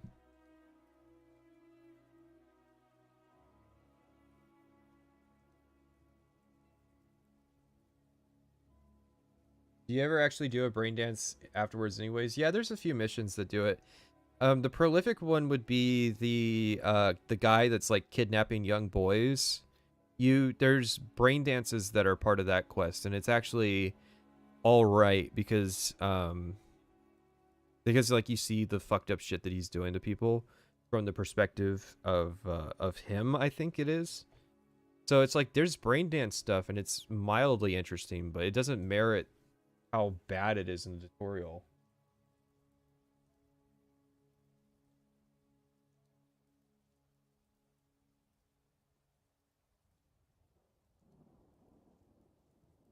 That's Cyberpunk's big problem, in my opinion, is that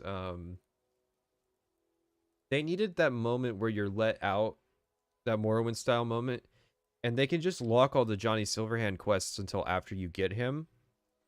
And so you can just go out and do your own thing, doing side missions and what have you.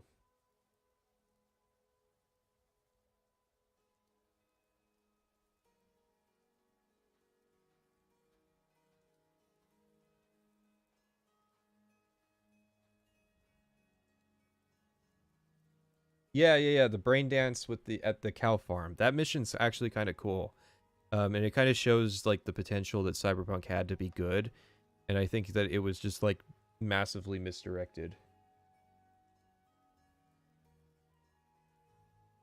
A lot. It's this even the moment you leave Helgen. So you go, and you start walking, and you stumble upon this little hamlet. You feel like you stumbled upon it. Really, there's only two paths to follow after you exit the cave, and the other is an easily missed offshoot, partially obscured. But you... Yeah, I agree with the sentiment. Plus, you're given a person to follow. So, and you're told by them that you can get help at Riverwood. So it's like, yeah, you're technically let loose into the world, but you're really channeled into Riverwood.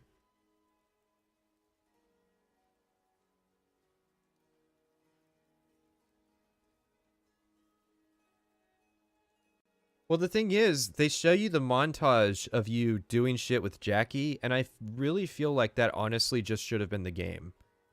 Is that montage. And then or something like that. Like there should have been more to the Jackie stuff. And I've heard someone explain it before, and I haven't seen it substantiated, that there was a when Keanu Reeves joined the production, there was a change up in the design of the game. And so originally it was going to have a lot of Jackie stuff, and then they switched it to that would just be the introduction of the game, and the actual game itself would be the Johnny Silverhand part. But again, I've never seen much to really establish that.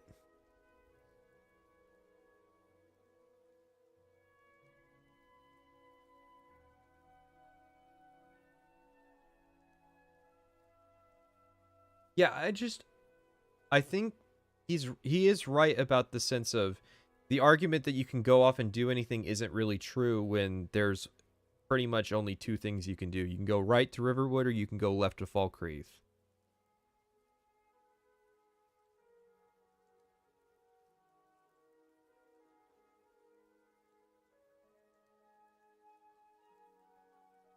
Well, my problem with Jackie was they basically spoiled the entirety of Act 1 with the trailers. They spoiled that, I think the only mission that isn't spoiled by the pre-release stuff was the brain dance one, which is really dumb. No, they spoiled the brain dance one too, because one of the Cyberpunk Connect things that they did, they showed off brain dances, and it's the one where you watch the guy rob the place and then get shot. So I think they spoil every aspect of Act 1 ahead of time. I guess not. The Emperor dying, that twist isn't in the trailers.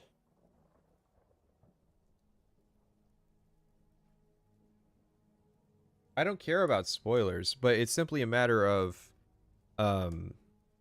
it's spoiled, and so you see that it's not well structured ahead of time. So it's like, before I had played the game, I figured the introduction wasn't going to be fun. I didn't know to what extent, but it's like, okay, there's no way what they're showing is too linear for it to be the middle of the game, so it's got to be the introduction to the game. And sure enough, what they showed in the gameplay reveal was the introduction to the game. But, I mean, they show off that Dexter Deshawn betrays you, which means that you come in predisposed to knowing that no matter what you do, that's the outcome to that.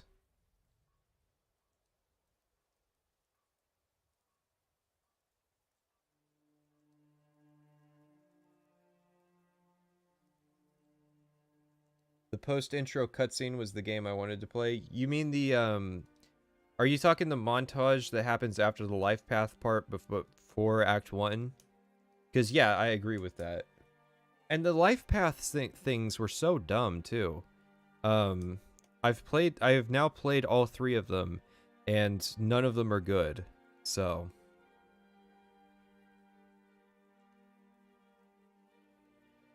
You probably won't realize this your first time. There's like 5 buildings in the town, which isn't a lot. It's this minuscule little ramshackle settlement. Hardly believable, but it's one of many. The quantity sort of makes... Why is Riverwood hardly believable? What's that take?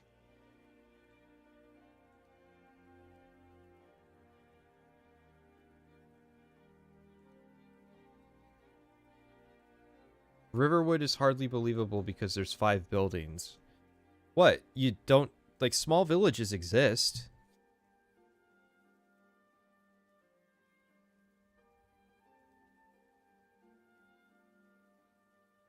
And it's like, yeah, sometimes places are just a mill, a little tavern for people to stop on the road, and, like, the blacksmith. Because they explain the economy of Riverwood. There's the mill. That's the primary economic thing. There's the blacksmith. He sharpens the blades for the mill. And then there's the tavern. That's where people stop on the road and where all the workers go after work. That's how Riverwood works.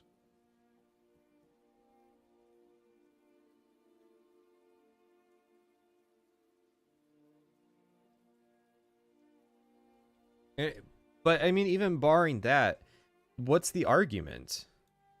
Your first time. There's like 5 buildings in the town, which isn't a lot. It's this minuscule little ramshackle settlement. Hardly believable, but it's one of many. The quantity sort of makes up for it, but they're all the same. And when you do what needs to be done in Riverwood, you're organically guided in the direction of Whiterun, but it's only like a short jog away. This brings to attention something very important, the subject of spatial abstraction, which... Oh no, it's a video essay.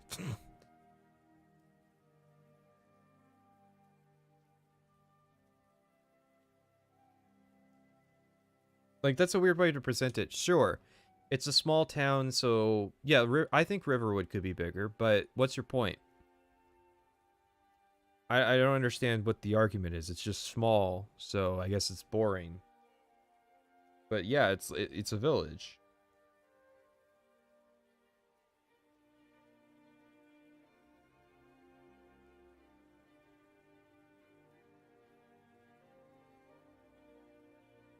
Alright, so he's talking about spatial abstraction, which is like the video essayist's tendency to make up words. Skyrim and the other 2 games before it rely heavily upon. To demonstrate the concept of what I have coined spatial abstraction... Yes, he even admits to making the term up. Let's look at a game that foregoes the concept. Let's say Final Fantasy X, which I talked about in the last video. It doesn't really matter. There's a lot of games that take this approach towards depicting a world in a video game with limited resources. Final Fantasy X's city of Xanarkand feels massive. It's this sprawling, alien-looking metropolis. Its visage is fleeting but awe-inspiring. The scope of it carrying this grand, dizzying sense of scale. It truly feels the size of what a real-life equivalent Why are you telling me what I feel? would feel like. Its intensity is real, palpable. Let's not mince words here. The city is allowed to feel huge because the game doesn't need to let you explore 100% of it. You're delegated to confines. Okay, so basically, what Elder Scrolls games need to do, like, the Elder Scrolls thing is, you see the place, you can go to the place. That's their idea. Todd Howard explicitly says as much in pretty much all the marketing. See a place, go to that place. So it would be against Elder Scrolls design philosophy to go, we have the central part of Whiterun that you visit that's in the game, but there's also these invisible, like, walled off districts that you can see from the distance. Like, sure, I guess. But I don't understand, what does it matter? Because Will made a lot of these points as well, about how, like, it's a problem that there's so few NPCs in Oblivion. So there needs to be more, like, generic NPCs that you just can't talk to. And I'm like, why? And I wish they would just say, it helps my immersion, man, or something. But then it's like, let's say that Skyrim was designed this way. Then I imagine what we would be hearing in this video right now would be, it is immersion breaking to me to visit Whiterun and see this giant city, but only be able to visit a very small percentage of it.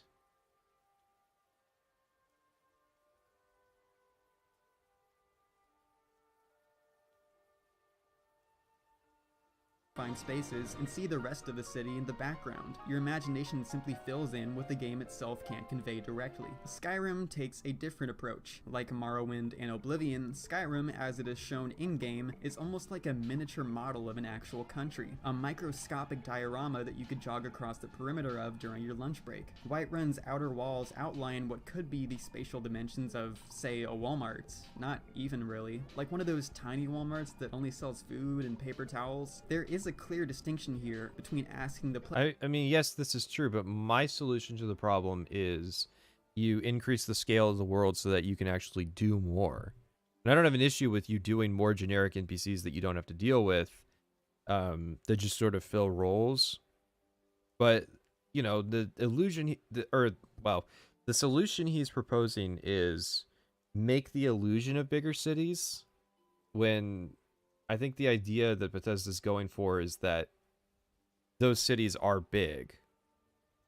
Even if they aren't, you can tangibly visit every part of Whiterun.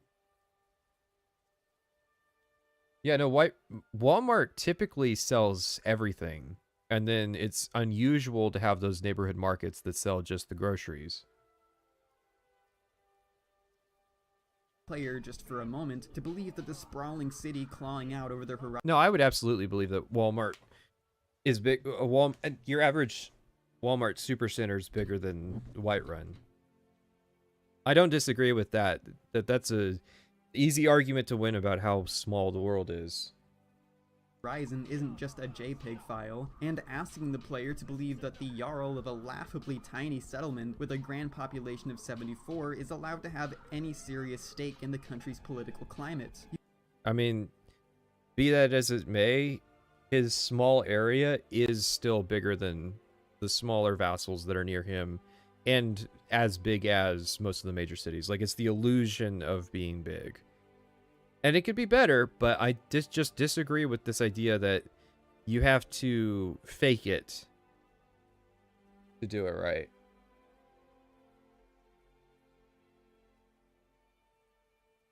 What's weird about Whiterun Hold to me is that Riverwood falls into it.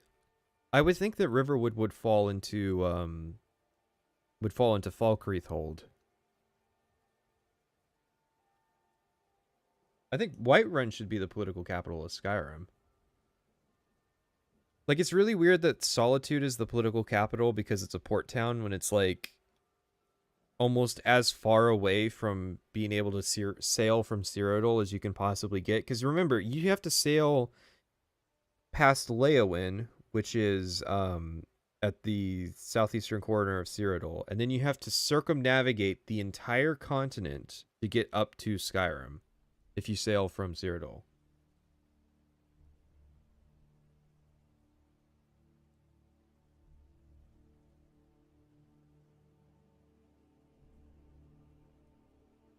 I mean, cities have always been a thing that role-playing games have had to deal with. You can look at Cyberpunk, which is literally set in a mega city, to see that even it has issues with cities. And again, there's those two philosophies. You either fake it to make it look really big, or you kind of do this like smaller scale where you can interact with everything, and just like everybody's is supposed to represent like 100 people.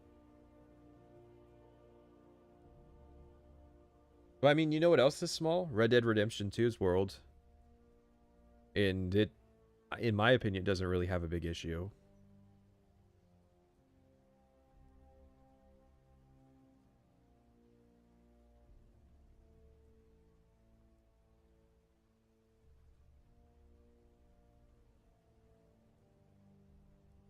Yeah, there's a loading screen thing about Whiterun being the economic heart of Skyrim, and I don't believe it.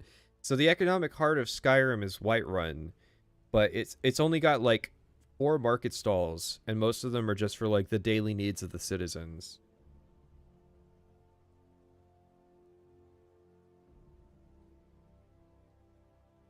Yeah, most of the towns in Red Dead Redemption 2 are tiny. Like hang on. I'll pull up some maps.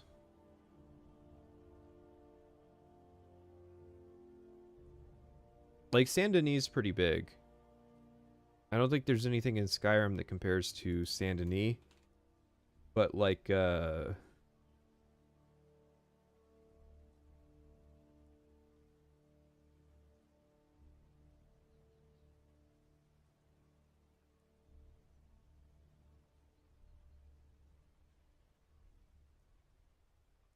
yeah, like this is Valentine, right?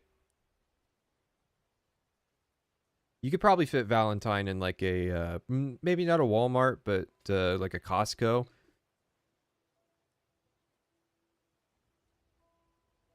But I mean, Strawberry's the same way, Rhodes is the same way, Annesburg is the same way. Saint Denis is really the only big kind of urban area that Red Dead 2 has, which, well, obviously, you know, it's a game about cowboys, so they're not really going to go for the urban design. But, I mean, it's also a thing of, like, it's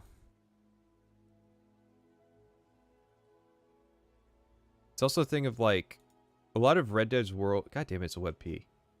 Fucking hate these. A lot of Red Dead's design is... The map's kind of sparse, because instead of walking everywhere, obviously it's assumed that you're going to have a horse. So it's like how in Skyrim you go 5 feet and you stumble over something. Well, in Red Dead Redemption, you ride, you know, you ride 100 feet and stumble into something.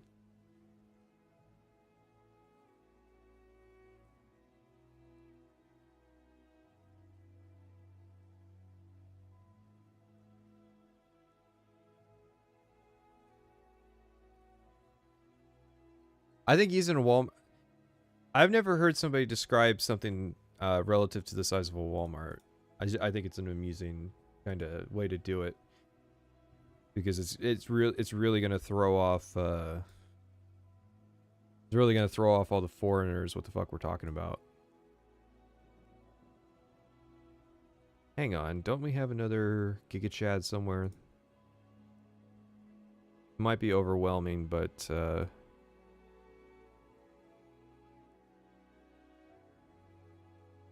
there we go. So, like, yeah. Taking Skyrim literally, of course it's going to be silly that one guy leading 70 people is really dumb. You get the idea playing these games that you're supposed to be imagining these places as a lot bigger than they actually are, a lot farther apart than they actually are. But it's never made clear, never explained, never even lampshaded in any way at any point. Maybe there's a book somewhere. Yeah, because drawing attention to the issue makes it more apparent that it is an issue.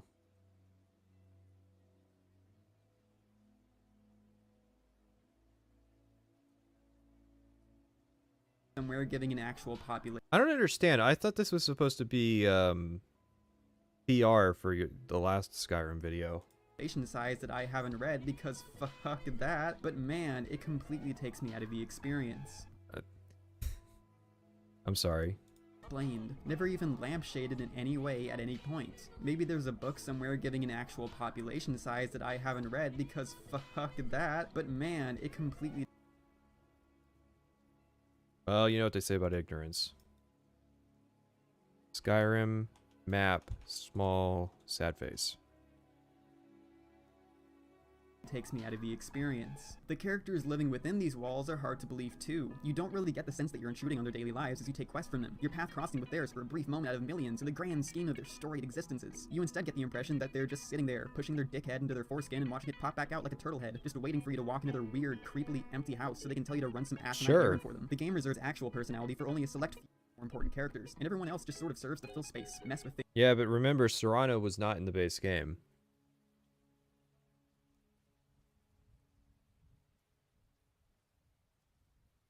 Walk around and reveal bizarre personal details and life problems to you, like, well, the kind of people you'd run into at a Walmart. It's creepy, and sort of gives the feeling that Skyrim is the site of some bizarre government-funded program to isolate a bunch of mentally handicapped people to see how they would develop and form their own society over a few decades or so. I wouldn't say centuries by any stretch. The country just seems kind of underdeveloped. You can't imagine it having a very long history. It just feels a bit quaint, kind of hard to take seriously. Yeah, that's because it's tiny.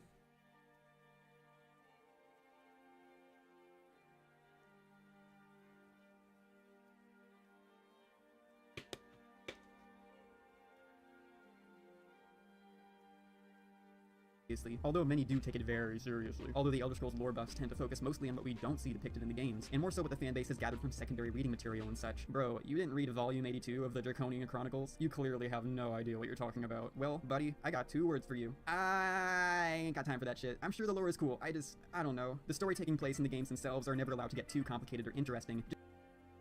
Okay. It's like the Will sentiment of I'm not gonna even try with the lore. So cool, I guess. If you're not interested in the lore, then what the fuck are you interested in with Skyrim? Why do you keep playing it? Why do you keep coming back to it? If you're just there for... You hate the combat, you hate the stories that are being told, you hate the world, then... And you don't even like the lore, then what the fuck? Why do you keep playing this dumb game?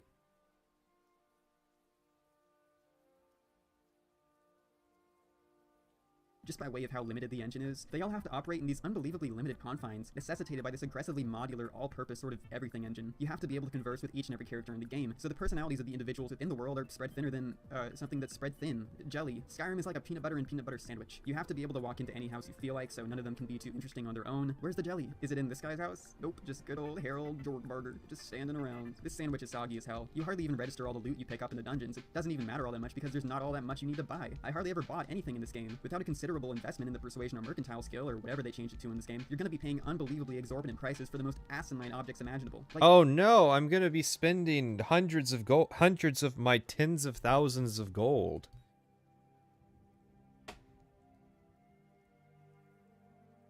There's nothing that you would...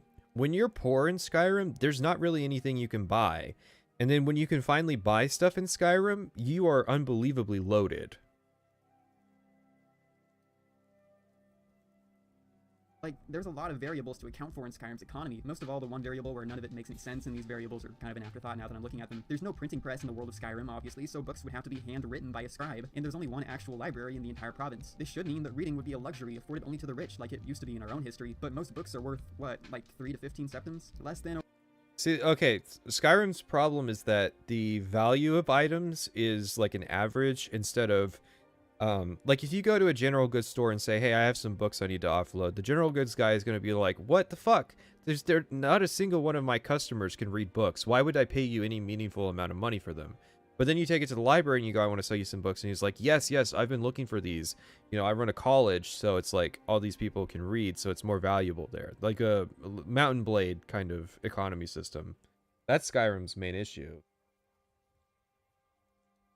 Books would absolutely be expensive. It's weird how cheap they are in Skyrim because, again, like you said, they're all handwritten. And books were extremely valuable until relatively recently in human history. Or equal to a flagon of mead, or a goblin's nutsack, or an infinitely more precious seeming actual magical crystal, harnessing the soul of a wolf. Talk about badass, but with how easy low-level soul gems are to come by, you'd think that people use them as letter openers. Nothing holds up to scrutiny in this world. It feels like a complete waste of investment because nothing seems to matter. You're never going to encounter a quest you're unprepared for because by virtue of the game's central gimmick, almost every quest has to be readily accessible to a level 1 player. Okay, but these ideas are not connected. Skyrim's economy is busted. The game world has to be accessible. There's no logic that connects these two ideas. It's just a non sequitur.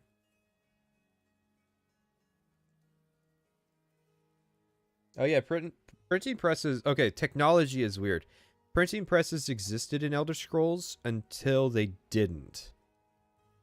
But even then, you have to remember, books in Morrowind were usually worth between like 50 and a couple hundred gold pieces. And it almost always depended on what the book was. Books in Skyrim are either worth nothing, 50 gold, or 1,000 gold.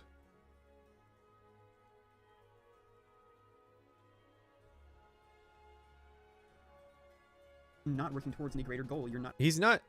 The thing is, he's not proposing fixes to the system. He's just continuing to point out that they exist.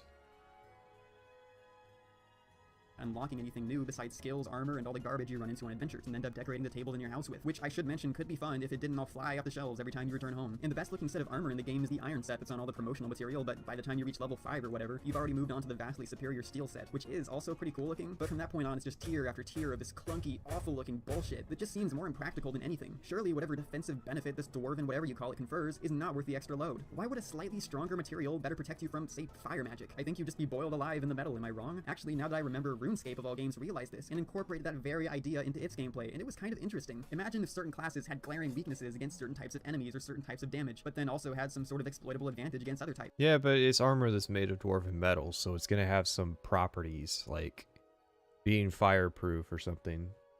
Like it's really good at dissipating the heat or something. I mean, there's ways to rationalize it.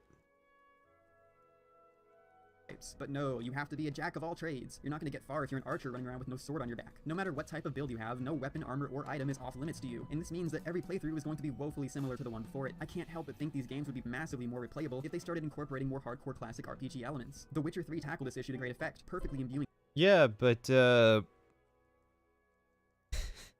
you made an entire video called The Elder Scrolls Problem about why those harder core RPG elements were bad things.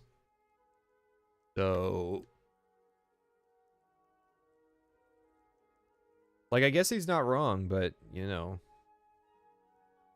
thanks for joining the team. Specialized armor sets and skills into an easily accessible mainstream context, and I haven't heard anyone complaining about it. Also, good luck playing an alchemy build in Skyrim. I tried once. The excitement wore off after I realized that the only way to progress that skill to an even minutely useful degree is to craft hundreds of useless, pointless potions and poisons until you... Hey.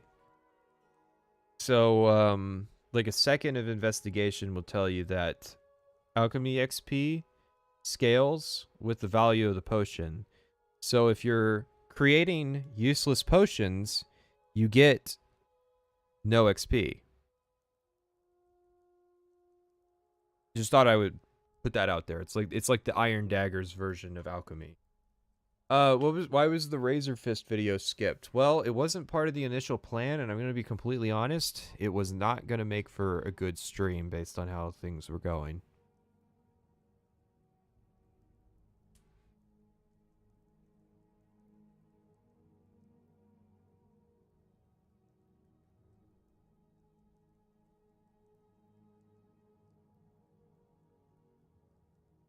One that I will be measuring all other RPGs to is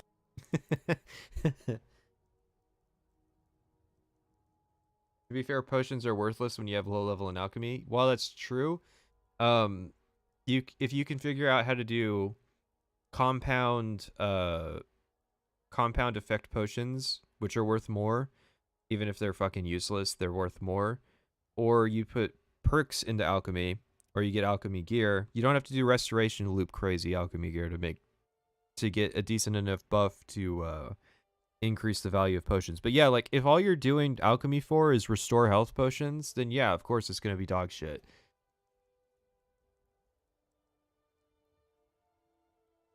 Why do I have to defend Skyrim's alchemy system? Is this really how this is gonna go? These weeks is gonna be me defending Skyrim from people who either don't understand it or like are disingenuous.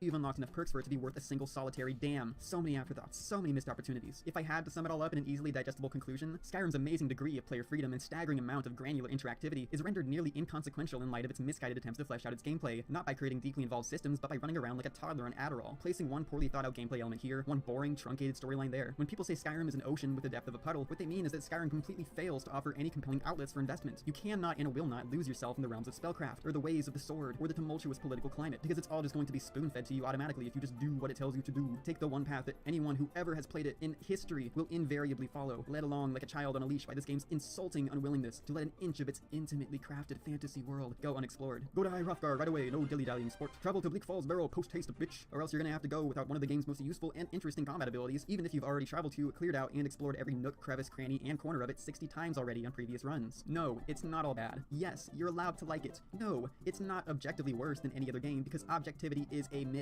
This is my subjective. Welcome to the stream. I hope your video is better. I'm not sure when you are. Yeah, you were higher up in the strategy. You were higher up in the schedule at some point. And I think you kept getting moved back because people kept giving me new videos. Opinion. Your opinion is also subjective and subject to change, like my own. You're not stupid if you like it. Of course, you don't just have low standards. You simply see something in this game that I don't, and you should feel free to write your opinion out in the comments. Try and Feel free to write your opinion out in the comments. Well, my opinion is that you don't really seem to get Skyrim, which is weird, because you clearly played it a bunch. And I don't know why you played it so much if you didn't like it.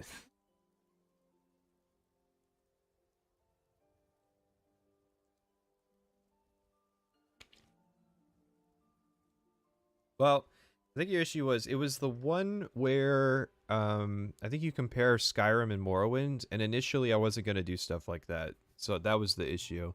But then when I started to do stuff like that, it's kind of sorted into, like, most viewed to least viewed. And, Super Bunny Hop beat you out by, like, a week. So...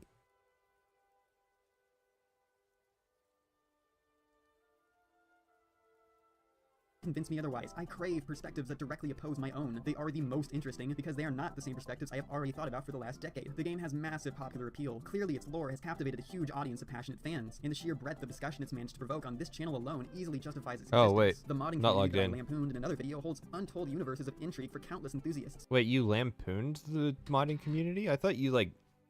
You went... That's one of the main reasons that we play Elder Scrolls is the modding community. Is... You must be talking about a different video that we didn't watch. Is it? Let's see.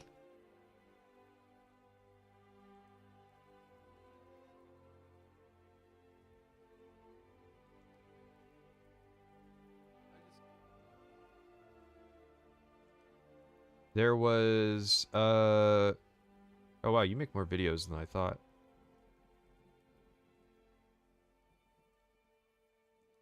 I guess, let's see, there's... Oh, so YouTube thinks I'm typing in strategy and not strat edgy. How to Skyrim, and then there's Morrowind versus Skyrim. You're telling me that Morrowind versus Skyrim is trash?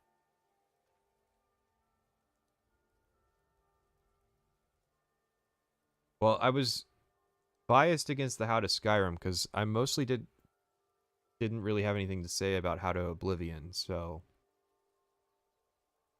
Not to mention helping to inspire and build an exponentially growing community of self-taught developers that might never have discovered their passions if it weren't for this game. So get out there, let your voice be heard, and enjoy whatever you want to enjoy. I thank you for the permission. If you enjoyed this and want to enable me to make more like it, click the link at the end of this video or in the description box. I would love nothing more than to do this full-time and quit my shitty day job, but I simply don't have the time or means to do so without your support. Pledging to me means you'll get access to an entire library of scripts, old and new, that never made it to video. So if you... Okay. Well... What did we think, guys? Did DimeTree come around and redeem himself? What do I think about Joseph Anderson's videos? I like them. I wish he'd make them.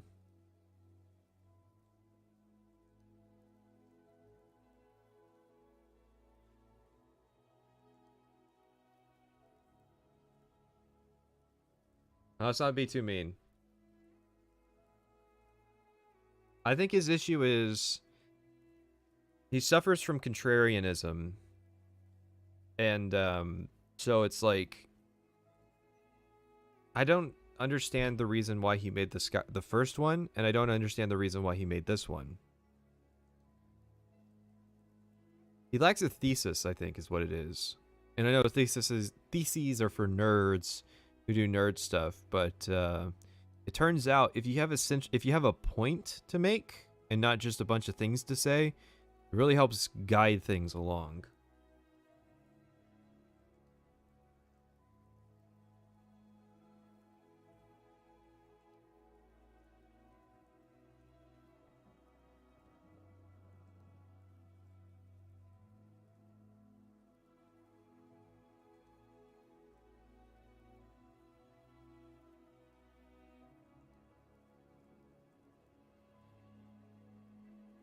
Mm. For shame. I'll permit a few minutes break. I'm gonna be here about a minute, so we'll be back at 55. How about that? And we'll chat.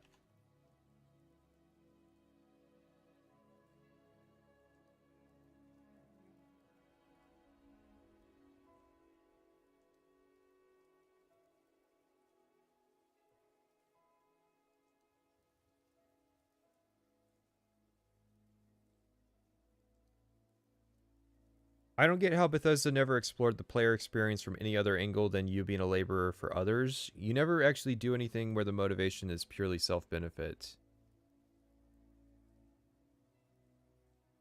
Yeah, I would say that's probably true. I think their philosophy is, if you want to do things for self-benefit, then you can rob dungeons or you could be like an independent thief, is the idea.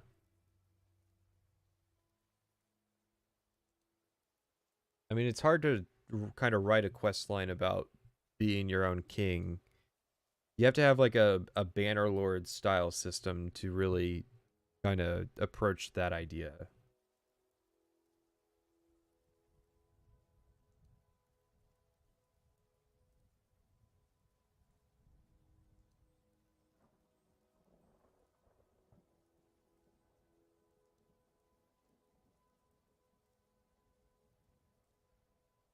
His issue might have been um that it was just like kind of opinions.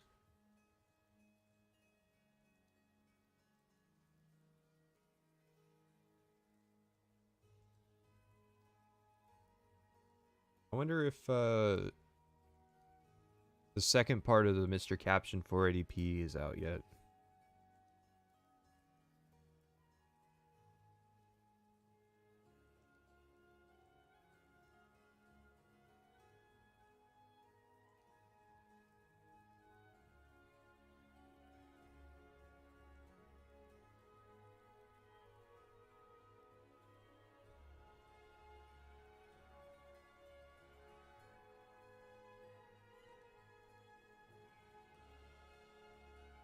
So the PC in every Elder Scrolls game is canonically a soulless bug with no inner monologue. Yeah, that's probably the truth. The real NPC was the friends that we made along the way. Watch Elder Scrolls isn't dumbing down, maybe? Is dumbing down or isn't dumbing down? Because isn't dumbing down, I think, is the second part of that drama.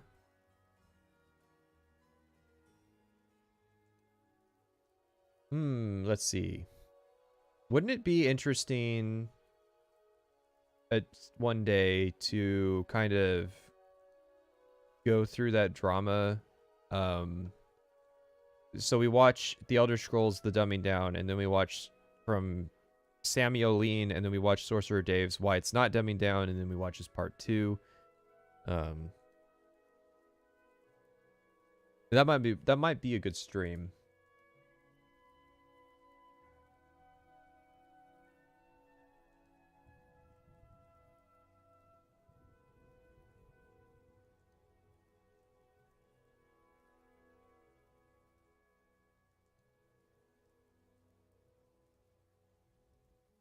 But it's not something that we're doing today, necessarily.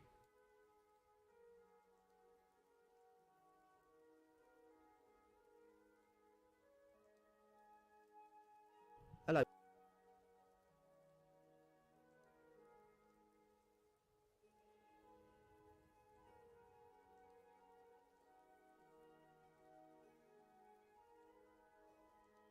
No, I don't like streaming playing games. I find that to be boring.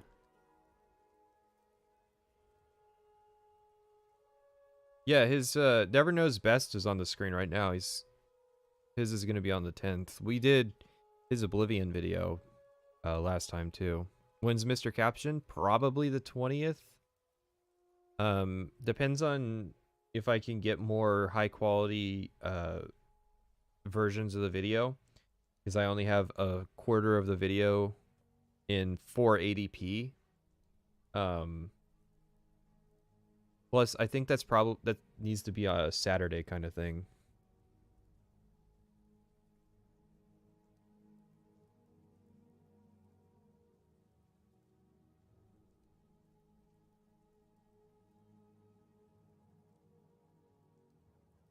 What province are you least interested in them dedicating a game to? That's interesting, because most people tend to approach it from the where would you like to see an Elder Scrolls game kind of mentality.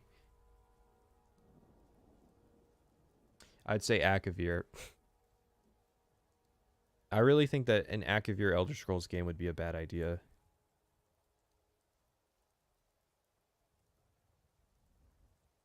I know it's not a province, but I think that it still fits.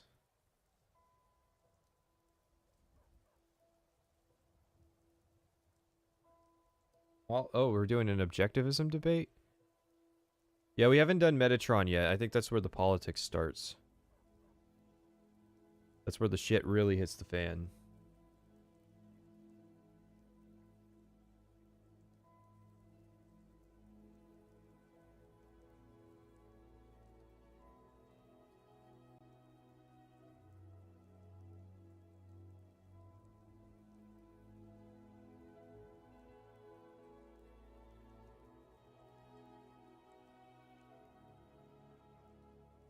Alrighty, so just make sure we're all clear on the schedule here. Won't be streaming tomorrow. We'll be back on Saturday. We'll be watching Salt Factory and Zero Punctuation, but let's be honest, that's a 5-minute video, and I don't think he says too much. Because it was, of course, a review at the time. So most of that day is going to be Salt Factory. Time permitting, we'll also get to the DLC video, because that seems to be the part that people really take umbrage with. But there's no guarantee, because the first part is 2 hours long. Then on Monday, we'll be reading articles. Still have, let's see, still has a decent chunk of articles to get through. Sometimes they're quick, sometimes they're not. Depends on how in-depth the article is. Once we run out of articles, Mondays is just going to be like videos. So that's why it says if still necessary. I think by the 15th we'll be done with the articles. Then we're doing Never Knows Best on Wednesday. The Skyrim part. Not going to do the whole series because I don't care about the whole series. I just care about Skyrim. And the Super Bunny Hop video, which I think is on the older side. And then on Thursday, we have Avarti, DJ Peach Cobbler, and Like Stories of Old. And then Saturday, we're going to have private sessions. And he's actually going to be on for that stream.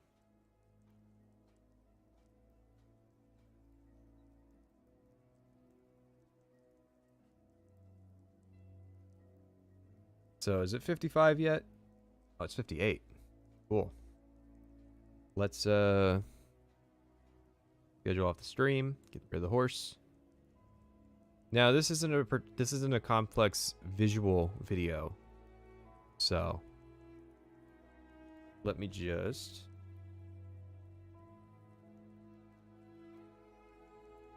those notes are so pathetic. I honestly doubt that maybe the blocking thing might be in like a compilation of people not understanding blocking. But there's definitely nothing in that second video that really merited us doing it, but sometimes that happens. So let's get her started. Hello everyone, welcome back to my channel. This is the Metatron. Oh god. We're still on methamphetamine mode from DimeTree. Hello everyone, welcome back to my channel. This is the Metatron speaking. And today I'd like to talk about Skyrim again, and particularly I'd like to address a very big topic, the topic about the two joinable factions, the Imperials and the Stormcloak. Now, I think that everyone who plays Don't give them the benefit of the doubt about that, okay? this game, all players of Skyrim eventually have to take their position. I mean, we do know that this game is a very high replay value, and you could at the end of the day play both with two different characters, for example.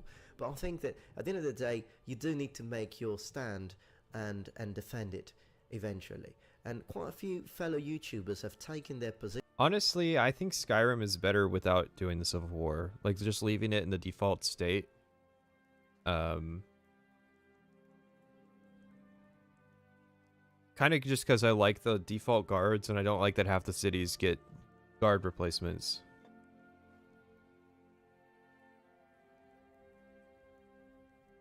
Taken their stances and talked about this, and of course I think that it's also my time to do that. So to let you know, where does the Metatron stand, whether I stand for the Imperials or whether I stand for the Stormcloak. So before I do that, I'd like to do a little introduction. Does he have a reason for calling it the Stormcloak? Is it because it's Ulfric's Stormcloak is his name? He doesn't want to refer to it as like the Stormcloaks. It's a weird thing. About these two factions, and then I'll let you know which one I have decided to join and why. Now, beginning with the Imperials. Now, when we begin the game, we need to consider that Skyrim is a province of the Empire. Now, the Imperial Legion believes that there's a province of the Empire. Technically not at the start of the game. At the start of the game, Skyrim's an open rebellion. But I get what he's saying.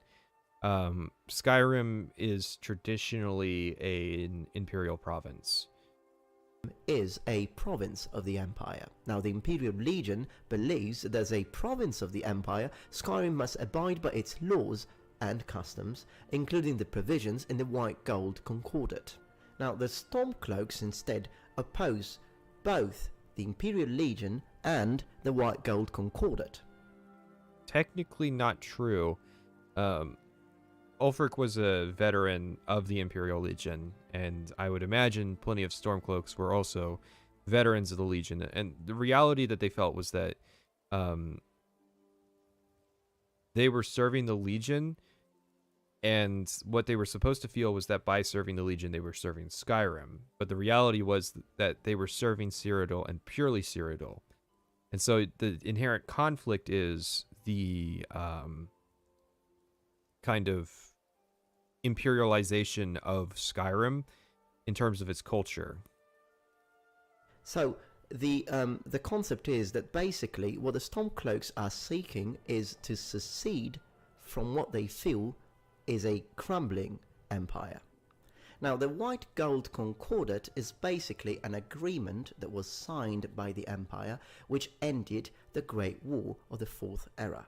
Now, this Great War was fought between the Empire, which was basically... I wouldn't necessarily agree that the Stormcloaks would lose to the Thalmor, because other provinces, like notably Hammerfell, did decently well against the Thalmor, and you have to remember, the only reason the Thalmor are in Skyrim in the first place is because the Empire allowed them into the region. The reality is that if they weren't permitted in there, they probably wouldn't be able to get in.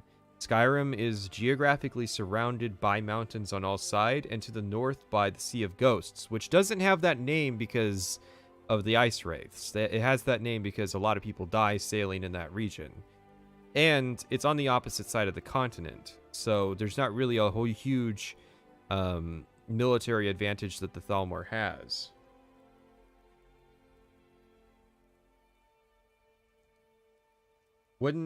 Okay, by that logic, wouldn't Skyrim also have rogue legions helping them? And the thing is, Morrowind at this time is also independent and not having issues with the Thalmor, despite themselves being of a different pantheon.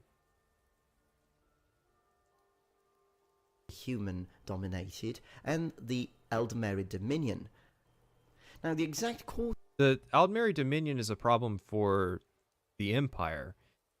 Now, the way that the Empire has to survive the Aldmeri Dominion is they have to cater to their vassals, because Skyrim can survive the Thalmor without the Empire. The Empire can't survive the Thalmor without Skyrim.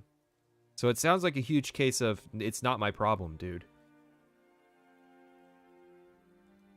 Yes, I have considered the Thuum argument, and I find it really weird that you can bring Ulfric Stormcloak up to High Hrothgar, and none of the Greybeards confront him about that.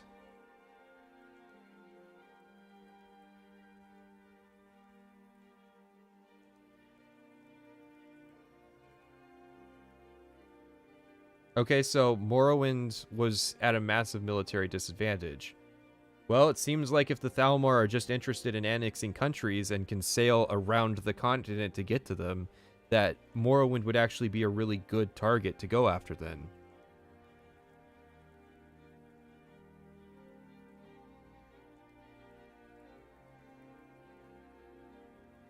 Of this. I'm failing to see any of these Hammerfell arguments that don't equally apply to Skyrim. If Skyrim's independent, then a bunch of Nords would leave the Legion and there would be a surplus of Nords. So again, that argument holds for Skyrim equally as valid as it did for Hammerfell, which was successful.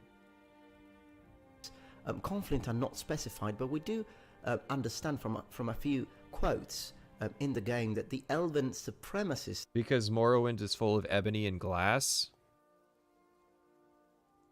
There's a lot of reasons that you would want to maintain control of Morrowind. Like, Tiber Septim didn't take Morrowind because he was a map artist who wanted to paint the entire map the same color. He took over Morrowind for military and resource reasons.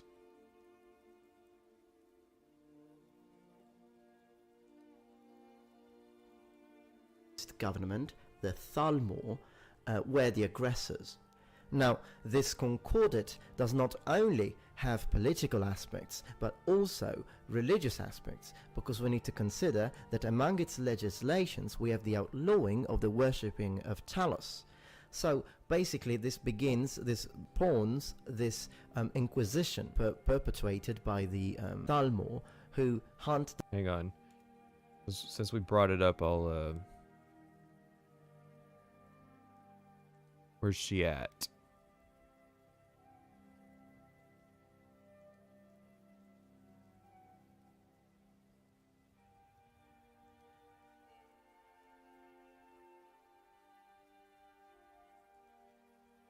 Down all the worshippers of this outlawed deity. So, in all this, where do I... Yes, because the Aldmeri Dominion is, was strong because of significant advantages it had during the war, but it had to sign out it had to peace out the treaty very close to the time of Skyrim, because it wasn't going to be a decisive victory for them. Elvish nations replenish slower than human nations because of the rate that they reproduce. And again, the fact is that just because Skyrim's not part of the Empire doesn't mean it can't form a military alliance if it gets attacked by the Thalmor.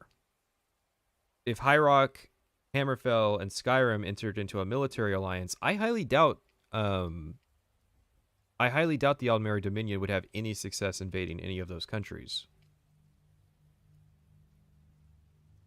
The Metatron stand. I shall now solemnly declare that I, the Metatron, have chosen to support the Imperials, the Empire. Yeah, how unsurprising. So, to those of you in my community... The thing is, there's valid arguments for both, but the Empire taking control of Skyrim has to come with the caveats of a lot of systemic changes to the way that the Empire is run for it to survive the Aldmeri Dominion. You have to remember, the Empire in Skyrim is not the same Empire that was in the previous games. It's the Mede Dynasty, not the Septim Dynasty. Who belong to the Empire, I say, brethren, let us all join forces and fight together for the glory of the Empire. To those of you in my community who belong to the Stormcloaks, I say, within the world... And the thing is, the Aldmeri Dominion is not the Thalmor. If the Thalmor wasn't part of the Aldmeri Dominion, would the Aldmeri Dominion, would being run by them instead of the Empire be a bad thing? The gambit is that if the Aldmeri Dominion is the central superpower of Tamriel, then it will exert cultural influence over Skyrim, right? But Ulfric went back to Skyrim and realized that the Empire of Men was still exerting that same cultural influence over Skyrim, so it really didn't matter who sat in the seat of the White Gold Tower.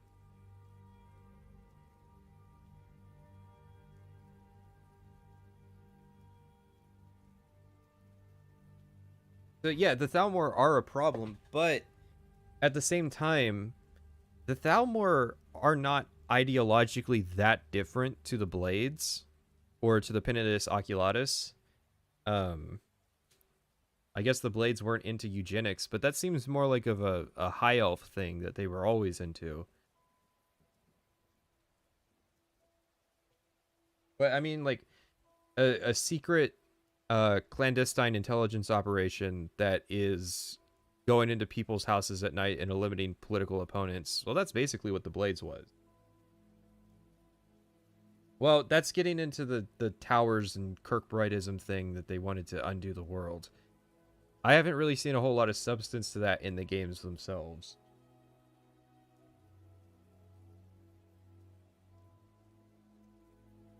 Yeah, the Penitus Oculatus were the official replacement for the Blades. They're not a good thing, but my whole point was, if it was the Aldmeri Dominion without the Thalmor, would that be a bad thing? The Skyrim, I shall respect thee as my worthy opponent, and if thy arm shall prove stronger than mine, I shall face the end honorably. I would like to now defend and examine my choice by examining a few aspects of each faction. Yes, we are going to ignore the note because we are ignoring the Ulfric is a Thalmor asset note because most people who cite that as a source ignore the next line that says uncooperative. So, I mean, if you're just going to ignore the part where Ulfric is, like, look, he is an unwitting asset to the Thalmor because he's weakening Skyrim by causing a civil war. But the thing is, if the Empire pulled out of Skyrim and allowed Ulfric to be the High King, then Ulfric would cease to be an asset, and the Empire would cease to be weakened. You would say, but isn't it weakened by not holding military control over Skyrim? Well, they could still form a political alliance. In fact, the marriage of Vittoria Vici and the Snowshod family was a political alliance between Stormcloak's Skyrim and the Empire, regardless of whether or not, you know, the Empire is colored red or blue on the map. So the only way that Thalmor benefits from the Civil War is if it happens. Now, there's two ways to do it. Ulfric could step down from his claim. That's one way to end the Civil War. And if the Empire cut him a deal where you step down from your claim to be the High King, and we'll make Balgriff High King, you know, like some sort of compromised agent between Elisif and Ulfric, that would be acceptable. There's lots of ways to solve the conflict that the Thalmor wouldn't benefit from, but the conflict happening is how Ulfric is an asset. But the thing is, that makes Tullius equally an asset to the Thalmor. Beginning with its leaders. Now, General Tullius. General Tullius is an Imperial, so he's originally from Cyrodiil, and he's been sent to Skyrim by the Emperor himself to quell the uprising of the Stormcloaks. He's the Imperial commander of the 4th Legion and the military governor of Skyrim. I like him as a character, and I think he's a good leader. Also, although he's an Imperial, he doesn't particularly like the Aldmeri and the Thalmor, so Yeah, they had a massive war. Chances are pretty good Tullius grew up in a nice part of Cyrodiil that got razed to the ground by the Aldmeri Dominion. So yeah, of course he's not a big fan of them. He has to put up with them as part of the White Gold Concordat. The real thing I think would be notable is the fact that Tullius is racist against Nords. if you don't like those factions, you can still work for him because, I mean, he doesn't like them either. For his looks, I think he looks quite solid. A strong warrior. I don't particularly appreciate the shortcut. Yeah, the reach is going to be a big part of my analysis of this story because Mark Harthen the Forsworn is a really important part of this conflict that a lot of people kind of just glaze over. I mean, it was basically the reason that that Ulfric realized that Skyrim needed its independence. I prefer warriors with long hair. However, he's got a nice set of unique armor, and I'm the Metatron after all. I'm obsessed with armor. Ulfric Stormcloak is the leader of the rebellion, the Stormcloak, and he's also This guy's the peeking, Jarl he's of peeking like Windhelm. crazy. Now, this character is a little bit enigmatic because in the game he is labeled both as a hero and or as an opportunist. But Tullius has the same thing. He's labeled as both like a... You know, he's a military genius who entered the Civil War in a week, in theory. The Thalmor were going to let Ulfric go from Helgen. So that's one way that you interpret Tullius. But the other way you interpret Tullius is that he is an imperialist. He's a foreigner who doesn't understand the local culture, and he's raping the land and all that. There's two ways to see both of these guys, hence the conflict. Now, personally, I think that he truly believes in what he's doing, so I don't think he's an opportunist. But on the other hand, there are a couple of things that I don't like about this character. Well, the first thing... we say he's racist. I don't like the fact that he's so racist against elves. And Alright. Let me just put that down in the notes there. Racist. So, yeah.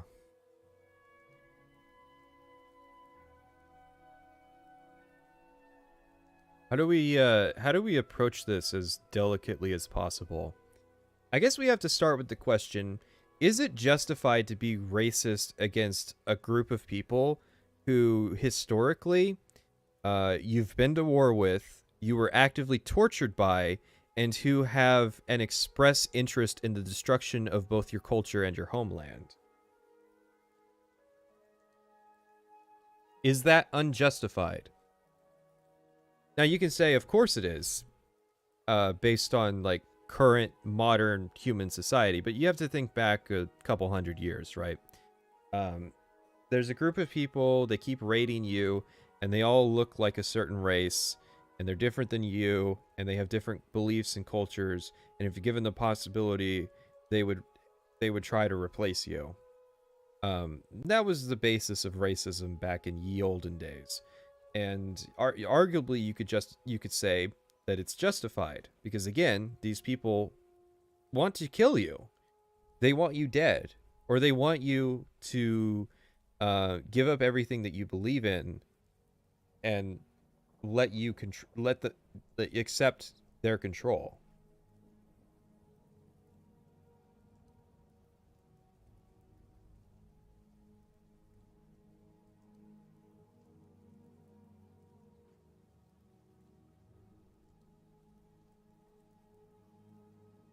Yeah, but I doubt an American general talking to the adjutant of the Afghan forces would be received particularly well if he kept demeaning local Afghani culture in all of their staff meetings. I don't think that that would be particularly acceptable, because Tullius is extremely ungracious towards the Nords despite their sacrifices to the Empire. Ulfric is extremely ungracious to a bunch of people who want him dead.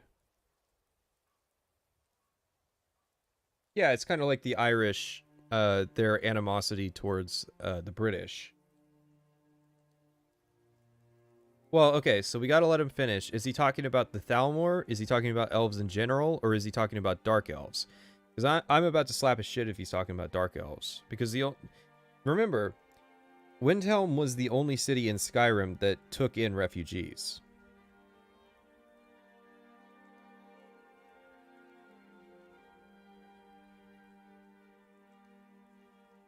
Okay, but why is it acceptable for...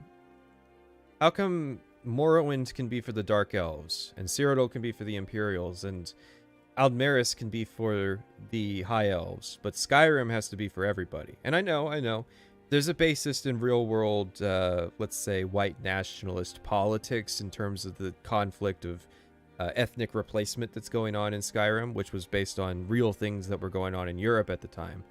Kind of an unfortunate part of this discussion. But, I mean...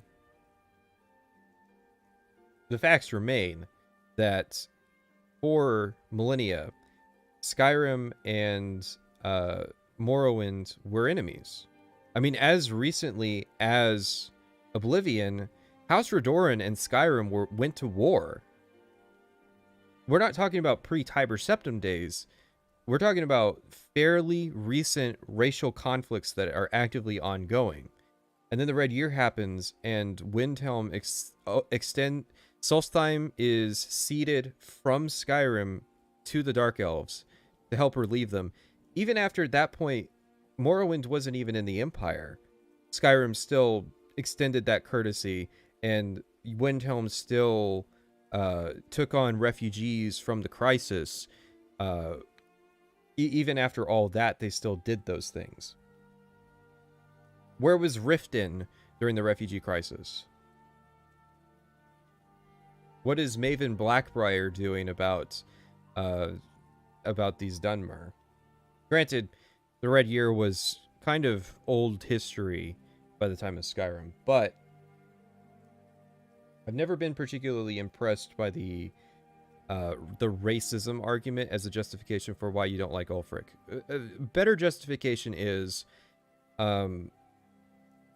that Skyrim being for the Nords is bad for the Cyrodiilic Empire, which is the bulwark from Elvish oppression. That's a better argument to make than, well, Ulfric's racist and we don't like racists. Well, so were the Dunmer. I've got bad news for you. They made an entire game about how racist the Dunmer were. Of course it was his predecessors, but the fact remains that Windhelm is still in the positive for taking on those refugees.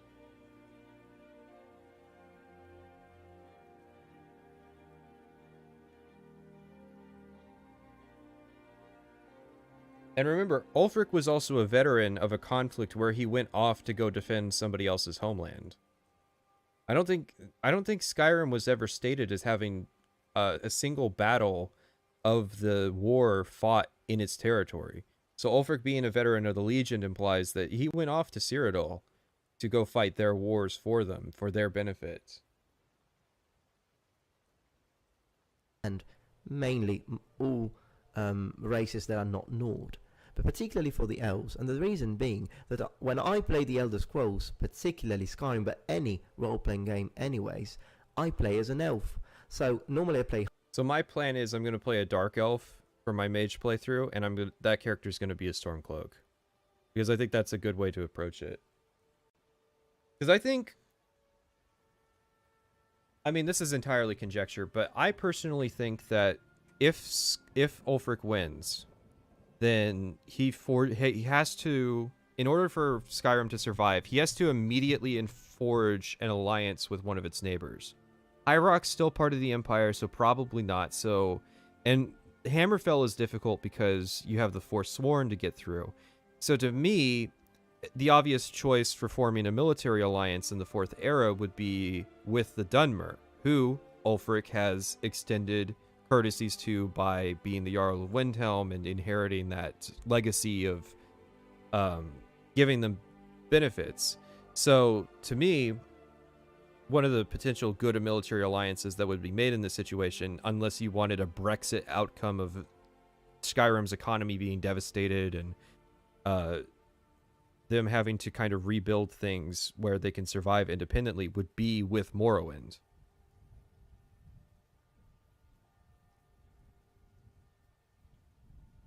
All right, so someone donated, so I'm going to go ahead and...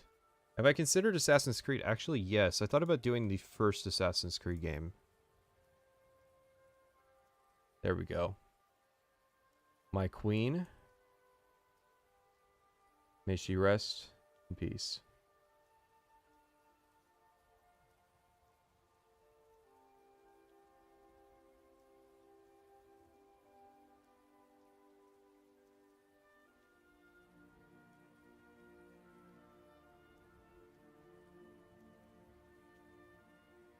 High elves, so you can understand that you know, working for someone who keeps on saying things that against, like, racist comments and things against elves is not possible if you want. But why is it valid when Tullius keeps saying racist things about Nords?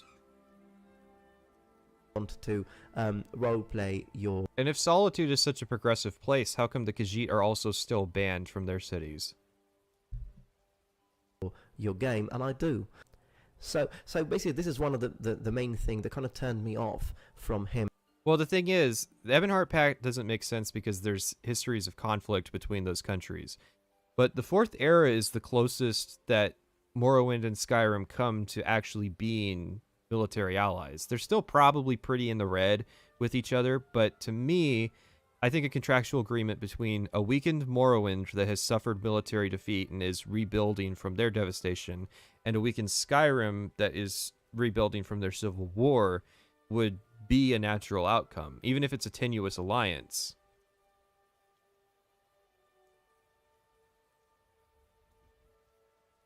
But Nords don't have the power. The big issue of the conflict is that half of Skyrim is basically just Imperials. Or Imperialized Nords. Because remember, when you see the Nords in the earlier games, they're a different culture. They're very robust. Like the Stonefist. He is how the Nords were in the other Elder Scrolls game until Skyrim. Then you get to Skyrim and all the Nords are kind of weaker. And that's part of the conflict. Him as a leader, although I have to say that he does have a much better haircut than Tullius. Now, talking about the cities linked to each faction, I think that the cities are also important because you end up spending quite a bit of time in the city of your faction, of your chosen faction, to take missions and so forth. Now, in the case of the Empire, you have the city of Solitude. Now, Solitude is the city and the capital city of both. The whole yeah, but what you have to remember about the racial component of Windhelm as a city is that it's an extremely poor region of the country.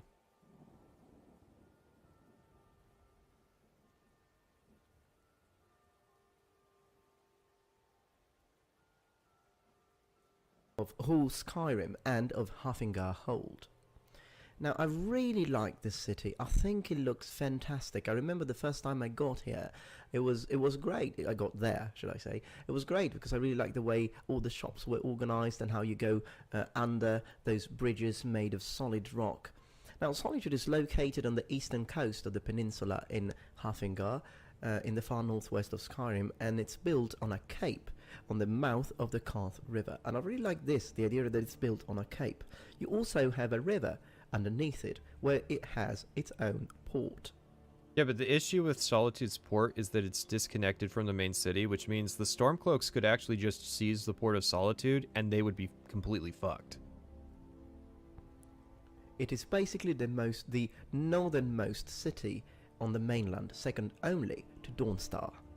Now, obviously, when we talk about the Stormcloaks, we also need to talk about their city, which is Windhelm. Now, Windhelm is also known as the City of Kings, and we do know that differently from Solitude, it is located in the northeastern part of Skyrim, and it's the capital of Eastmarch Hold. Now, as a city, it's very imposing, and I think it's... The Empire has a valid claim to Skyrim. Don't misunderstand me there. I just think that the Emperor and the Elder Council were not very intelligent about how they were handling Skyrim. What they had to realize was that the Nords are extremely kind of proud of their culture and proud of their heritage, and you have to work around that. When the White Gold Concordat was signed that they couldn't worship Talos, they should have seen that that was an issue. And even after seeing it was an issue, they needed to work around those things. And the fact that it got as bad as it did signals that the Empire isn't as strong as it used to be. Which is obviously the case, because the Mede Dynasty is way weaker than the Septim Dynasty. They don't control Morrowind. They don't control Hammerfell. They have allowed an imposing military power to rise in Tamriel that is in control of 3 different provinces. I think that there is validity to supporting the Empire if it was stronger.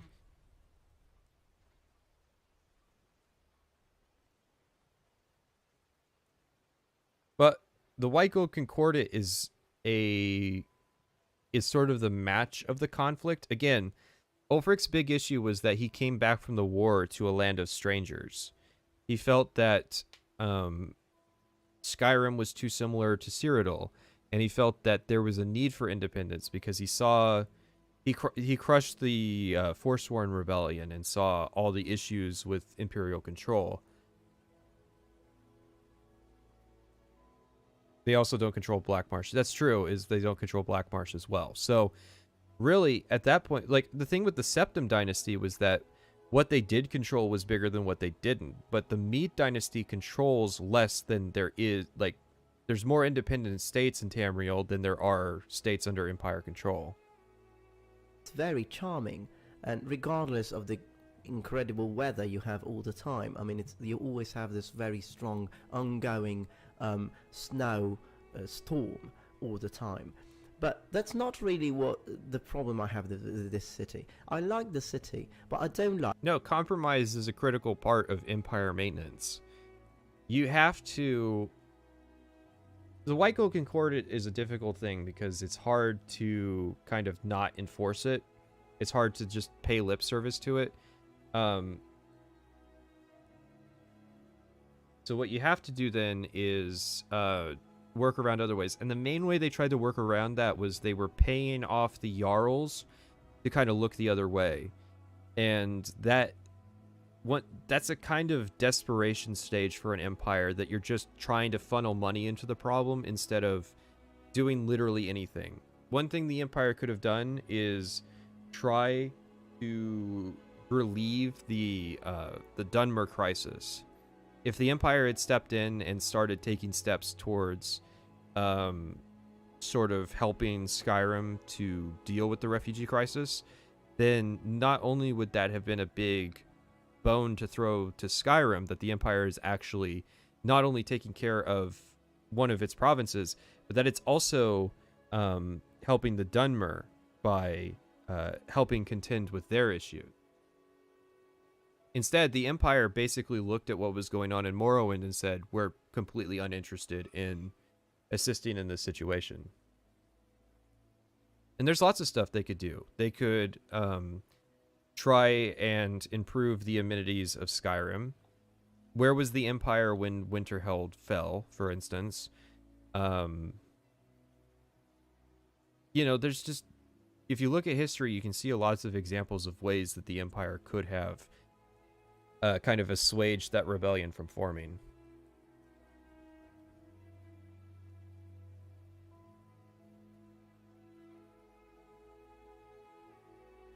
Yes, but the whole point is the Empire, to build its strength back, has to maintain control of its vassals. If it prioritizes rebuilding Cyrodiil over the maintenance of its existing vassals, that its heart of strength, then yeah, of course you're going to have a rebellion. like the inner political situation. The way the Dark Elves, for example, are treated here are again an image, a big situation of racism that I don't particularly like to support. So considering how people here are very closed-minded, I think that I would definitely prefer to live in a place like Solitude. I mean, that's valid. Okay. I disagree with the assessment that Ulfric Stormcloak is noticeably racist. I do agree with the assessment that Windhelm has a cultural problem with racism. But the core of the issue is that you have the Grey Quarter, you have the Argonians that live on its waterfront. But the Nords aren't particularly that much better off. I mean, the face of racism in Windhelm is like 2 of the poorest people in the city. And Windhelm has other problems. It has an issue with a murderer, and it has the perpetual issue of being in a snowy wasteland. So I do agree, this is something that is a weakness of Windhelm, is that it has those issues, but I mean, I don't know, where was Solitude in that situation? Why did the Jarl of Windhelm have to put down the Forsworn Rebellion? Where was Torrig? Where was Balgruuf? The people who actually border with the Reach.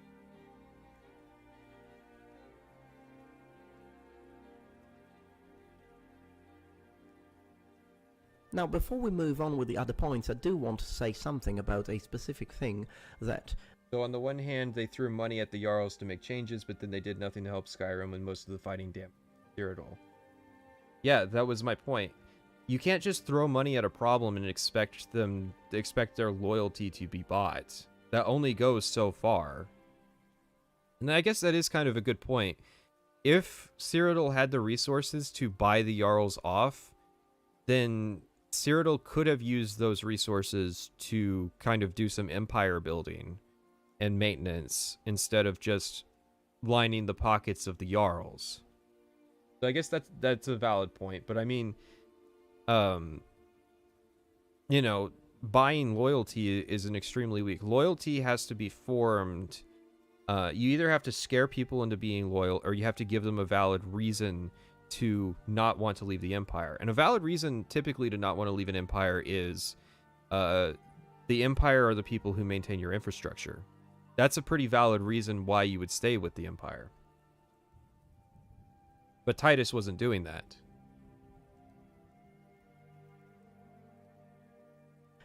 Most people who support Stormcloak will say to players who choose the Empire, and that is the fact that at the beginning of the game, of course, you don't really have the best meeting with the Empire, considering that they try to execute you.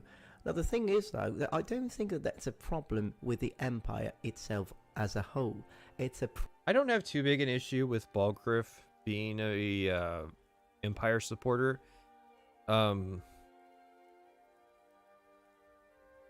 think Balgruuf's mindset is sort of that pro-imperial, we're stronger together idea. Like, he's not... Balgruuf is sort of a mostly imperialized Nord. He's not like his brother, who's very Nordic in the way that he presents himself. So he sees the benefits of staying with the Empire. He doesn't really see the Empire as being weak enough to justify rebellion. Do they hate orcs? That's a good question that I don't recall the story bringing up, is what's the deal with the Stormcloaks and the orcs? I imagine they don't, simply by merit of the orcs are out living in the wilderness. You know, they're not living in society. They're out in the fringes of civilization, living a really rough kind of life that I think most Nords would admire. And I think it's that, of course, it has to do with the complicated situation that's going on with Orsinium.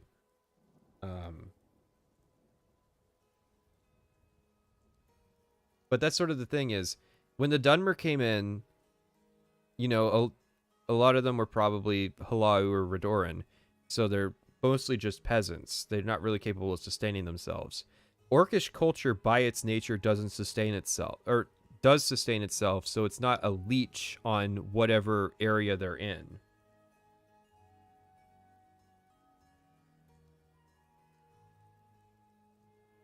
I may remember wrong, but is Ulfric second in command not like super racist? He's definitely, yeah, he's definitely like a Nordic man. He's more extreme with it, but I mean,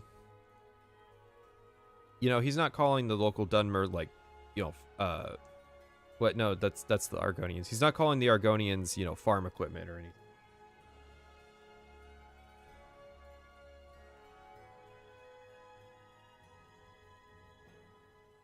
Yeah, the orcs are mostly not causing issues for Nordic society because they are self-sustaining.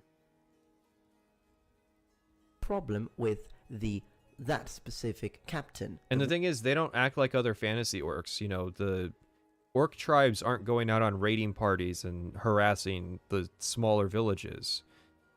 There's such a...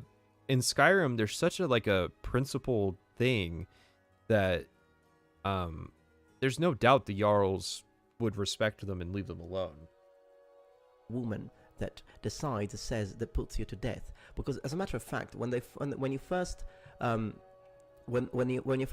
queuing, waiting to be executed, the guard, the Imperial guard there, the soldier, he actually says that you're not on the list, and he says, "What shall we do?" So at the end of the day, it's her decision. It's all on her, and she. Oh, so one guy was nice and didn't want to kill you, and that redeems them? Gets what she deserves after all. So as far as I'm concerned, after killing her, I had no problems with the Empire whatsoever. You had no problems with the situation. And I think this kind of leaves out the fact that, again, the Thalmor were planning on kind of doing something that would mean Ulfric's escape. I'm not entirely clear on what that is supposed to be, but I feel like that's something that kind of should come up but never does. Well, okay, you have to look at it like a pragmatic situation. This is Tullius's chance to end the Empire right now. So there being collateral damage is acceptable if it means that the war ends today. And I think Tullius partially was probably pretty wise to the Thalmor and figured it would be better to kind of just get it over with as fast as possible. I'm not sure why he didn't demand that Ulfric be the first person to get killed. If that's the case. Kill her, and they don't seem to have I always a thought problem this with that. animation looked bad because it stretches the skirt model. So, good for you, good for me. Now, another important aspect as far as I'm concerned when I play role-playing games is the kind of equipment that I get through missions. Now, joining a faction... Which is exactly the same for both factions. Also means that you do get the equipment of that faction, and you also fight along people dressed up that way as a kind of a uniform. Now, as far as the Stormcloaks are concerned, I don't particularly like the style. I like the mail armor that they have, so that's I like the mail and the Brigadine and the clear identifying colors. And I like the fact that they're actually dressed for a cold environment, unlike the Imperials. Okay, that's a good point. But I don't particularly like the kind of gambeson that they wear on top of the armor instead of underneath. Although that did happen occasionally in the Middle Ages, perhaps, we're not really sure because you can't really understand through iconography, but definitely not really padded ones, I don't think. And I don't like the looks anyways. Their helmets, oh gosh, forget about it. I don't like those helmets and those fur gauntlets. No, I'm not really into that. On the other hand...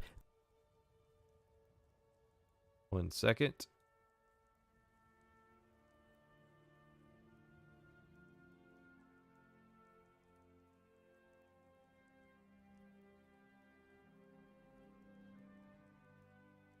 Did you just suddenly grow a set of balls? Sing them.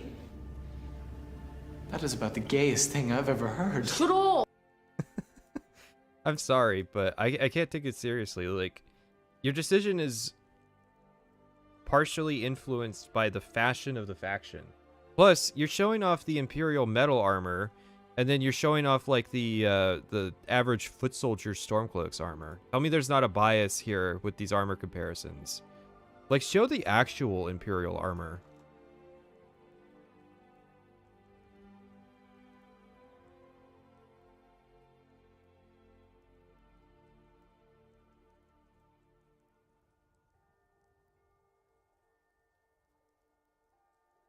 These are HD versions, but it still conveys the idea that I'm going for.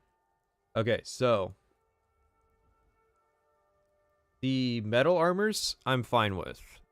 But the thing is, most of the foot soldiers are wearing the armor in the middle. And these versions are oh wow, these versions are a lot more covered up than the actual ones that are in the game.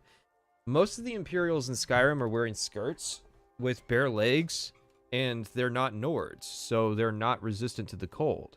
I can imagine hypothermia being a huge issue with the Imperial Legion.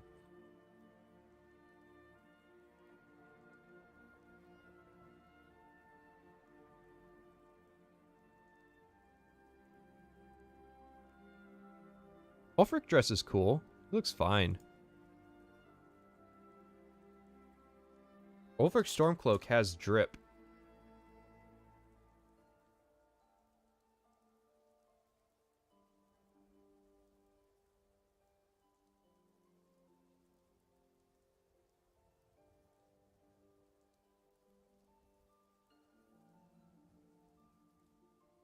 You're telling me that this is not drip? Come on. But yeah, like, I get that this is mostly a subjective thing. That, but at the same time, I'm just not particularly impressed by this argument. Plus, it's really disingenuous that you're showing off that this is what their uniforms are when most of the Imperial soldiers you see are not wearing this. Between a Roman armor and some kind of medieval armor, so it's like in between, and I like it.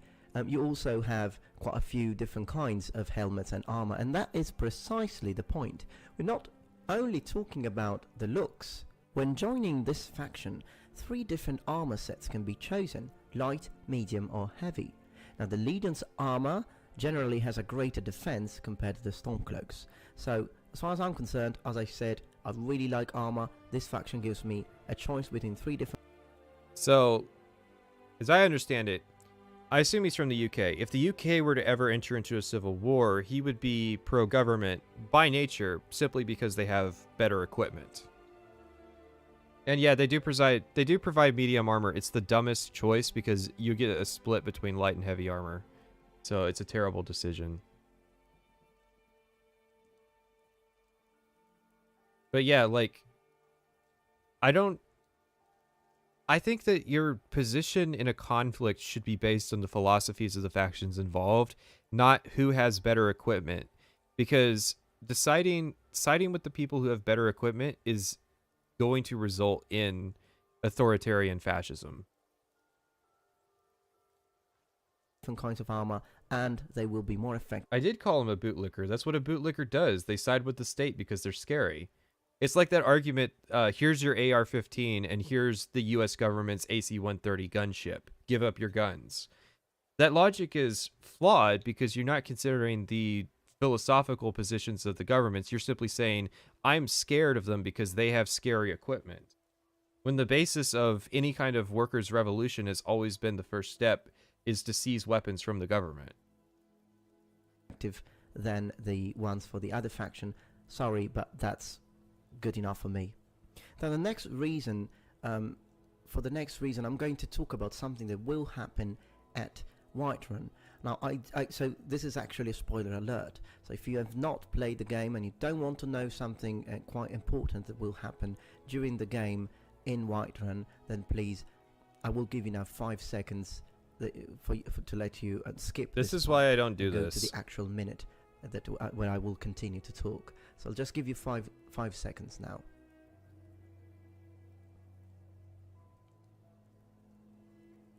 Alright then, for all those who know the game and would like me to talk about this, then let's continue talking.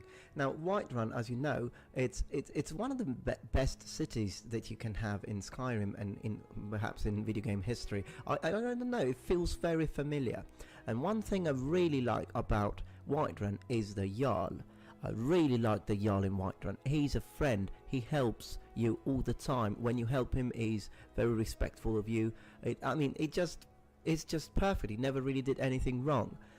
So if you play with the Empire, you will defend Whiterun from the attack of the Stormcloak. Well, yeah, that's the weird thing too. Is it's a fantasy role-playing game, so you can do whatever you want, and you decided to base your decision making on kind of the pragmatism of like preserving yourself. When it's like you could play the role-playing game so that you could be the rebellious underdog who, you know, strikes up at Goliath. Or you could do it to be the kind of the dictator who wants to trot on the poor. That's valid, but it's just weird that that's the mentality you would use. Cloaks, and ultimately you will help him. But if you, I think Balgruuf's an interesting character, even with the flaws he has, because he's got more nuance than most of the other Jarls.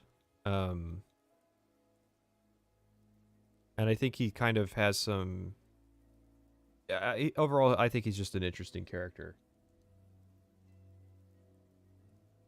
Join the other faction, the Stormcloak, you will conquer Whiterun. I think him being a friend and then siding with the Imperials is maybe a valid argument, because a lot of people will choose their sides on a conflict based on where their friends go.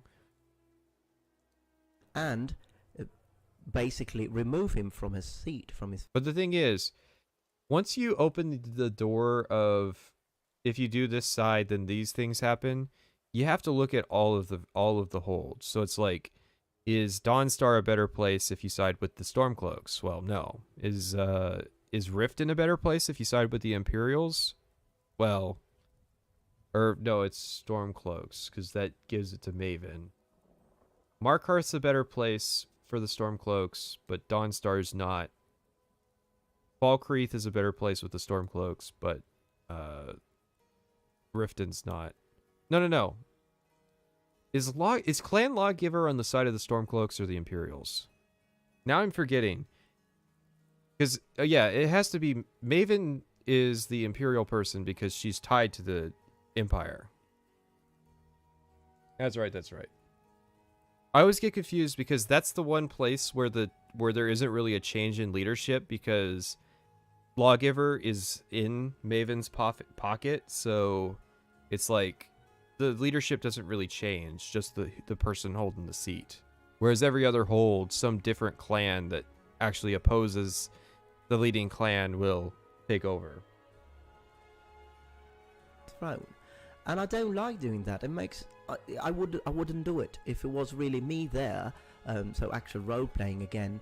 Then I wouldn't do it. Just wouldn't go against him. So that was one of the main things that really made. But yeah, that's the thing. Like, so what if the leadership of Whiterun changes? I mean, I guess the decision is being made from a variety of factors, and yes, this is one of the factors, albeit minor. Me think about it when I played with my second character, who belonged to the Stormcloak, and I like Maven too, but I think she fits better as not being the Jarl. Stopped there, saved the game, and went back to my main character and kept on playing as an Imperial, because I definitely prefer... Windhelm... Oh, Windhelm? Oh, sorry, I thought you meant Winterhold. The idea of me as a protector of Whiterun and the Jarl, rather than an attacker or someone who sieges it and just kind of betrays a friend for, yes, important political reasons, but still not for me. Now, lastly, the real final reason why I've chosen to serve and work for the Empire is because I have been doing that since Oblivion, really. Because if you think... that's not true, because it's a different dynasty. There's not a direct connection between the Empire of the previous Elder Scrolls games and the current one. So this is a weird argument.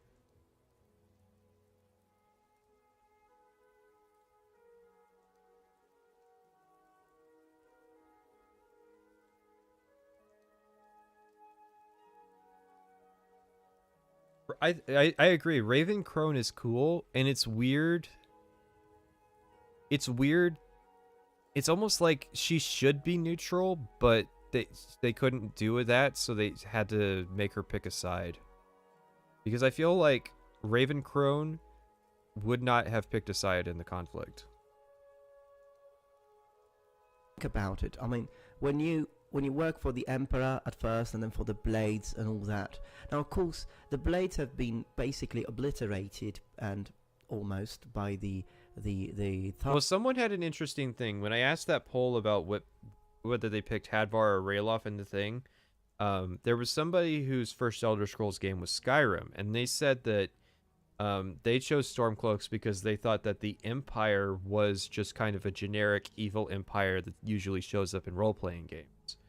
I thought that was an interesting kind of perspective to have. More, so I do realize that now, after the gold concordate, the white gold concordate, now the Blades are considered outlaw. However, I have worked for the Empire back. I think a lot of Americans side with the Empire. That would be an interesting thing if I could kind of gauge where people live and what side of the conflict they're on. The issue is that you kind of get into modern kind of conservatism versus liberalism that's going on here in the States right now.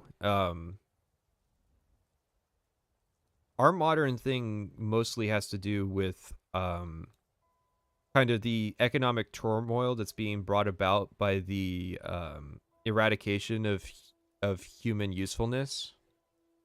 So you're seeing a situation where increasingly people are not having to need jobs, but our economic system is still based on that.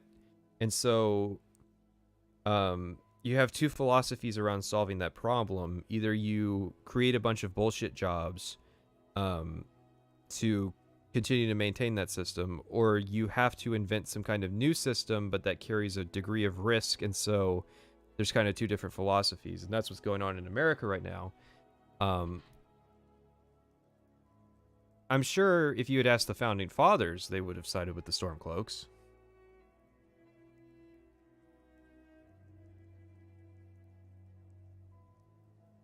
In the time of Oblivion, so it kind of feels nostalgic to continue working for the Empire after the 200 years. These 200 years have passed, and also, I mean, the Dragonborn.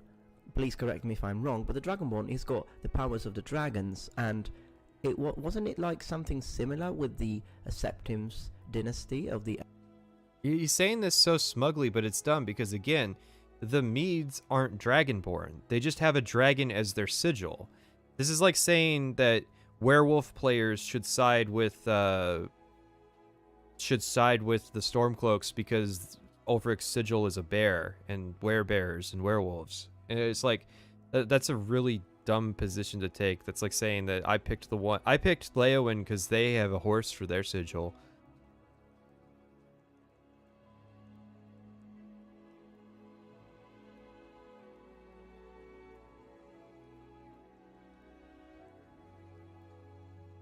Emperors. So I think it kind of makes sense from... I still understand people who want to work and choose the other faction, because they're also very nice. I like both. But at the end of the day, I think that this faction is the best one for me if I really want to roleplay my elf, who is also a Dragonborn. Alright then, from the Metatron Dovahkiin version, it is all today. I hope you enjoyed this video, and please keep on enjoying this fantastic game. Oh yeah, Thank you very much Solitude for watching, and remember, Solitude's sigil is a wolf, that's right. I was trying to think of some way to kind of see, when I came up with the metaphor, I was thinking of like Winterhold, like the dire wolves from Game of Thrones, but obviously that doesn't apply. I feel like this video was a good launching point for us having a discussion on stream than it was actually for us discussing what was going on with the video. Can you make an argument for both sides? In my opinion, the Empire has no ethical grounding at all. Oppressing Talos worship is just another step for the Thalmor to achieve their Gnostic Armageddon plan. The petty racism of the Nords is really compared to the plans of the Thalmor. So yeah, we've done a lot of explaining we've done a lot of explaining the Stormcloak's position because I'm biased towards the Stormcloaks. But I have said before that I think that there are ways for the Empire to have a legitimate claim. Most of the Empire's problems are leadership problems, but if you think of it from an investing standpoint, it might be good to invest in the Empire because Titus Mead is old. He's going to die soon. He dies in Skyrim if you side with the Dark Brotherhood. So there's probably going to be a new heir soon. And with a new heir comes a chance of better leadership and sort of a more robust empire. So you could side with the Empire in the sense of it's bad now, but the glory of the Empire is something that's still worth preserving even in the darkest of times. Because I think Empire players could make a valid position of saying that the Nords, if they abandon the Empire in their time of need, are fair-weather friends. Now you could counter-riposte with, well, the Empire was fair-weather friends with the Dunmer and all that, but what choice you make comes down to kind of whether or not you believe in the competence of the Empire, whoever becomes Emperor next, or the competence of Ulfric Stormcloak. The question you have to ask is, how big is the Dragonborn when it comes to the future political conflicts of the setting? Because there being a new Dragonborn would be the basis for him to kind of form his own empire, theoretically, right? The DLC kind of hinted at that not being the direction that things go. But I do think that the existence of a Dragonborn kind of should inform the kind of thought process that goes into it. It's one of those things where I have to give it a lot of thought. I'm probably 40-60 in the conflict, 60% Stormcloak, 40% Empire, because I see a lot of validity to the Empire, especially with the Septim Dynasty. I think that the Septims being Dragonborn didn't basically meant fuck all, right? It had a lot to do with their competence, and it's not the first time that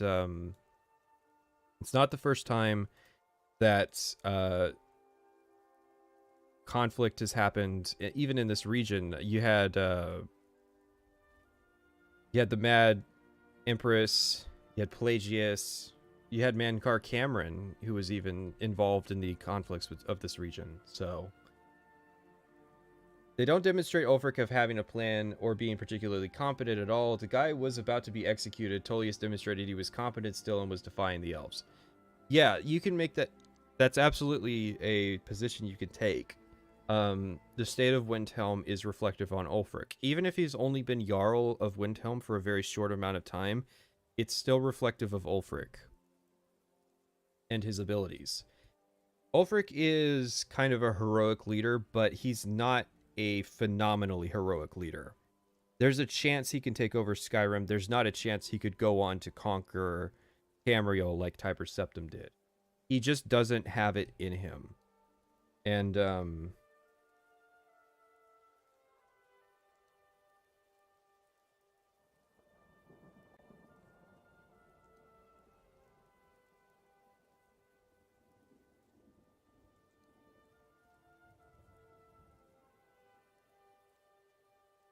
oh, yeah, I see somebody's taking the accelerationist position of you should pick the people that you don't have confidence in because you support the Aldmeri Dominion, which I think is an underrated position. I think they made the Aldmeri Dominion too evil. Or no, I won't say that. They made the Thalmor too evil, and they didn't show enough of the Aldmeri Dominion. One thing I like about Skyrim is when you overhear the Aldmer guards at the embassy kind of chatting, they kind of hint at the Aldmeri Dominion being a cooler place than just like it's all Nazi death camps all the way down. So I think that it would be easier to justify the Imperials if the Aldmeri Dominion winning the next war wasn't such a bad outcome. But the whole basis of people justifying siding with the Empire is that you have to be ready for the next war. Well, if the Aldmeri Dominion weren't bad guys, if it was simply a conflict of who gets to hold White Gold Tower, then that would be a whole other thing.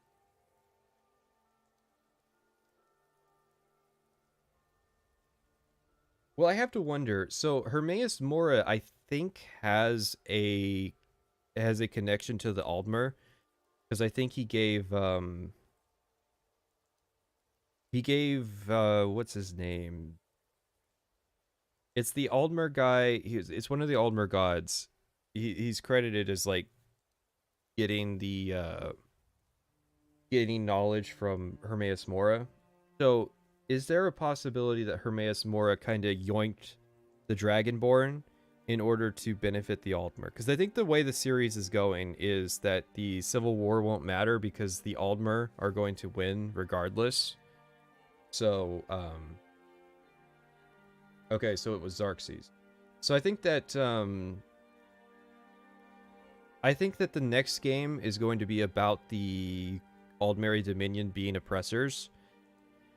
And so I have to wonder if Hermaeus Mora kind of laying lease on the last Dragonborn soul has to do with like him intervening in the rise of a second Talos to ensure that the Aldmeri Dominion becomes a continental power.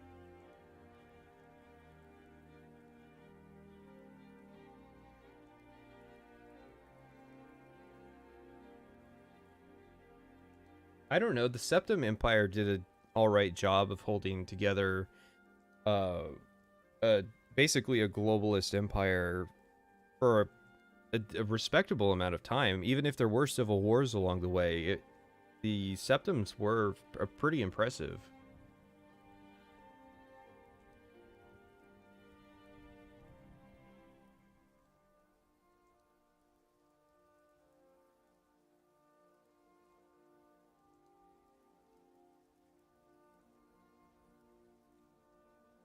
But yeah, that's my kind of theory on why Hermaeus Mora. I know that he's the maker thing going on with the skull or whatever.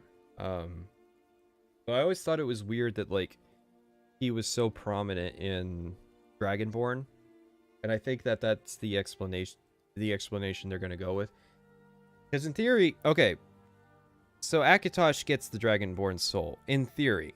However, Hermaeus Mora was holding on to Mirak, and he has a bunch of dragons in his realm. So, and you have the case of like Odahviing, who's stuck in the Ideal Master. So clearly, the dragons are susceptible to the Daedra.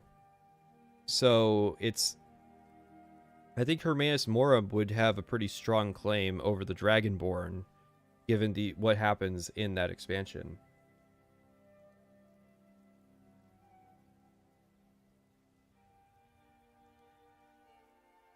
Durnavir, yep.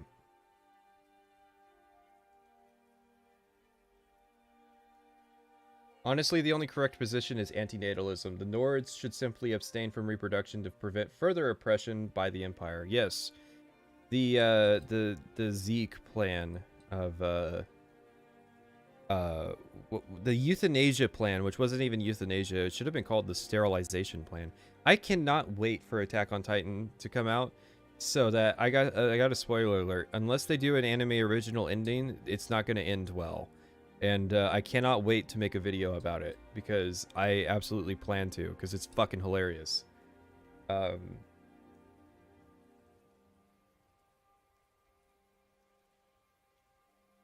All of the Daedric realms are technically outside of linear time, just FYI.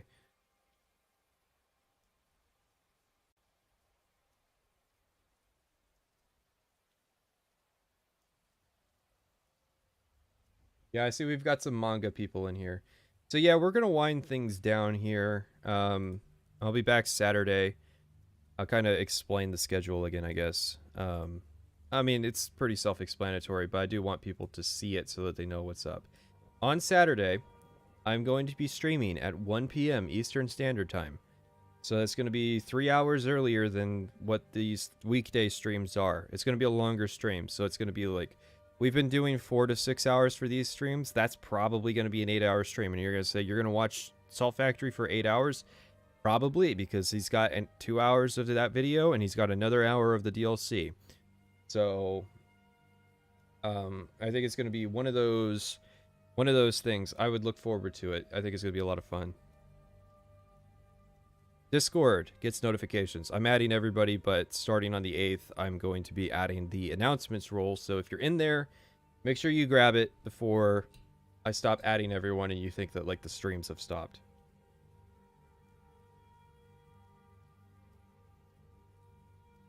Alrighty, and I think that's it. I do thank everybody who turned out, and I do thank everybody who donated. I think I read most of your messages, so not too big a deal.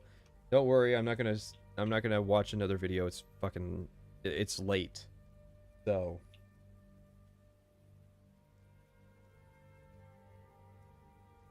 yeah. I hate ending these things.